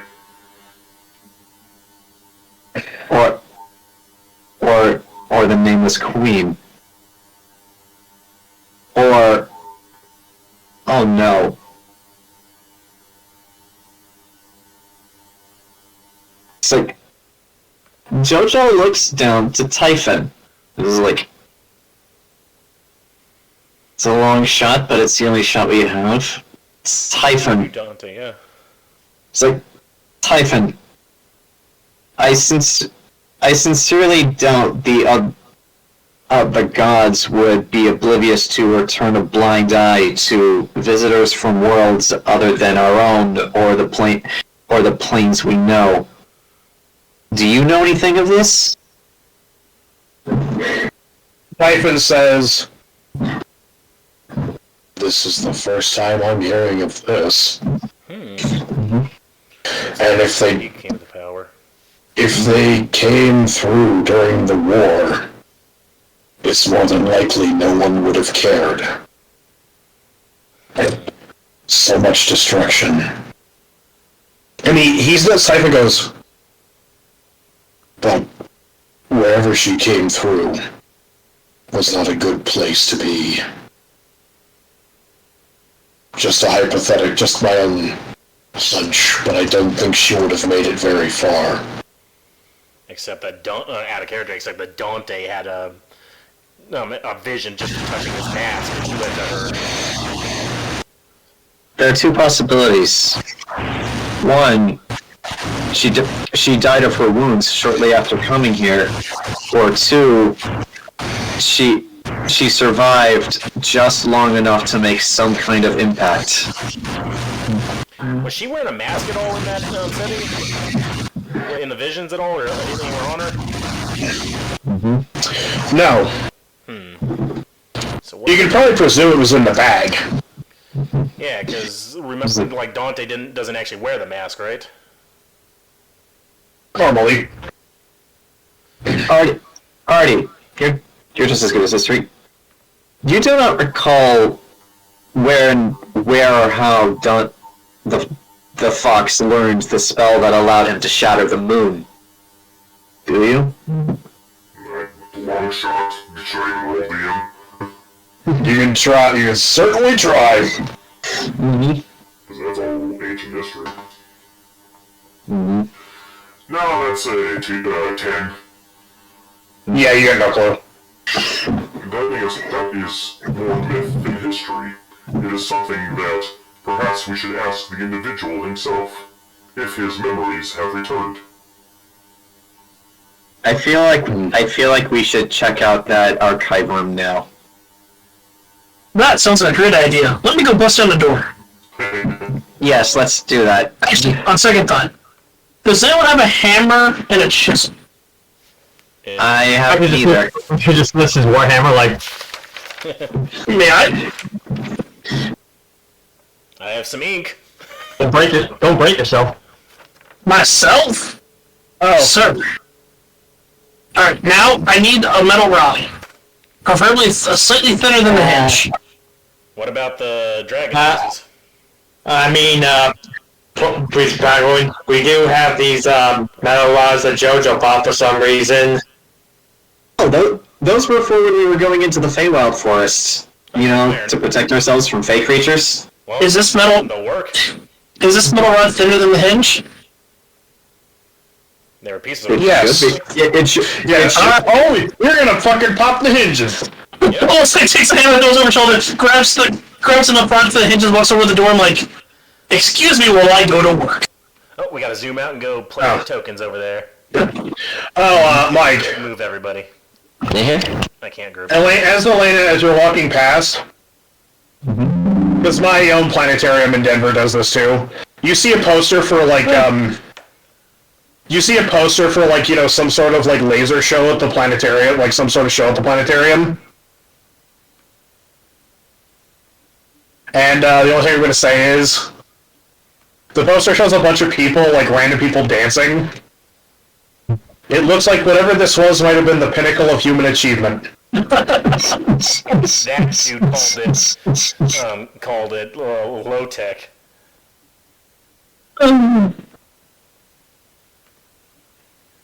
So wait, he got blasted, so what was left of his soul went into this robot, and he's just been floating in this nothingness until we came along. Like, Jesus. At least What was he? lost for the longest time. Was he waiting for us? Did us arriving the thing that triggered it, or were we just lucky? I think we're just the first really seen in like thousands and thousands of years. Yeah. I think it was a bit of both. Like, he wanted to talk to somebody just before he died because he wanted someone to Well, he was casting something in order to get to the planet, but she interrupted it. And like space is warped and time is bendable, she probably went into further in the past than he did. Or alternatively, they came out around the same time, just in different locations. But because she blasted him with a catalyst, he was like lost in that limbo thing that we found in that room. In a previous session, we learned that Vecna's mother was from another world, or something to that effect. Now we didn't know that. Because As a character, we're pretty sure Dante is, but... Trust me. Trust me. Trust me. Vecna's mother is very much of this place. Okay, because as I said in character, Vecna was very much looking for something from another world. Well, out of character, we know Vecna's a big Zorngrod fanboy. Well, if he is, Look at then... the world, they got trees! Well, if that's true, then Pandora and Cypher would be the ones he was looking for. And now Cypher is dead, so there's only one left. Well, also, like, we know that Dante or whoever remade everything from the visions of Zorngrod, so it's because of Pandora that they even had a blueprint. But we don't know that in character. But, well, also, if that's true, then like I said, Pandora survived just long enough to make some kind of impact on this world. Which means that she did not die of those wounds that Cypher gave her. Not immediately. Mm-hmm. I mean, she left an impression on Dante, and like, she brought a space metal, the only kind into this world. Like, that's the holy grail she essentially brought with her. Which means if we get our hands on it, we could use it to kill Vecna. Unless Vecna's already got it. That's the problem. Oh, actually, no, Grant, you know what I think it is? I think she did die of her wounds, just not immediately. Like, how did you phrase it when you watched Drifters? The worst suicide plans are the ones that don't kill you immediately? I think she got healed up. She was on a battlefield, the medic probably got to her, and she probably, like, influenced a lot of stuff. Oh. Dante knew about, or, like, they knew about Zorangrod a lot with other visions. Mm-hmm. Plus, like, the Giants have the word Zorangrod, which entered the lexicon. Mm-hmm. So I think she was around for a while.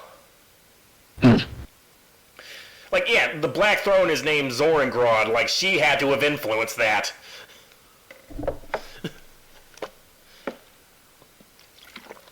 But yeah, get to chiseling, Temme. Go for it. Roll me some strength. Roll me a will hitter.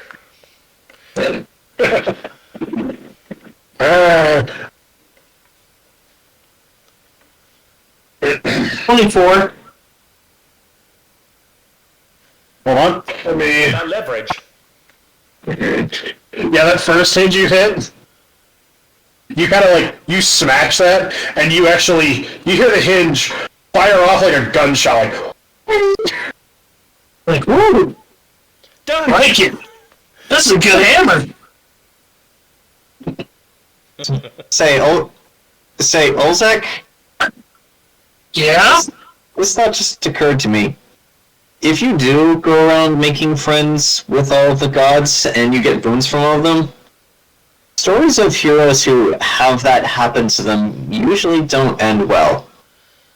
And I guess what I'm saying is, like, in the time we spent together, I've grown to like you enough that I don't want anything bad to happen to you. So just be careful, okay? roll me that strength for the next hinge. 24. 24 again? Yes. Yeah, that hit. That one takes a little bit more work. Because it wasn't as roasted. Last hinge. So, don't worry. See, here's the thing though, Jojo. I haven't gotten any boons from any of the gods. Well, actually, wait, no, I guess I got 2 boons. But I don't even call those boons. I won't call it friendship. I've got a lot of friendship from the gods. Friendship is in and of itself a boon. See, that's transactional. And you don't want to think like that. If you think like that, you don't actually have friends. And the last one. Alright.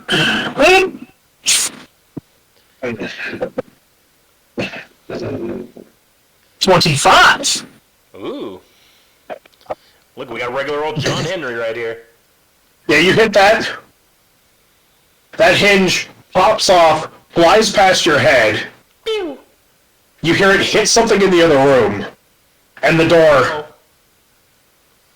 And Why do I just falls like... I'd hand the hammer back to Riken, like, could you imagine if we had to try to just, like, pry that open? That would have sucked. Very well done, Olzec. Well, Jojo is heading right on in. and the I know. guns get you. I'm trying to use my brain more. It's hurt. It's a muscle I don't flex often enough. That's What okay. the hell That's is this fine. thing?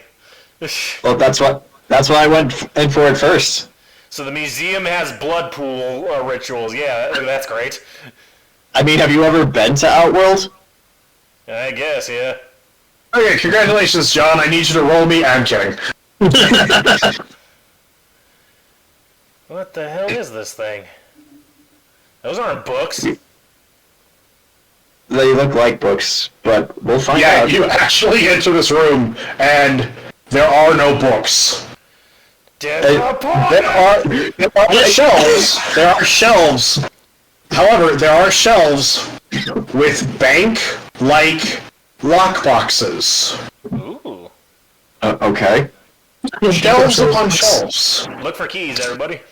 Okay, sure. Well, they like, I guess like, like how luckily you can pull them out, but I will say this. So they're like safe deposit boxes? Yeah, so like safety deposit boxes. Well, yeah, there should be Okay. one of those at least, right? And, I'll point this out as well, that thing in the center, it rises up to a solid black surface that's like perfectly polished. It's like a little like, I guess it'd be like a small like round table, but it is a perfectly round obsidian black polished surface. You just couldn't actually make that on the map? Correct. Is it like similar to the screens outside? Similar, yes. And upon seeing this, Nifty actually goes, I thought this was one of those. Well, after Nifty says that, I'm going to say, like, Nifty, I thought you said this was an archive. It is. Where are You the can books? Nifty actually kind of looks and you see her grin, a little bunny grin, and she goes, I thought her mouth didn't move. It moves like slightly. Horrifying. But she gives, yeah, she kind of gives like a slight grin and she just kind of goes, who needs books when you can record things? Record how? Artie's done this. He's already. Oh, she goes, yeah, she says, open one of these boxes and let's see if we can find out. Okay, Retro insight on the bear and the smile. Yeah. what is Skylanders? What is Skylanders? That towards the life game with Spyro. Yep. Oh, okay. You put the little toys on the little thing and then it digitized them. Nifty seems excited. Like, she doesn't seem sinister, she seems excited. Like, she gets to show off something. Like, you actually kind of see she's, like, bouncing. Like, yeah, like when a little kid is, like a little kid is excited to show you something they just found. Got a bomb! Well, I mean, JoJo's not even going to attempt to open any of the boxes. She's too weak. So, Olzec and Riken, you guys are What are up. these? Yeah, what's this green thing here? What green thing? You need? Right here. Oh, that is, yeah, that's just part of the background, that's part of the, like, the thing, but, yeah, if you want, yes, you can pull, it's basically, it's like these shelves have, like, little boxes, and they're different sizes, too, and they have, like, numbers etched into them. Oh. So yeah, they are safe deposit boxes, but we don't have any keys, so we're gonna need your muscle to open them. No, they have a lock in them, but you can... Is there any keys anywhere? Like, maybe on a wall? Roll perception and... Yeah, roll perception. What's the time? Well, I mean, in real life, safe deposit boxes, The owner has one key, and the person at the bank has the other key. That's how they work. Right. Therefore... Perception or perception? Either or. My understanding was you need both keys to open a deposit box. No. Depending on the bank and the Well, also, this isn't a bank, too. depending on the bank and stuff like that, in most cases they'll just let you into the room where you use your own key. And they just send to make sure that, somebody stands in the room to make sure you don't. Okay. You're not stealing your shit. You're just grabbing a box, Jayson, or you're looking at the whichever one's keys? closest. One's closest. Yeah, I'm looking for keys. You just go, way. let's check this Yeah, you actually, you pull one out, Jayson. And it says, like, 502. Instant it, yeah. So it's not the 501st. No. But as far as keys go, Grant. Artie, you're kind of like, it's kind of looking around, looking. And you find a little, like, hole in, like, the group of these, and you find keys. How many keys? Give or take, 622. How do you get 622 keys on a ring of keys? And they're numbered. Okay. Yeah. I will hold up the big ring and I will go. How do you... Keys for everyone in this room if you wish to open a specific numbered box. Well, I mean, like, we can start with the one that Riken's holding. Artie. Don't need that key. Artie. Since you're holding those, I need you to roll me another perception check to see if you get this. Perception.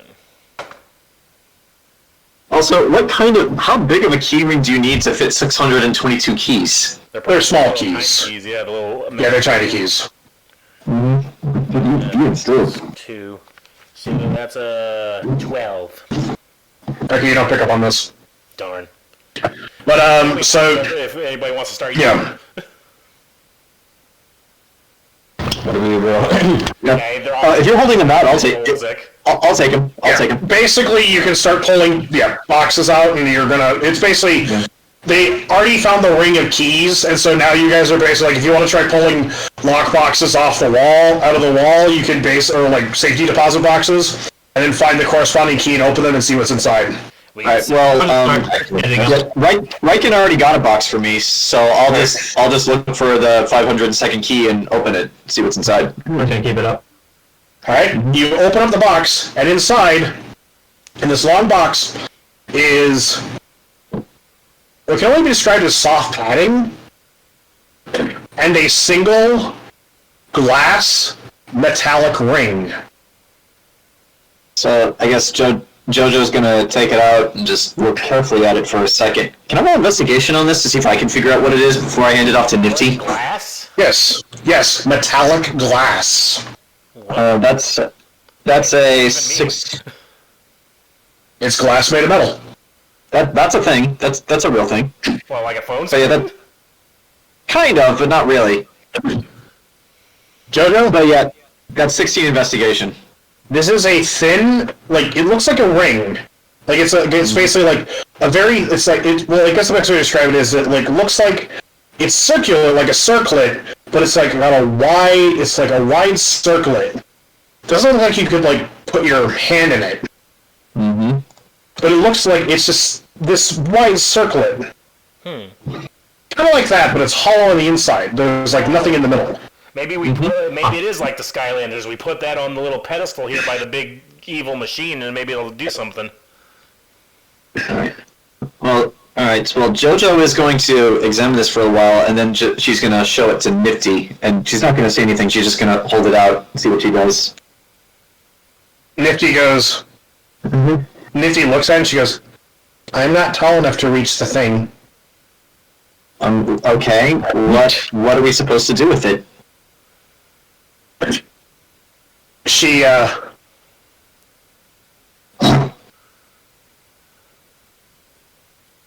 Nifty says, you take the ring and you spin it on the black surface. What's that movie? The Time Machine. Yeah. Yes, I stole this from the Time Machine. Do I remember something like that from somewhere? Alright, so Jojo will do as Nifty says. As you start to do that, it starts to spin.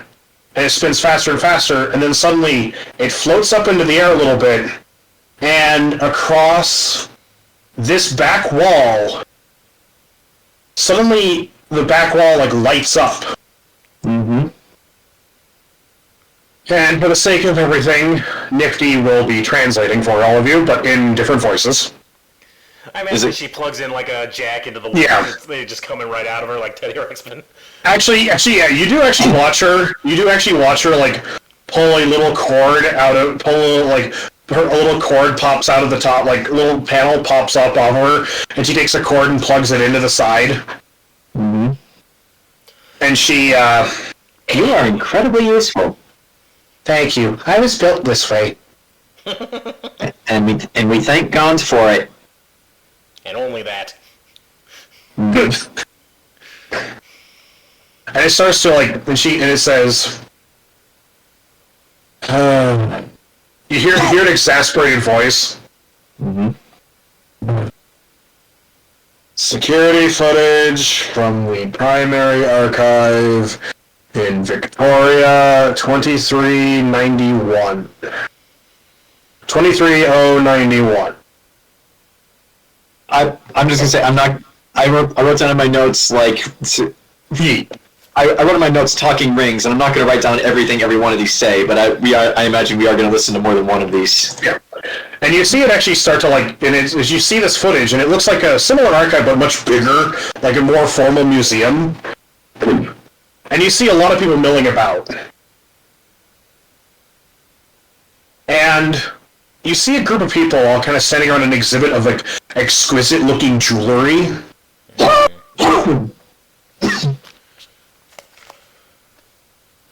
I was born here, you know? Like people talking in the like, you know, you can hear the like you see one of them talking. I was born here, you know?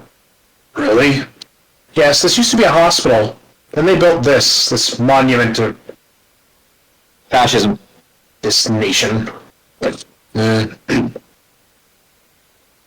Right. This big monster over here. Simple smash and grab. You got it. Oh. Oh. Archives are the security logs. And you actually hear, you hear like, stick to the, can we trust the new kid? The new kid? Yes. Mm-hmm. I don't know, he seems, you only got her word to go off of. Well, she is our fearless leader, so we might as well listen to her. Right. And then suddenly the footage kind of stutters a little bit, and suddenly you see the glass case is now shattered, and you see like these 5 or 6 people like trying to run out as they get tackled by security. So, did we just watch security footage of a bank robbery? Yes. Museum robbery. And then it cuts to That's kind of bank robbery. Yeah. And then it cuts to a young man sitting there, looking bored as all fuck. Before the robbers beat the shit out of him. No. You see this, like, dude, like, he just kind of, like, looks a little... Now explain to us why you tried to steal the crown jewels of Barovia from the museum. What? What was that like? What'd you say? He said for the lulz. Wait. But, no, you hear this guy go,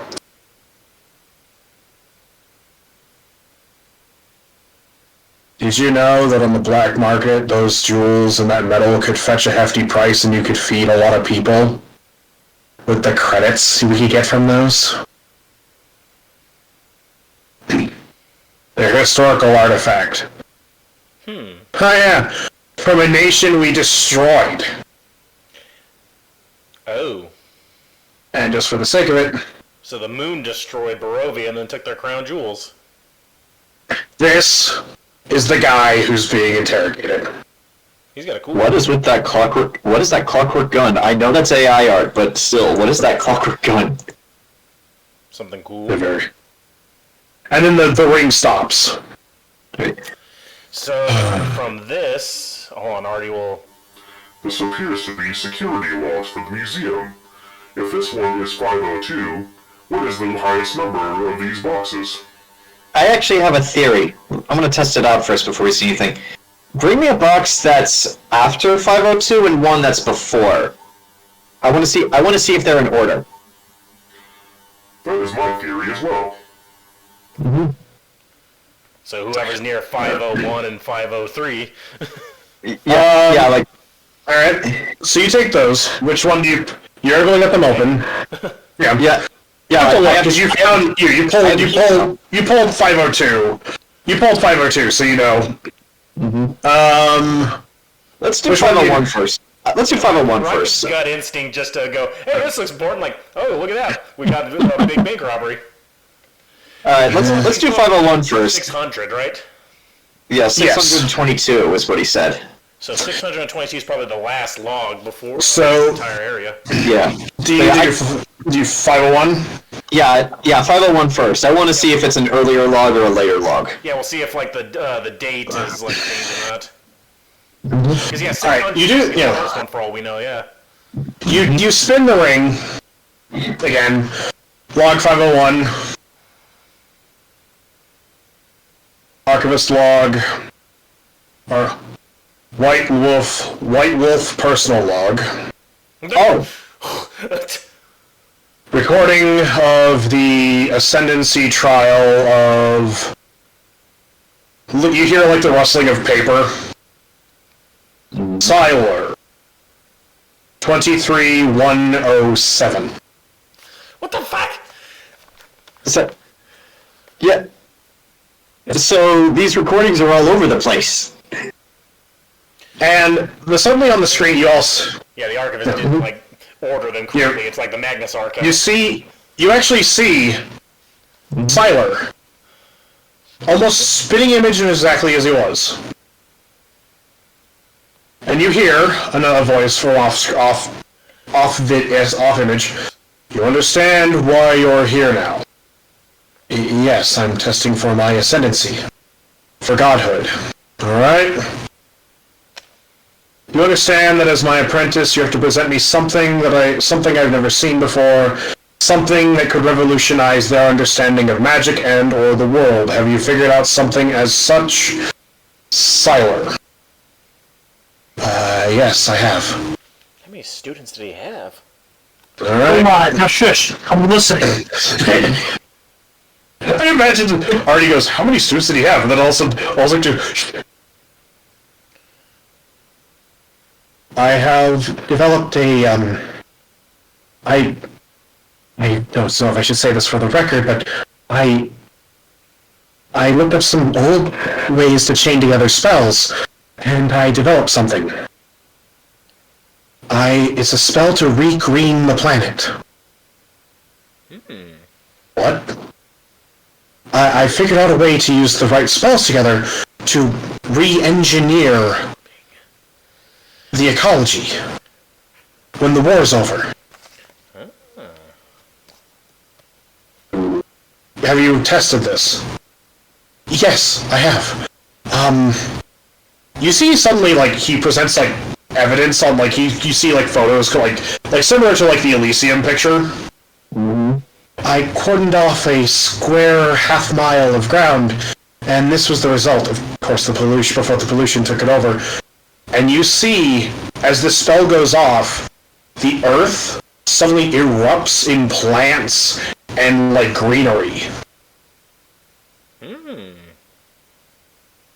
If we could use this on a mass scale, I mean, granted in limited ways, because I don't know what the effects would be on a city, we might be able to actually fix the planet.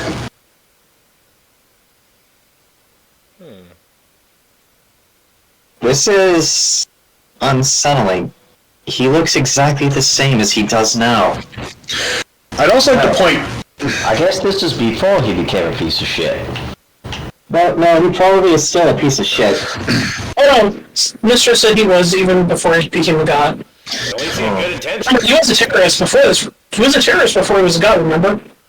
An eco-terrorist. Good intention. Yeah, eco-terrorist it looks like. Yeah, that's the road to heck.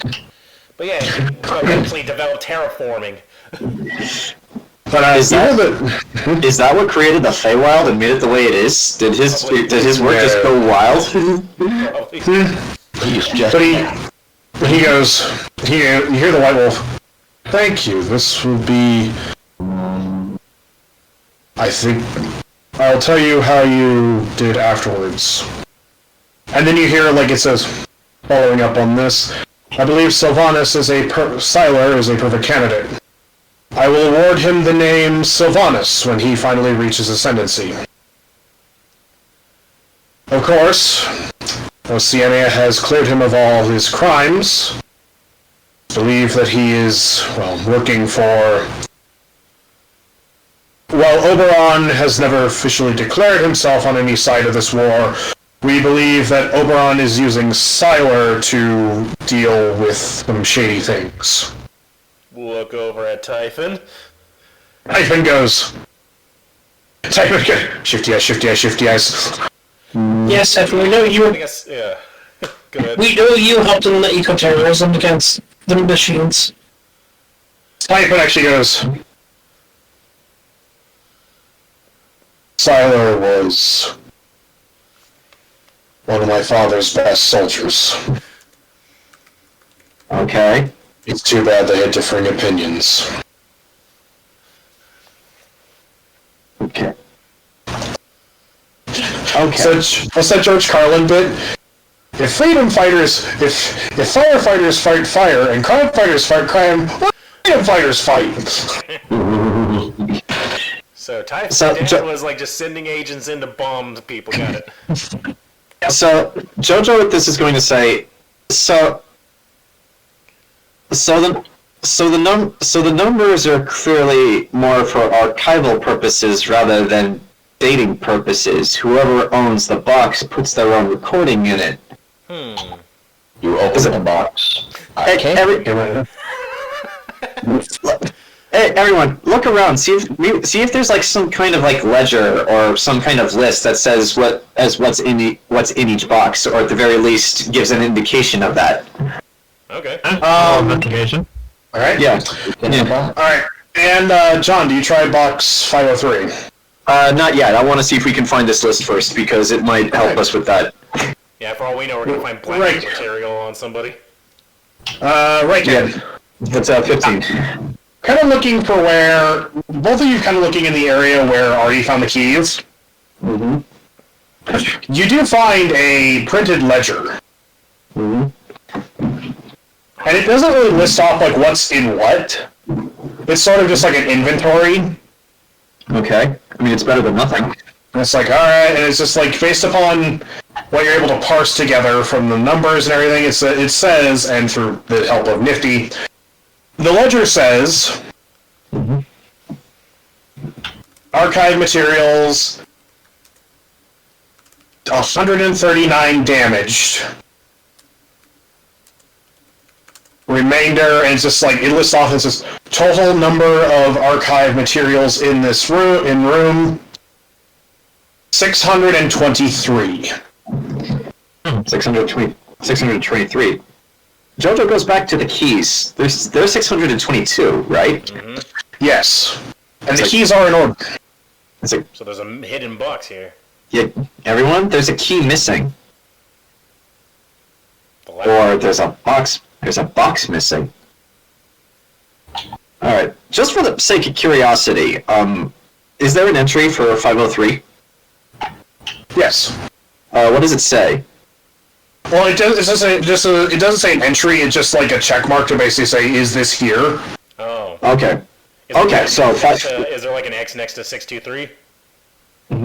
There's X's next. You actually are able to determine X's mean that it's damaged. Check marks means it's fine. But you go through the list, and there are 622, but the total is 623. And actually, there is a note scrawled in the corner. Counting error. Remember to fire the new guy. Oh, so it's a clerical error. Unless. Well, no, it says. Well, it says Yeah. presumed. Actually, the way it's worded is like presumed clerical error, and then there's a follow-up note. Then, like as you kind of flip through the ledger, you actually see the total number circled several times on the next page, and then a note hastily scrawled, which Nifty translates, much to her chagrin. Look here, you cock-eating maggot. I counted these correctly. Take this job and shove it up your ass. I'd rather be fighting in the war. Yes. That's just not Was the person who wrote this named Ernie by any chance? No. His name was Carl. Yeah, that's fair. There was only one Ernie. So if there's 623 and like 100 some of them are broken, that means we only have to listen to about 500 of them. So let's just spend the rest of the day here listening to all. I'll have Ernie. No. We got some No. rations. We can make camp here and just watch movies No. all day long. Yeah, But do you wish to try and see if you can discover what's happening with this miscount? Yeah, sure. I would. Well, yeah, I would like to. I mean, we're invested in this now. Someone play 503 in the background just for background noise. Sure, I'll start it. Actually, you know what? Yeah, I'll let you guys do the investigating. Jojo will just keep these playing, just so that she can like see what they say Alright. and like see if she can find anything interesting. And Zach, just for the sake of expediency, you don't have to tell me everything I know. that's in every one. Find the schematics for training. We will I revolutionize. need you. Well, okay. I need everybody that wishes to look for this. Roll me an investigation check, John. Yeah. I need you to roll me a luck check on that ring. Sure. that one fell up. That one at the table. We'll watch whatever Jojo's watching. And that's a 15 for luck. What is playing is like a recording of a concert. Is it good music at the very least? Let me see. Is it good music at the very least? I imagine most of the music that Jojo listened to growing up is like classical music, like violins. I imagine listening to Taylor Swift would like blow her mind. No, and that one would not be Taylor's. She's being No, and that one would not be Taylor Swift, and that one would be Justin fucking Bieber. Ah, What would Cannibal Corpse be? Because I imagine that would terrify Jojo. but he does have corpse in his basement, so yeah, that elevates a little bit. I have punishment for murder, and then they actually found skulls in the dude's basement. Alright, so as you are, let me see, I had this queued up and now it just fucking appeared great. This. Ah. Yeah, let's go with that. Ernesto needs to remember this song. We will bring it back millions of years later. Somewhere This was a hit Somewhere- in Oceania. somewhere across. Well, Nifty is not translating, so all you're hearing is like instrumental and like what vaguely sounds like Swedish. But that's just writing down the musical notes he's hearing. Yeah. I wrote to see how I write those down. What kind of insane mad constructions made these sounds? Also, meanwhile, yeah, go ahead and roll, Ken. What do I roll? Intelligence. Also, for the sake of just for the sake of hilarity, somewhere across the multiverse, a femboy sneezes. I have no bonus to intelligence, so 11. You get most of it. You don't get any of the lyrics, but you do get like the. You know what it's like? It's like listening to the Who, like with they're speaking in Mongolian, but the beat's awesome. Oh yeah. Again, he's just writing the notes like, okay, I think I got most of it. It's right here on this page next to the one back home anxiety, which is just silence, but it gets faster. Jesus.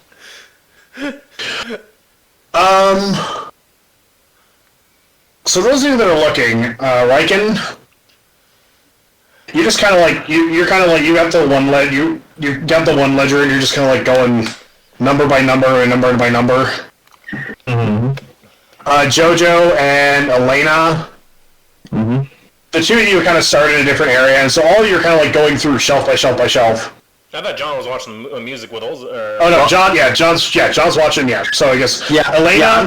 I'm playing the recordings while everyone else does. Yeah. So I guess Elaina is like kind of just going like, okay, looking through another area, and actually Elaina and AARTI, you both kind of converge on the same shelf, and you both come across and you're like going, okay, Elaina, Yeah. and I guess AARTI.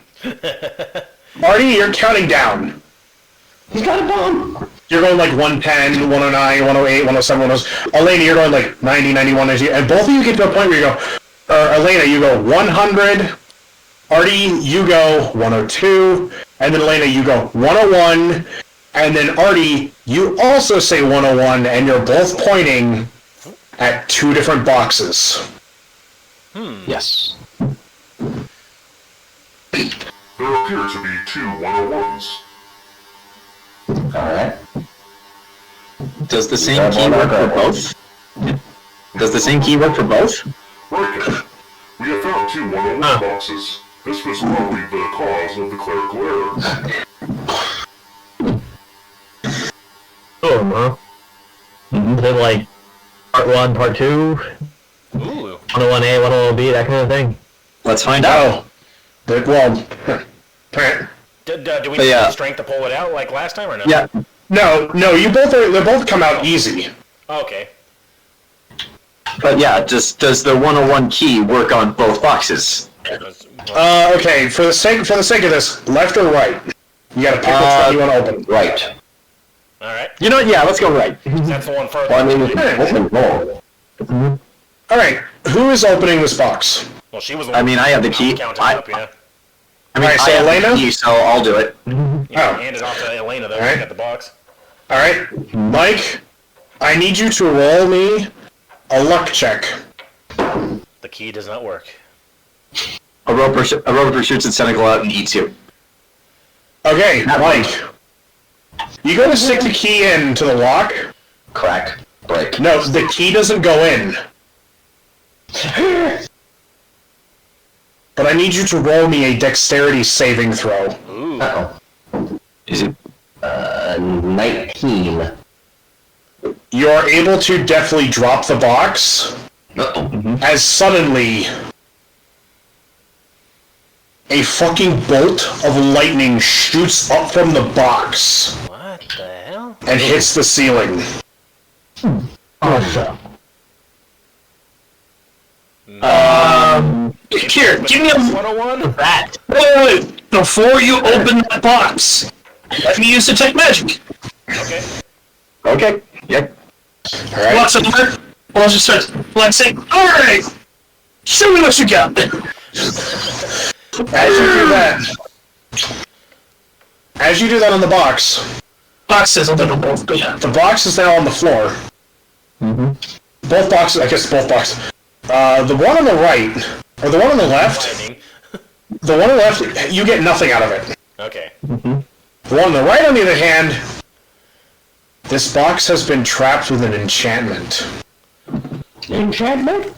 Okay. Specific- He said specific. Jojo, or somebody, one of you guys can open this box.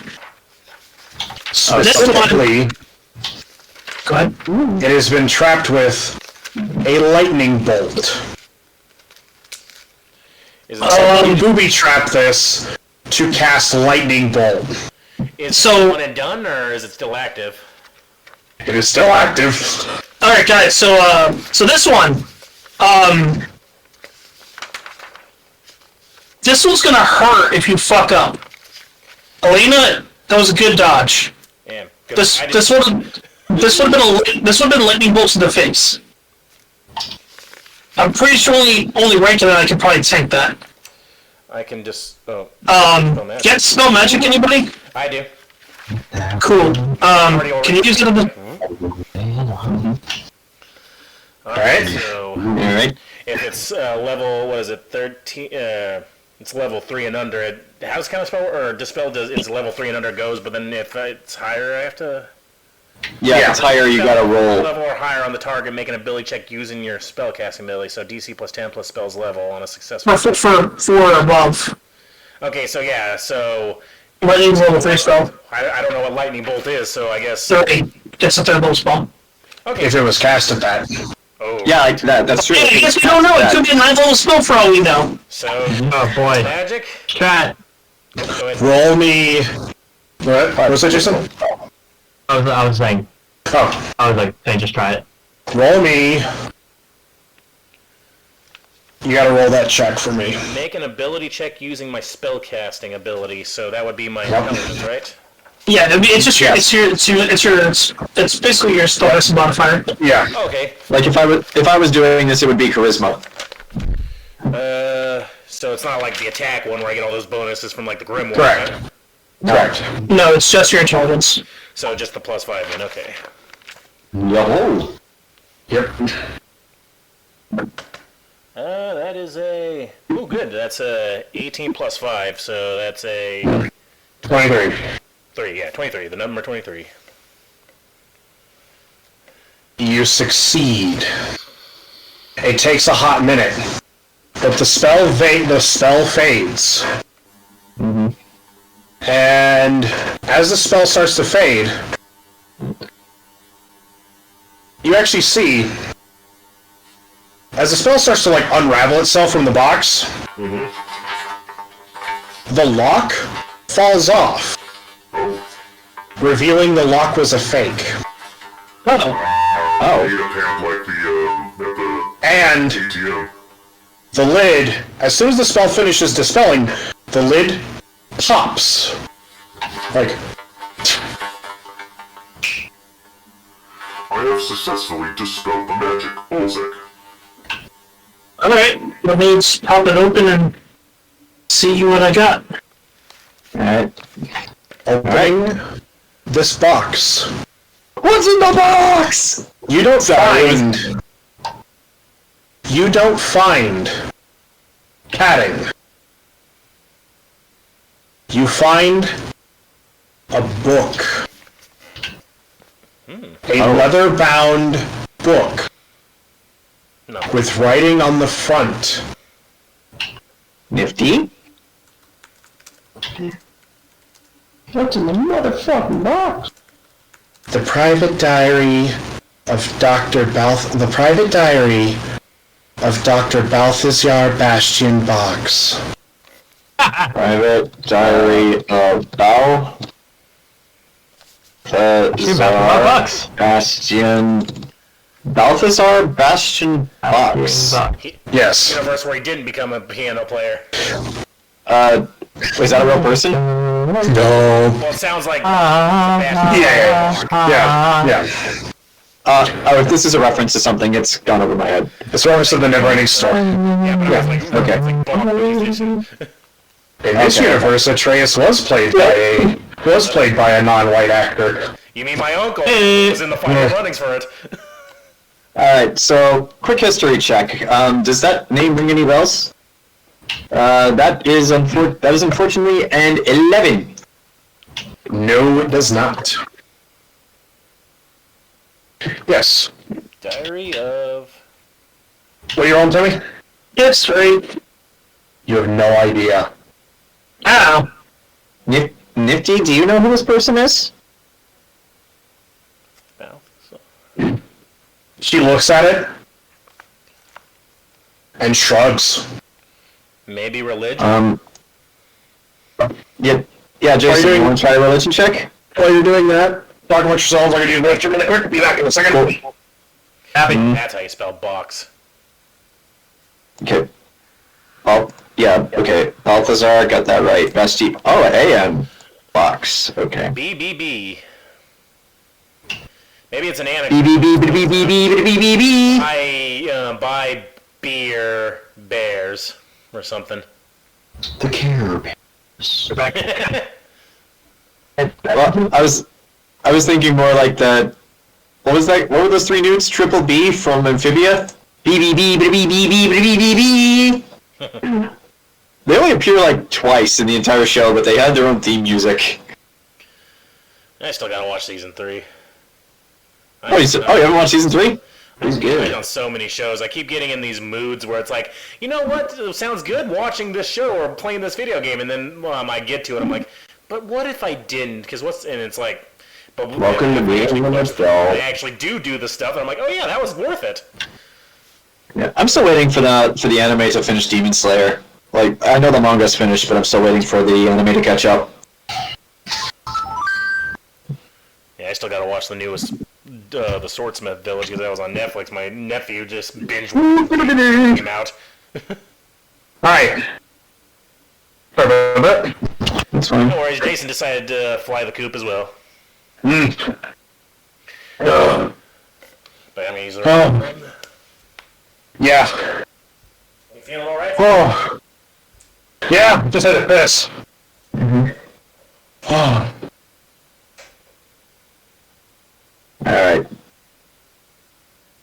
Alright, so I guess Jojo will crack open the book and just read the first page for now, because this seems like something that we're gonna have to sit down and really go through, like when we have a long rest. Make sure the book itself isn't trapped. Oh, good thought. Actually, Olzec, do you detect anything on this?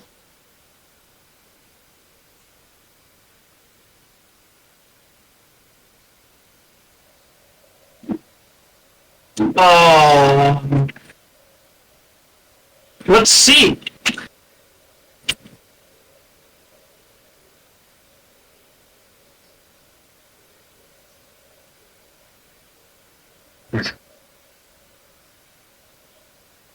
Sorry, I'm just looking to see what tells me this today. Alright, well, regardless of your answer, I am gonna put this book in the bag of holding, just for Yeah, the no, I can archaeologist. Yeah, sorry. Yeah, I can do it again. I can do it a few times. Huh. Okay. Yeah, because we're not going to be able to read Detect magic. regardless. Alright? Like, it's going to be like when I had the metal book where I had to translate it every night by using I'll comprehend language. Later, if we just sit down with Nifty, we might Well, I got God. faster. Alright.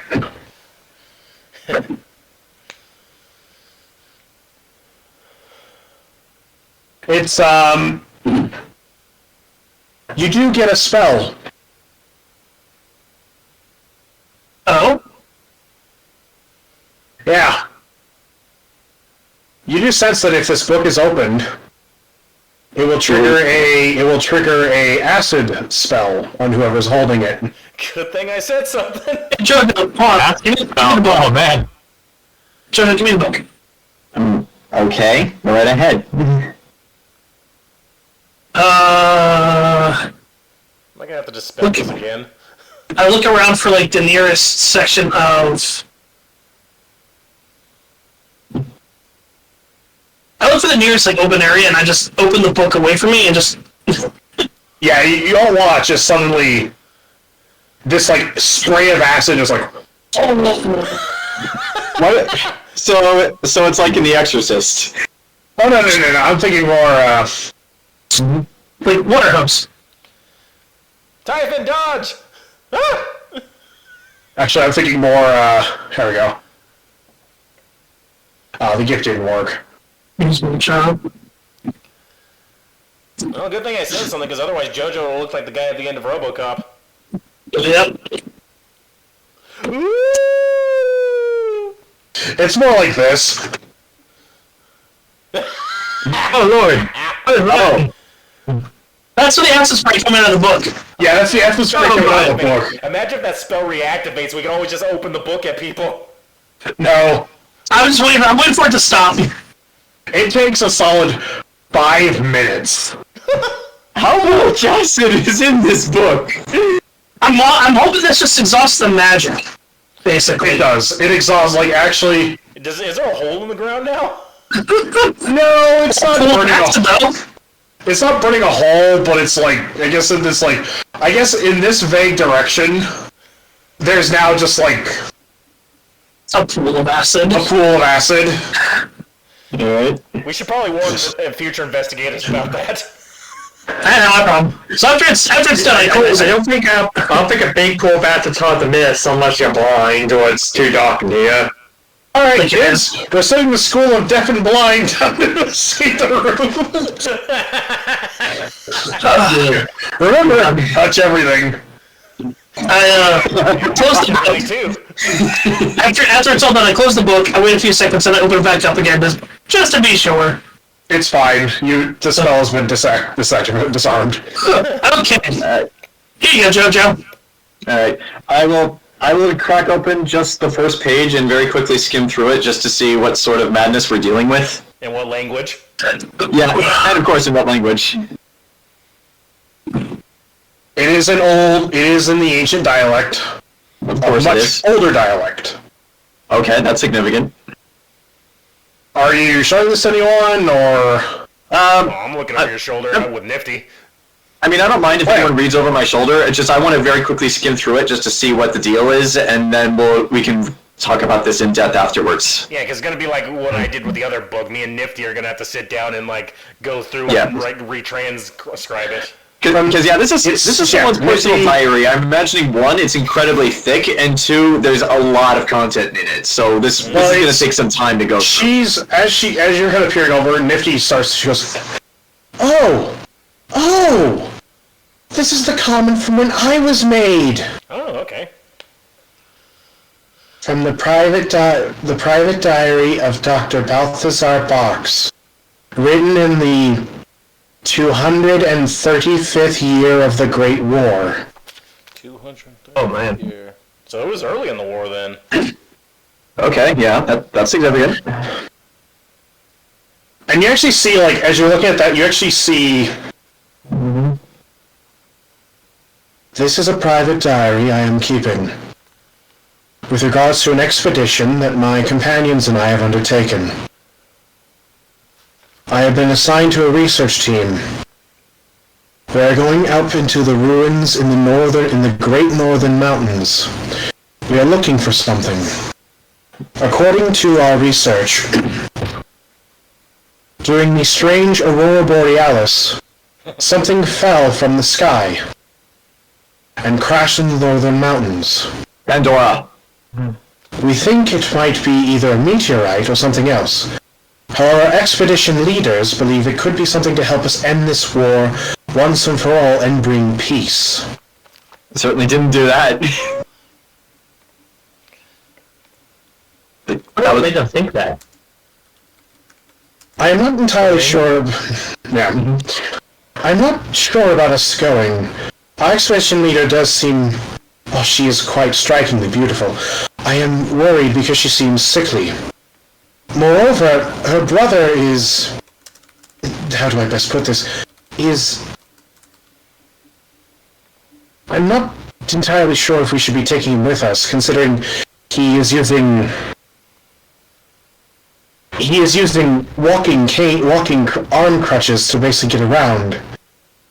I don't feel confident in our chances, but they appear to be well funded. I hope we can endeavor to do great things. Research mission, huh? I mean, I'll just stop at the end of the first page. Yeah, this is gonna take a lot. This is like a whole expedition's worth of stuff.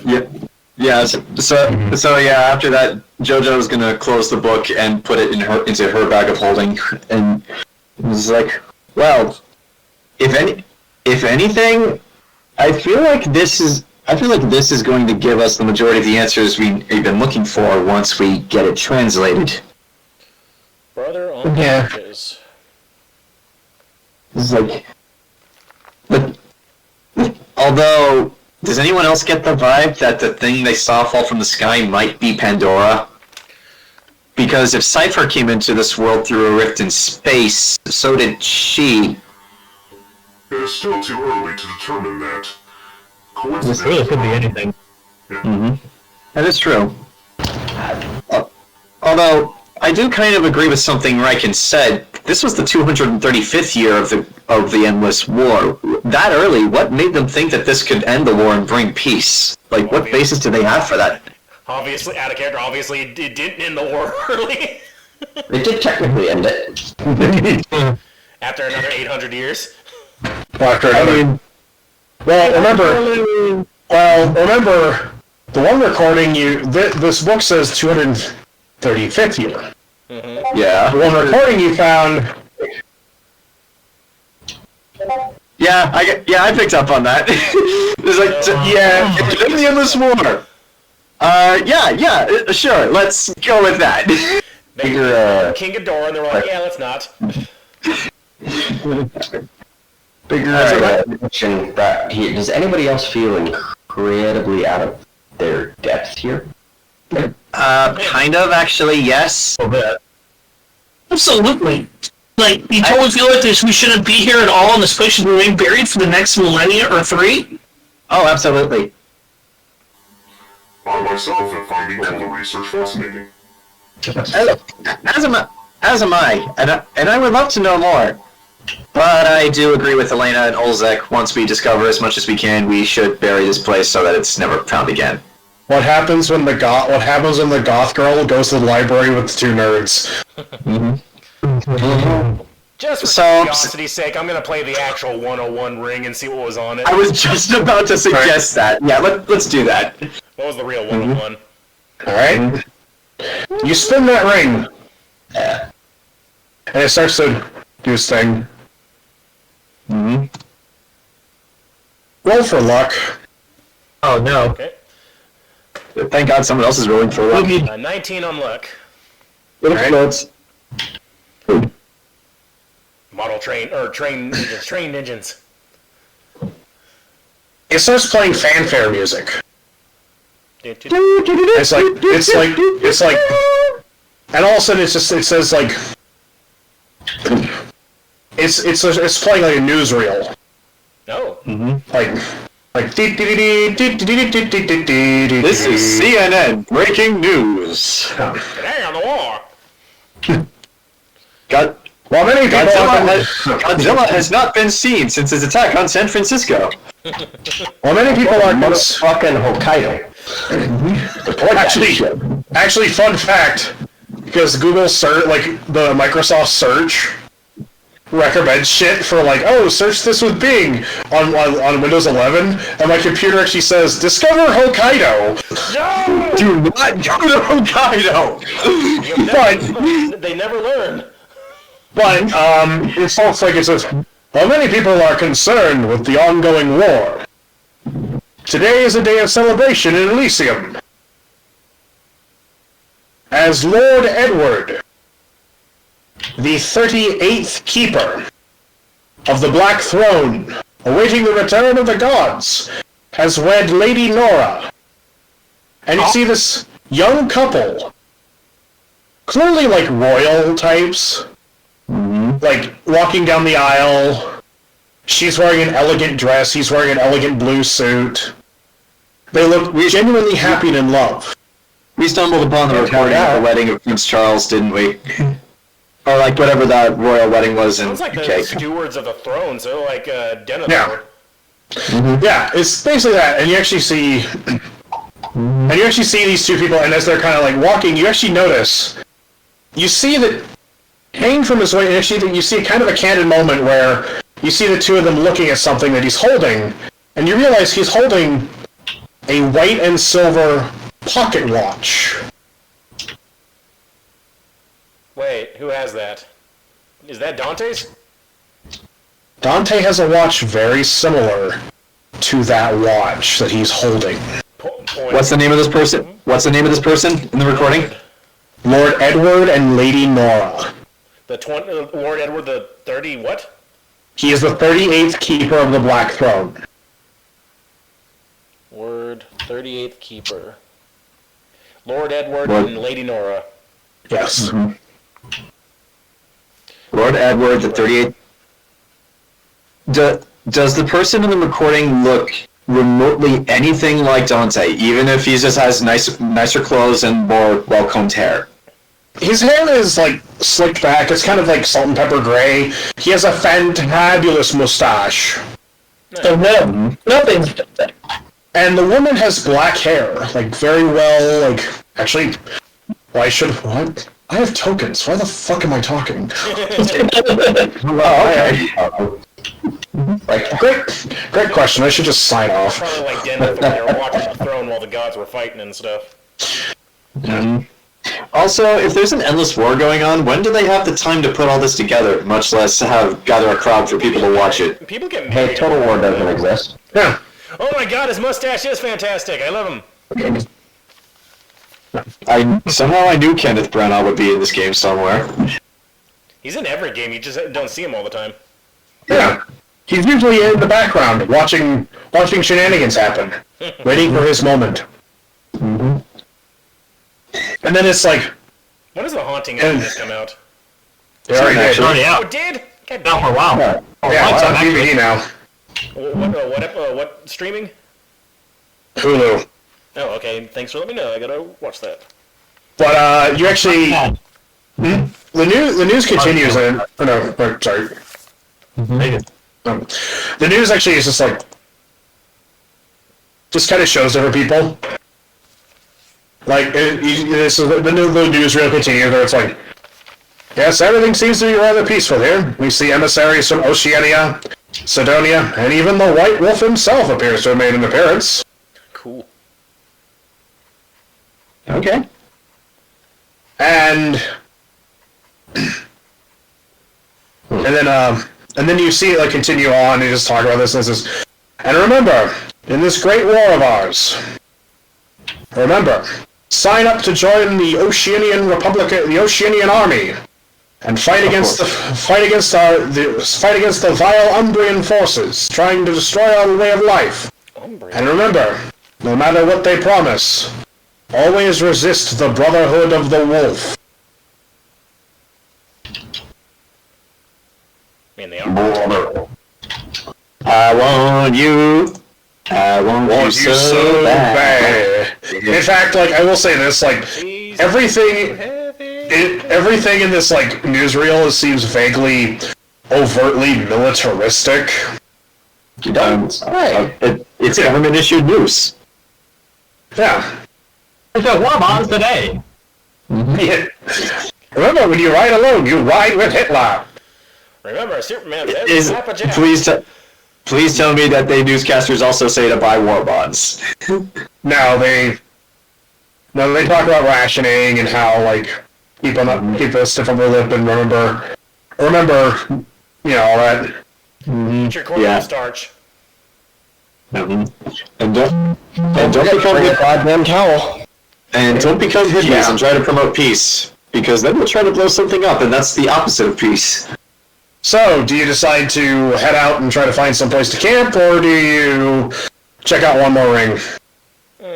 One more ring sounds nice, but we have no system. We just Ernesto has the fire within his feet. He can set up camp while people are doing this. Alright. I can go help. Okay, sure. Like, alright.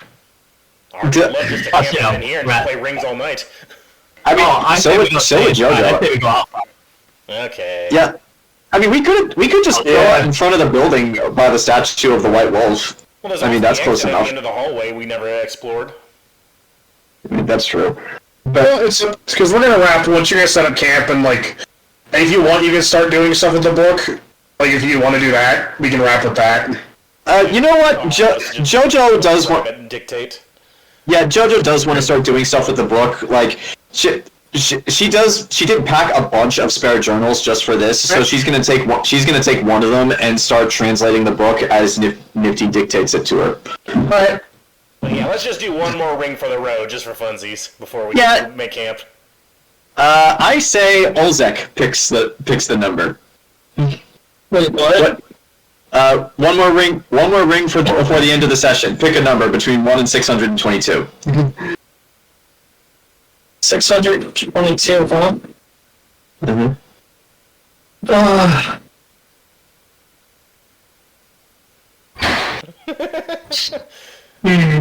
Elaina, pick a number between 1 and 622. I'm picking. You impatient little creature. What number did you say, Mike?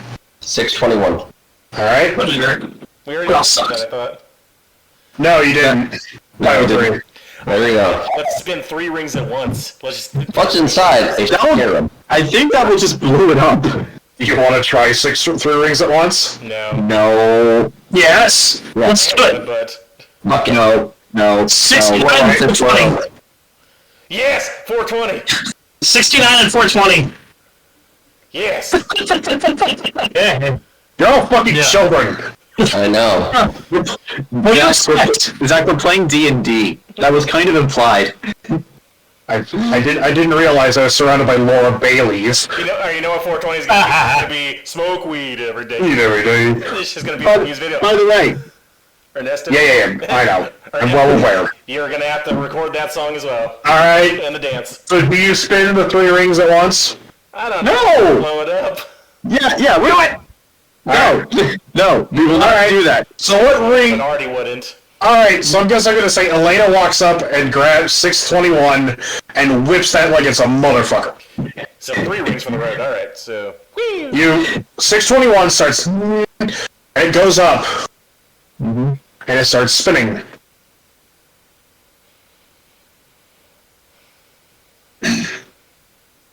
And it's spinning. It's broken, isn't it? And it says...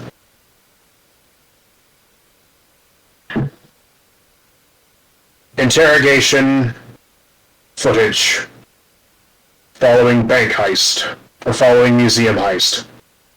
Oh, so it's a continuation of that. Their archivists suck then. They got these things out of order. So you're not gonna talk. You see this young woman sitting there, just staring straight forward. Looking forward. Get Adrian into the room to tell this woman if she doesn't talk, they're gonna hurt her dog. She just looks forward. I know you're in charge of them.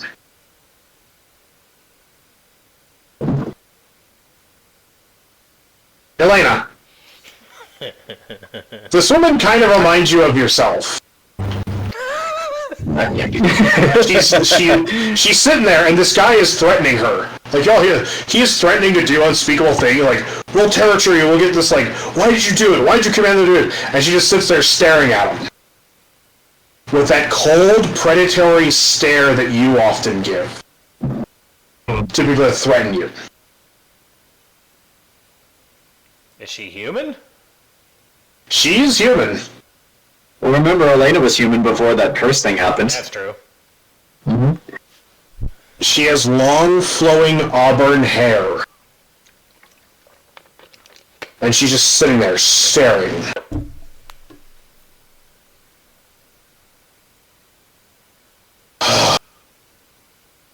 Fuck's sake, you actually hear the door slam as the guy leaves. As she suddenly reaches into the shadow, and you see her start petting the shadow. As the shadow materializes as this black wolf. Oh, that's not good. Yeah. I know, sweeties. We'll be out of here soon enough. As another black shadow wolf emerges. Like I said, get Adrian in here. Tell her that if she doesn't talk, they'll hurt her dog.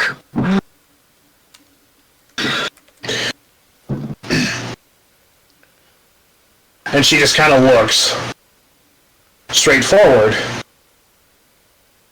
Fine. Here's why I did it. Fuck the government. Fuck the war. Fuck you. I don't have to deal with this bullshit anymore. I'm an adult. You can't sequester me in a fucking orphanage.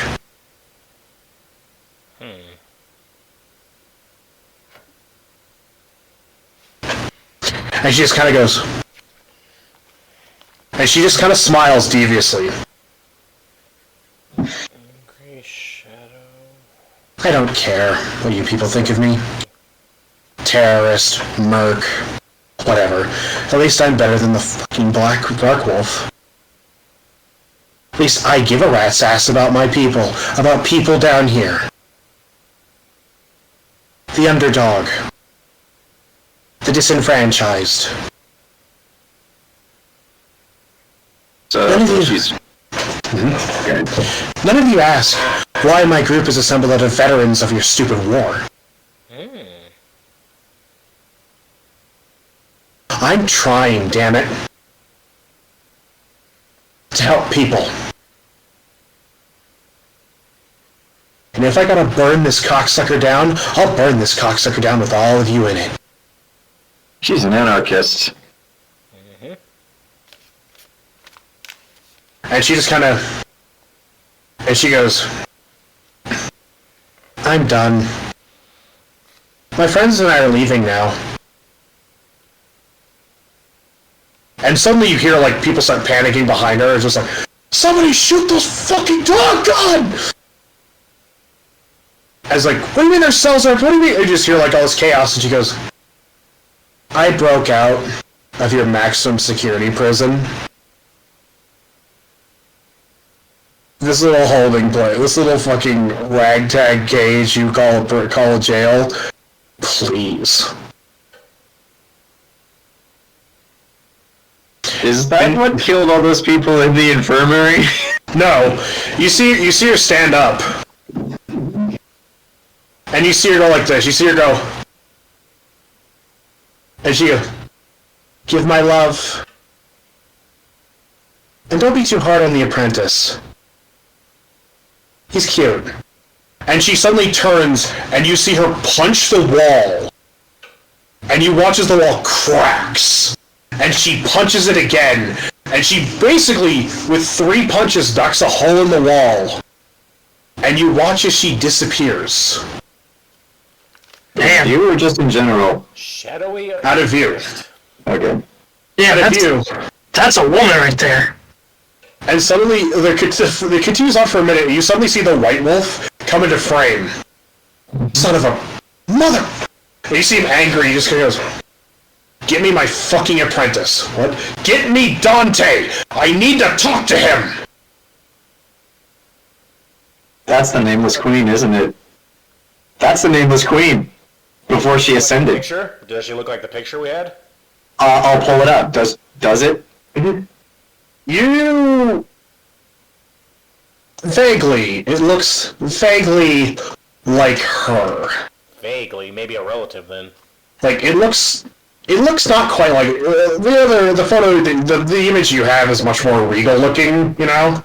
Well, yeah. Also, it's my artistic skills. I mean, it's not going to be 1-to-1. Well, yeah, but I still got the photo thing in my mind, so it's... I do have art. So would she be like a relative, maybe? Mm-hmm. Would it be like a relative, Zach, or is it the same person, probably? And I will say this, you are able to, with Nifty's help, you are able to, like, roll it back when she turns. You did see her arms...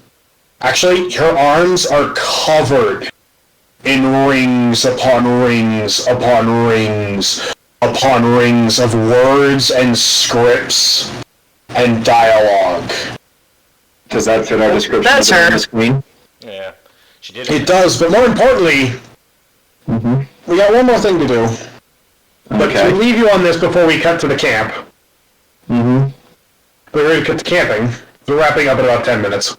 Well, yeah, we're still going to do 420 and 69 as well. We're not doing 420 and 69. They're broken. They're broken. Damn it. Besides, you didn't want to see what was on 69. You did not want to see what was on 69. Do we? But, I'll say this, Jojo and AARTI. Those tattoos on her lower arm look kind of like something that was described in a book you destroyed. Something that JoJo wants to recreate. And you notice it's on both of her arms. Wait a fucking minute. Was she involved in the creation of World War Z?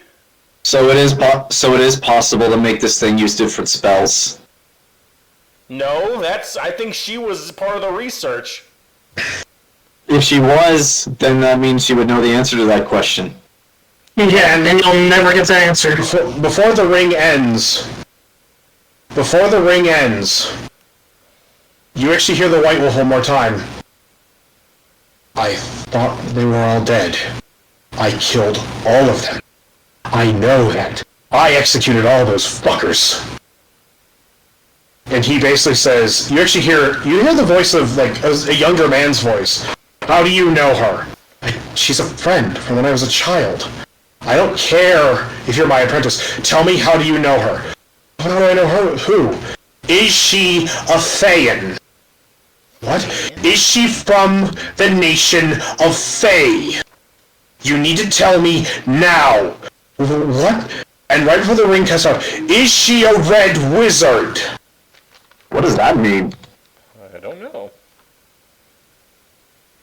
Yep. Nifty? Well, do you know what a red wizard is? Necromancers. A nation of necromancers. Did we put fucking necromancers into godhood? What the hell? He is the god of death. Yeah, I mean, No, but who better? he might have invented the World War Z plague, and then that's what they're looking for, was the one that's supposed to protect this world from its destruction? No, it's... but Nifty... But Fae was destroyed. By the White Wolf, apparently. Yes. In fact, Fae was destroyed in the 5th year of the Great War. The 5th year of the Great War? Yes. Really? Because they were doing the World War Z thing. Zach, in history, do we know what started the Endless War? One monkey decided to shoot another monkey, and that monkey didn't like it. Well, I mean, besides that was kind of implied. No one knows. A was man like- with a mustache got shot while another man was trying to eat a sandwich. Nifty. Do you know how the Great War began? Nifty thinks. Roll for luck. And it is a 14. And if the tackles are involved, I swear to God. Well, from what I understand, in the vaguest of terms, you know she would, because it's 200 years, so that history would not have been lost by then. Mm-hmm. In the beginning, Umbria assassinated the Prime Minister of Oceania in an attempt to overthrow the Oceanian government. Oceania and her allies declared war on Umbria. That was right. Thay was undecided.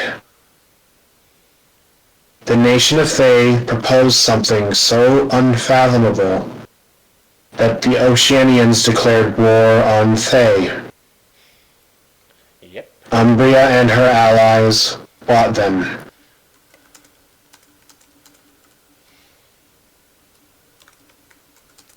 So It is actually go ahead. it is actually during the 5th year of the war that the short peace was held, when the nations of Umbria and Oceania set aside their differences to destroy the nation of Thay. However, the war resumed when Oceania and Thay could not decide how to split the resources reaped from Thay.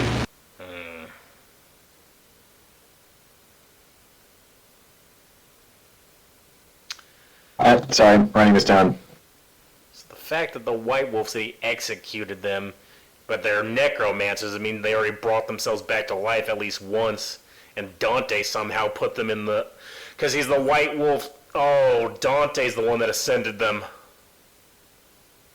Okay, so let me see if I have this right. Because she's So- ascended. So, Umbria assassinated the Prime Minister of Oceania, and their goal was to basically take over. Yeah. War was declared, but Thay was an undecided nation, and Yes. they Well, to end yes, this- we can.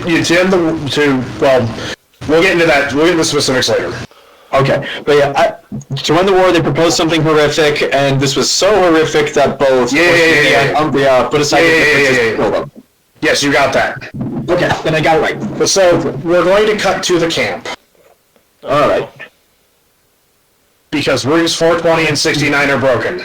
Damn it! All right, so I guess we're camping out by the statue then. Yes. So is there anything anybody would like to do as Ernesto is cooking dinner? I'm presuming. Yeah. Well, I mean, with Artie's help, I would like to work with Nifty to start translating that diary into our common. Oh, I should probably call Jen. Yeah. Oh, Yeah, yeah. and yes, we should call Jen to let her know that we're alive. Oh, God, And, it's been like half Mike? a day. They probably thought we were around. Mike, what would you like to do? I would like to give the potions to everyone to make sure those are given. So everyone, write down that you have a common potion of healing, and that's 2d4 plus 2. Okay.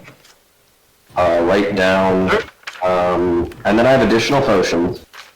I have 4 greater healing potions. Christmas up in here. Who do you want to hand those out to? Olzec definitely needs one because he's in the thick of it most often. I think Riken also needs one because he's our healer and we need to keep him alive. I mean, Riken doesn't really heal that much. He kind of just stands there. But even still, Somebody's not getting healed. Don't There worry. we go. You should get one because he's a wizard and wizards are squishy. I mean, I'm a sorcerer and sorcerers are also squishy. I do have the spell, though, to make the healing elixir, so, like, but I do have limited spell slots. Yeah. So I have 4. So I'm giving 1 to Olzec. I'm giving 1 to Riken. Okay. And I'll give 1 to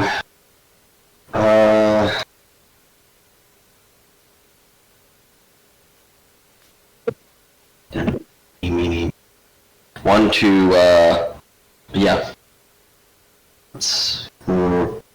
Actually, Yeah, I'll just give one to Jojo right there, and I'll hold on to another one. I have 2 potions of advantage, which gives you advantage on ability check, saving throw, or attack roll for an hour.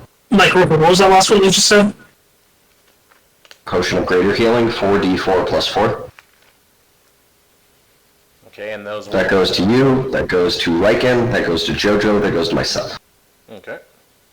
Okay, I have 2 potions of advantage. Advantage on ability check, saving throw, or attack roll for an hour.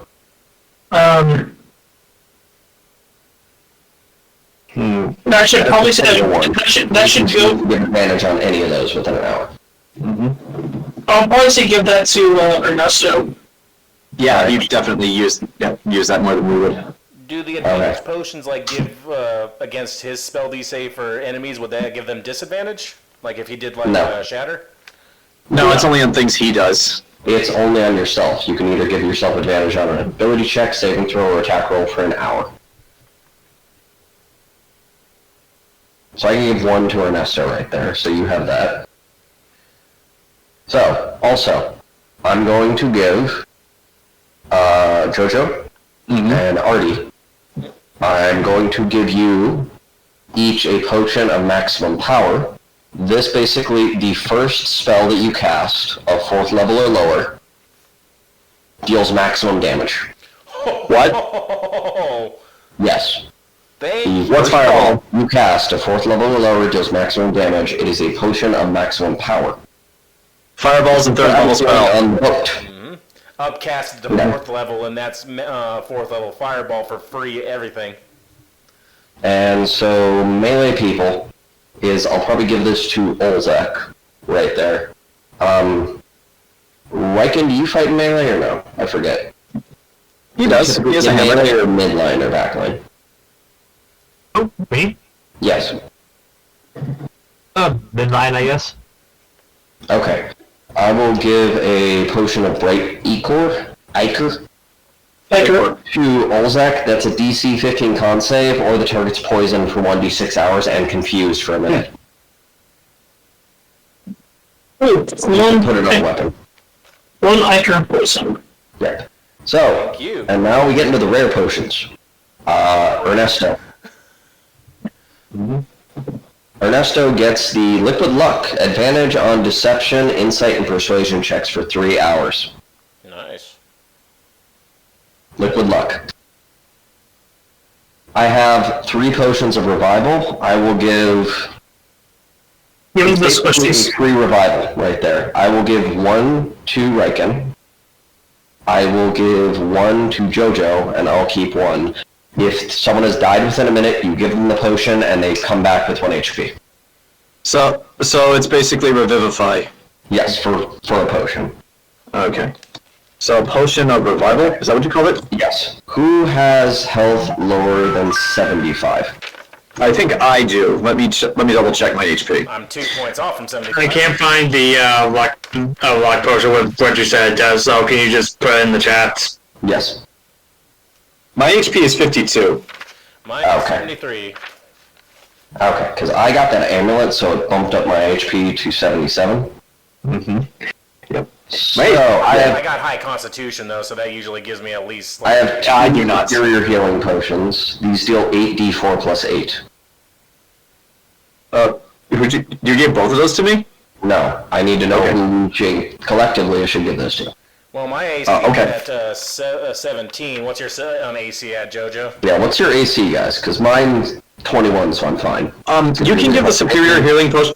You can give the superior healing potions to others because, including the ones you gave me, I have 3 regular potions of healing and 5 potions of greater healing. So I'm good on potions. Oh yeah, you did go to the potion shop and buy stuff. Who doesn't I have potions other than the ones that I've given to people? I do not have any greater or superiors. I just have the regular common one you gave me.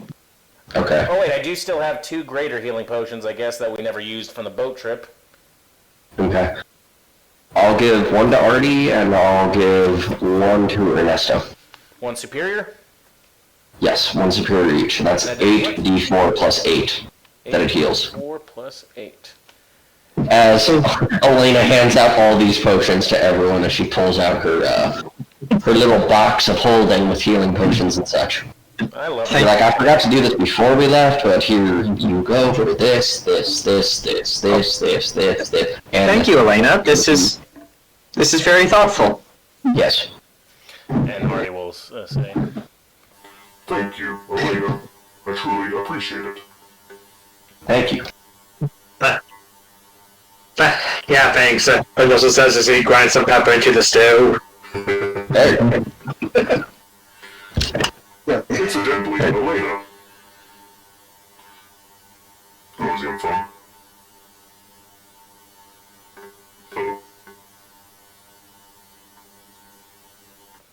Mike's on. Yeah, so fun. So, Well, there's a pause. Let me go ahead and send a message to Jen real quick. Okay. what do you say? Remember, you only have 25 words. Hey, Jen! We're not Jen, we dead. died. Do it. Hey, Jen, everyone died except for me. Can we get help? Free support. Hey, Jen! Hey, Jen, I met more gods. Hey, Jen, we fell in a hole. We're not dead. We have a tour guide. Her name's Nifty. And we bound a bunch of shit that's pretty, or I guess, during the war? We'll call it free-war, but it's during the war. And I'm running out of words at this point. So, it was great talking to you. I'm pretty sure you cut off long before that. I know, that's the truth. Meanwhile, topside. Jen's sitting there just like frantically fretting about this, and all of a sudden, meanwhile, like you basically cut over to Ermine and Siler making dinner, making their own stew, and suddenly just like, I just hope that. Fuck. What is it? They're alive. That's wonderful. They gave Olzec the ring. And Siler goes, Hey, it could be worse. Remember, Jen gets a response. Jen goes, glad to hear that. Is there anything you need? Contact me tomorrow, and we'll discuss how to get. Wow, she kept that really short. She still had a few words left. You know, I want if there's a limit to the wood limit. I mean, or is it very wood limit? Is a time limit? I mean, or could you just say like anti-disestablishmentarianism like 25 times and that counts? I think that counts because it is only one word. Well, spells are made using intent, and the intent with the sending spell is to send messages composed of 25 words. So based on the intent of the caster, it can be any word so long as it is a single word. Bitch, So I can just do the same as yes. bitch.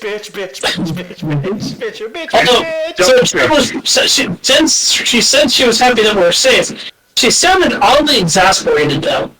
Probably because you were the one who messaged her. Yeah, probably. Don't worry, we're gonna be wrapped in 10 minutes, so. Anyways, I think she said she said to contact her tomorrow if we needed anything. You should probably think about that. Yeah, and before we do the diary thing, Artie did want to say something to Elaina real quick. I thank you for the potion, Elaina. Incidentally, may I ask a favor of you, should the worst happen?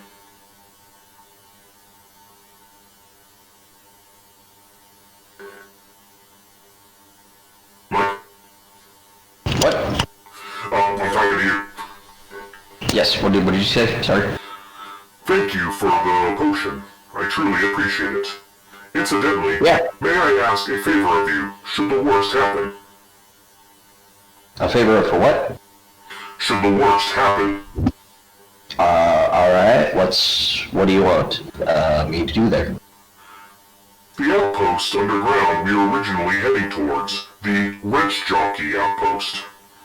I believe this is run by one Archibald Wrench Jockey, designation Brother.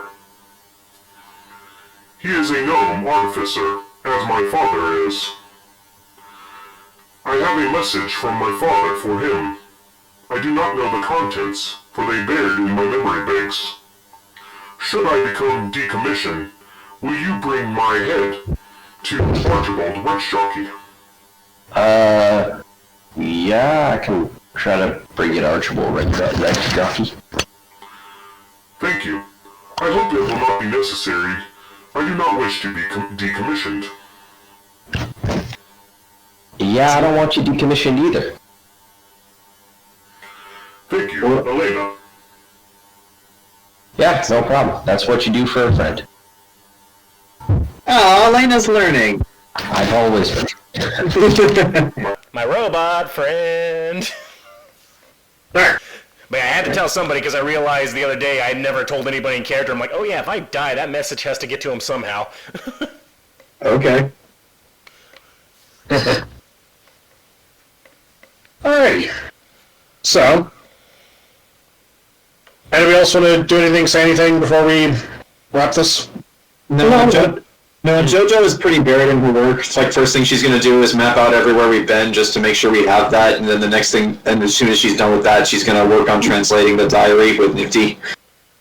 Alright. So, as you're working, you're starting that right now?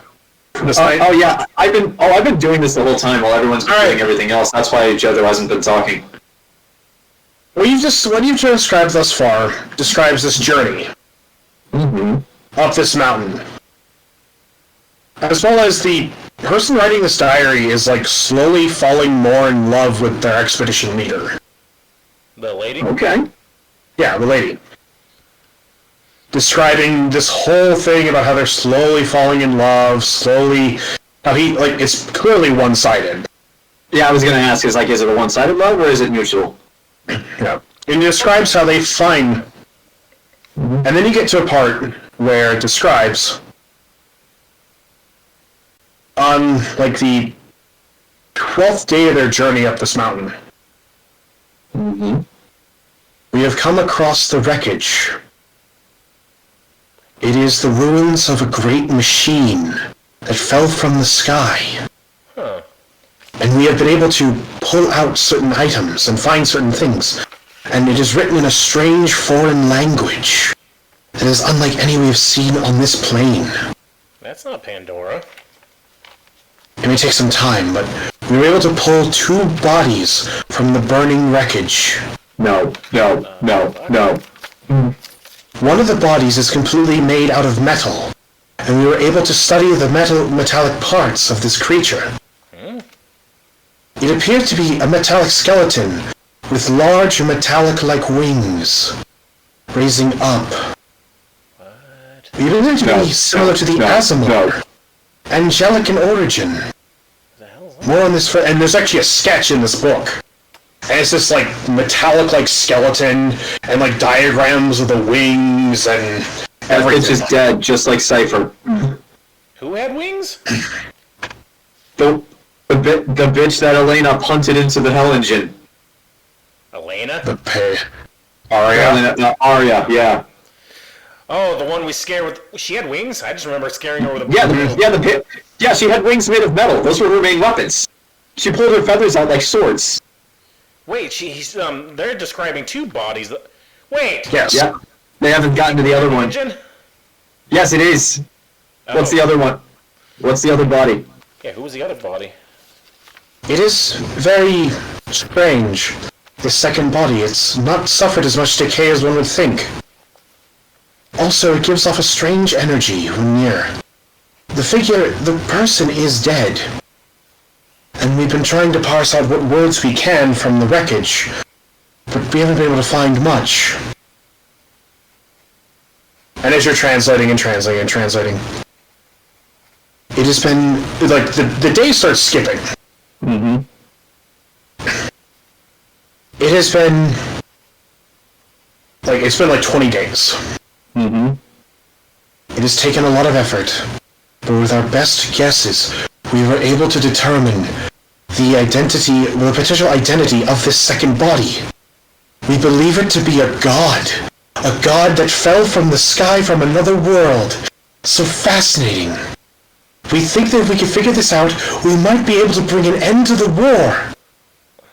Because if we can harness the power, him. Yeah. if we can figure out though the body is not decayed, which makes us think it might be a god. After all, godly bodies do not decay as fast as humans, or mortals. It is We a perfect atomized him. There was specimen. nothing left. No. It is a perfect specimen. And from the writings we were able to decipher from the ruins, this is the creature that built this thing, and offered himself up to it as a sacrifice to be reborn. And so we have found it, and we have been able to translate and name this god. This is a god from another world, and his name is Jasiel. Jasiel. Which one was he again? We killed... Jasiel was the Dark. The one we killed. Dark.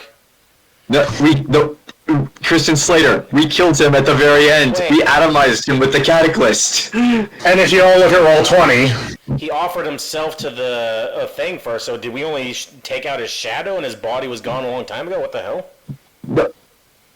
No, we atomized him. We atomized every part of him. There was nothing But left. he just said he offered himself to this machine, so that maybe his body was left in here, and we just thought what was reborn or something.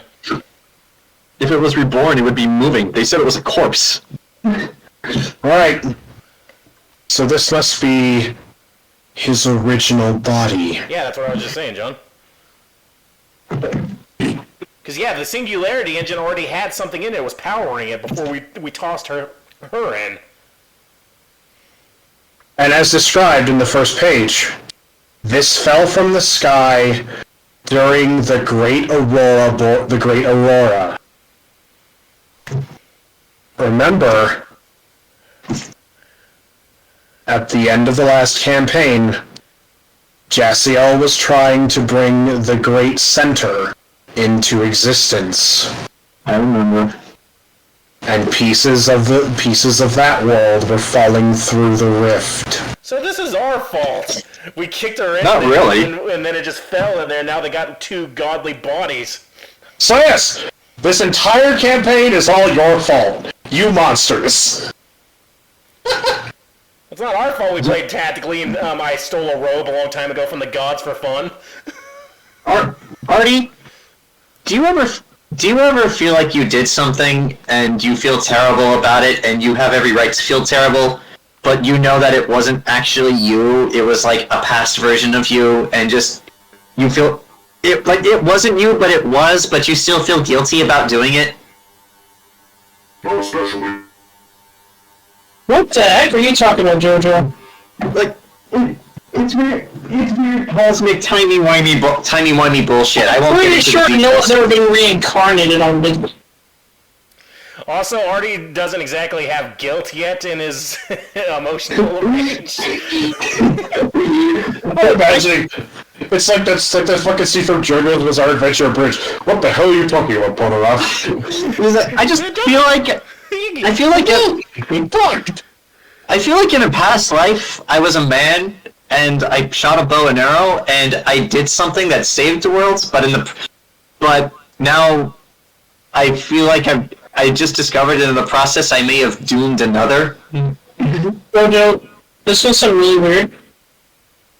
Stop reading fictional stories and touch grabs. There's some right there. Jojo reaches over and touches the nearby grass.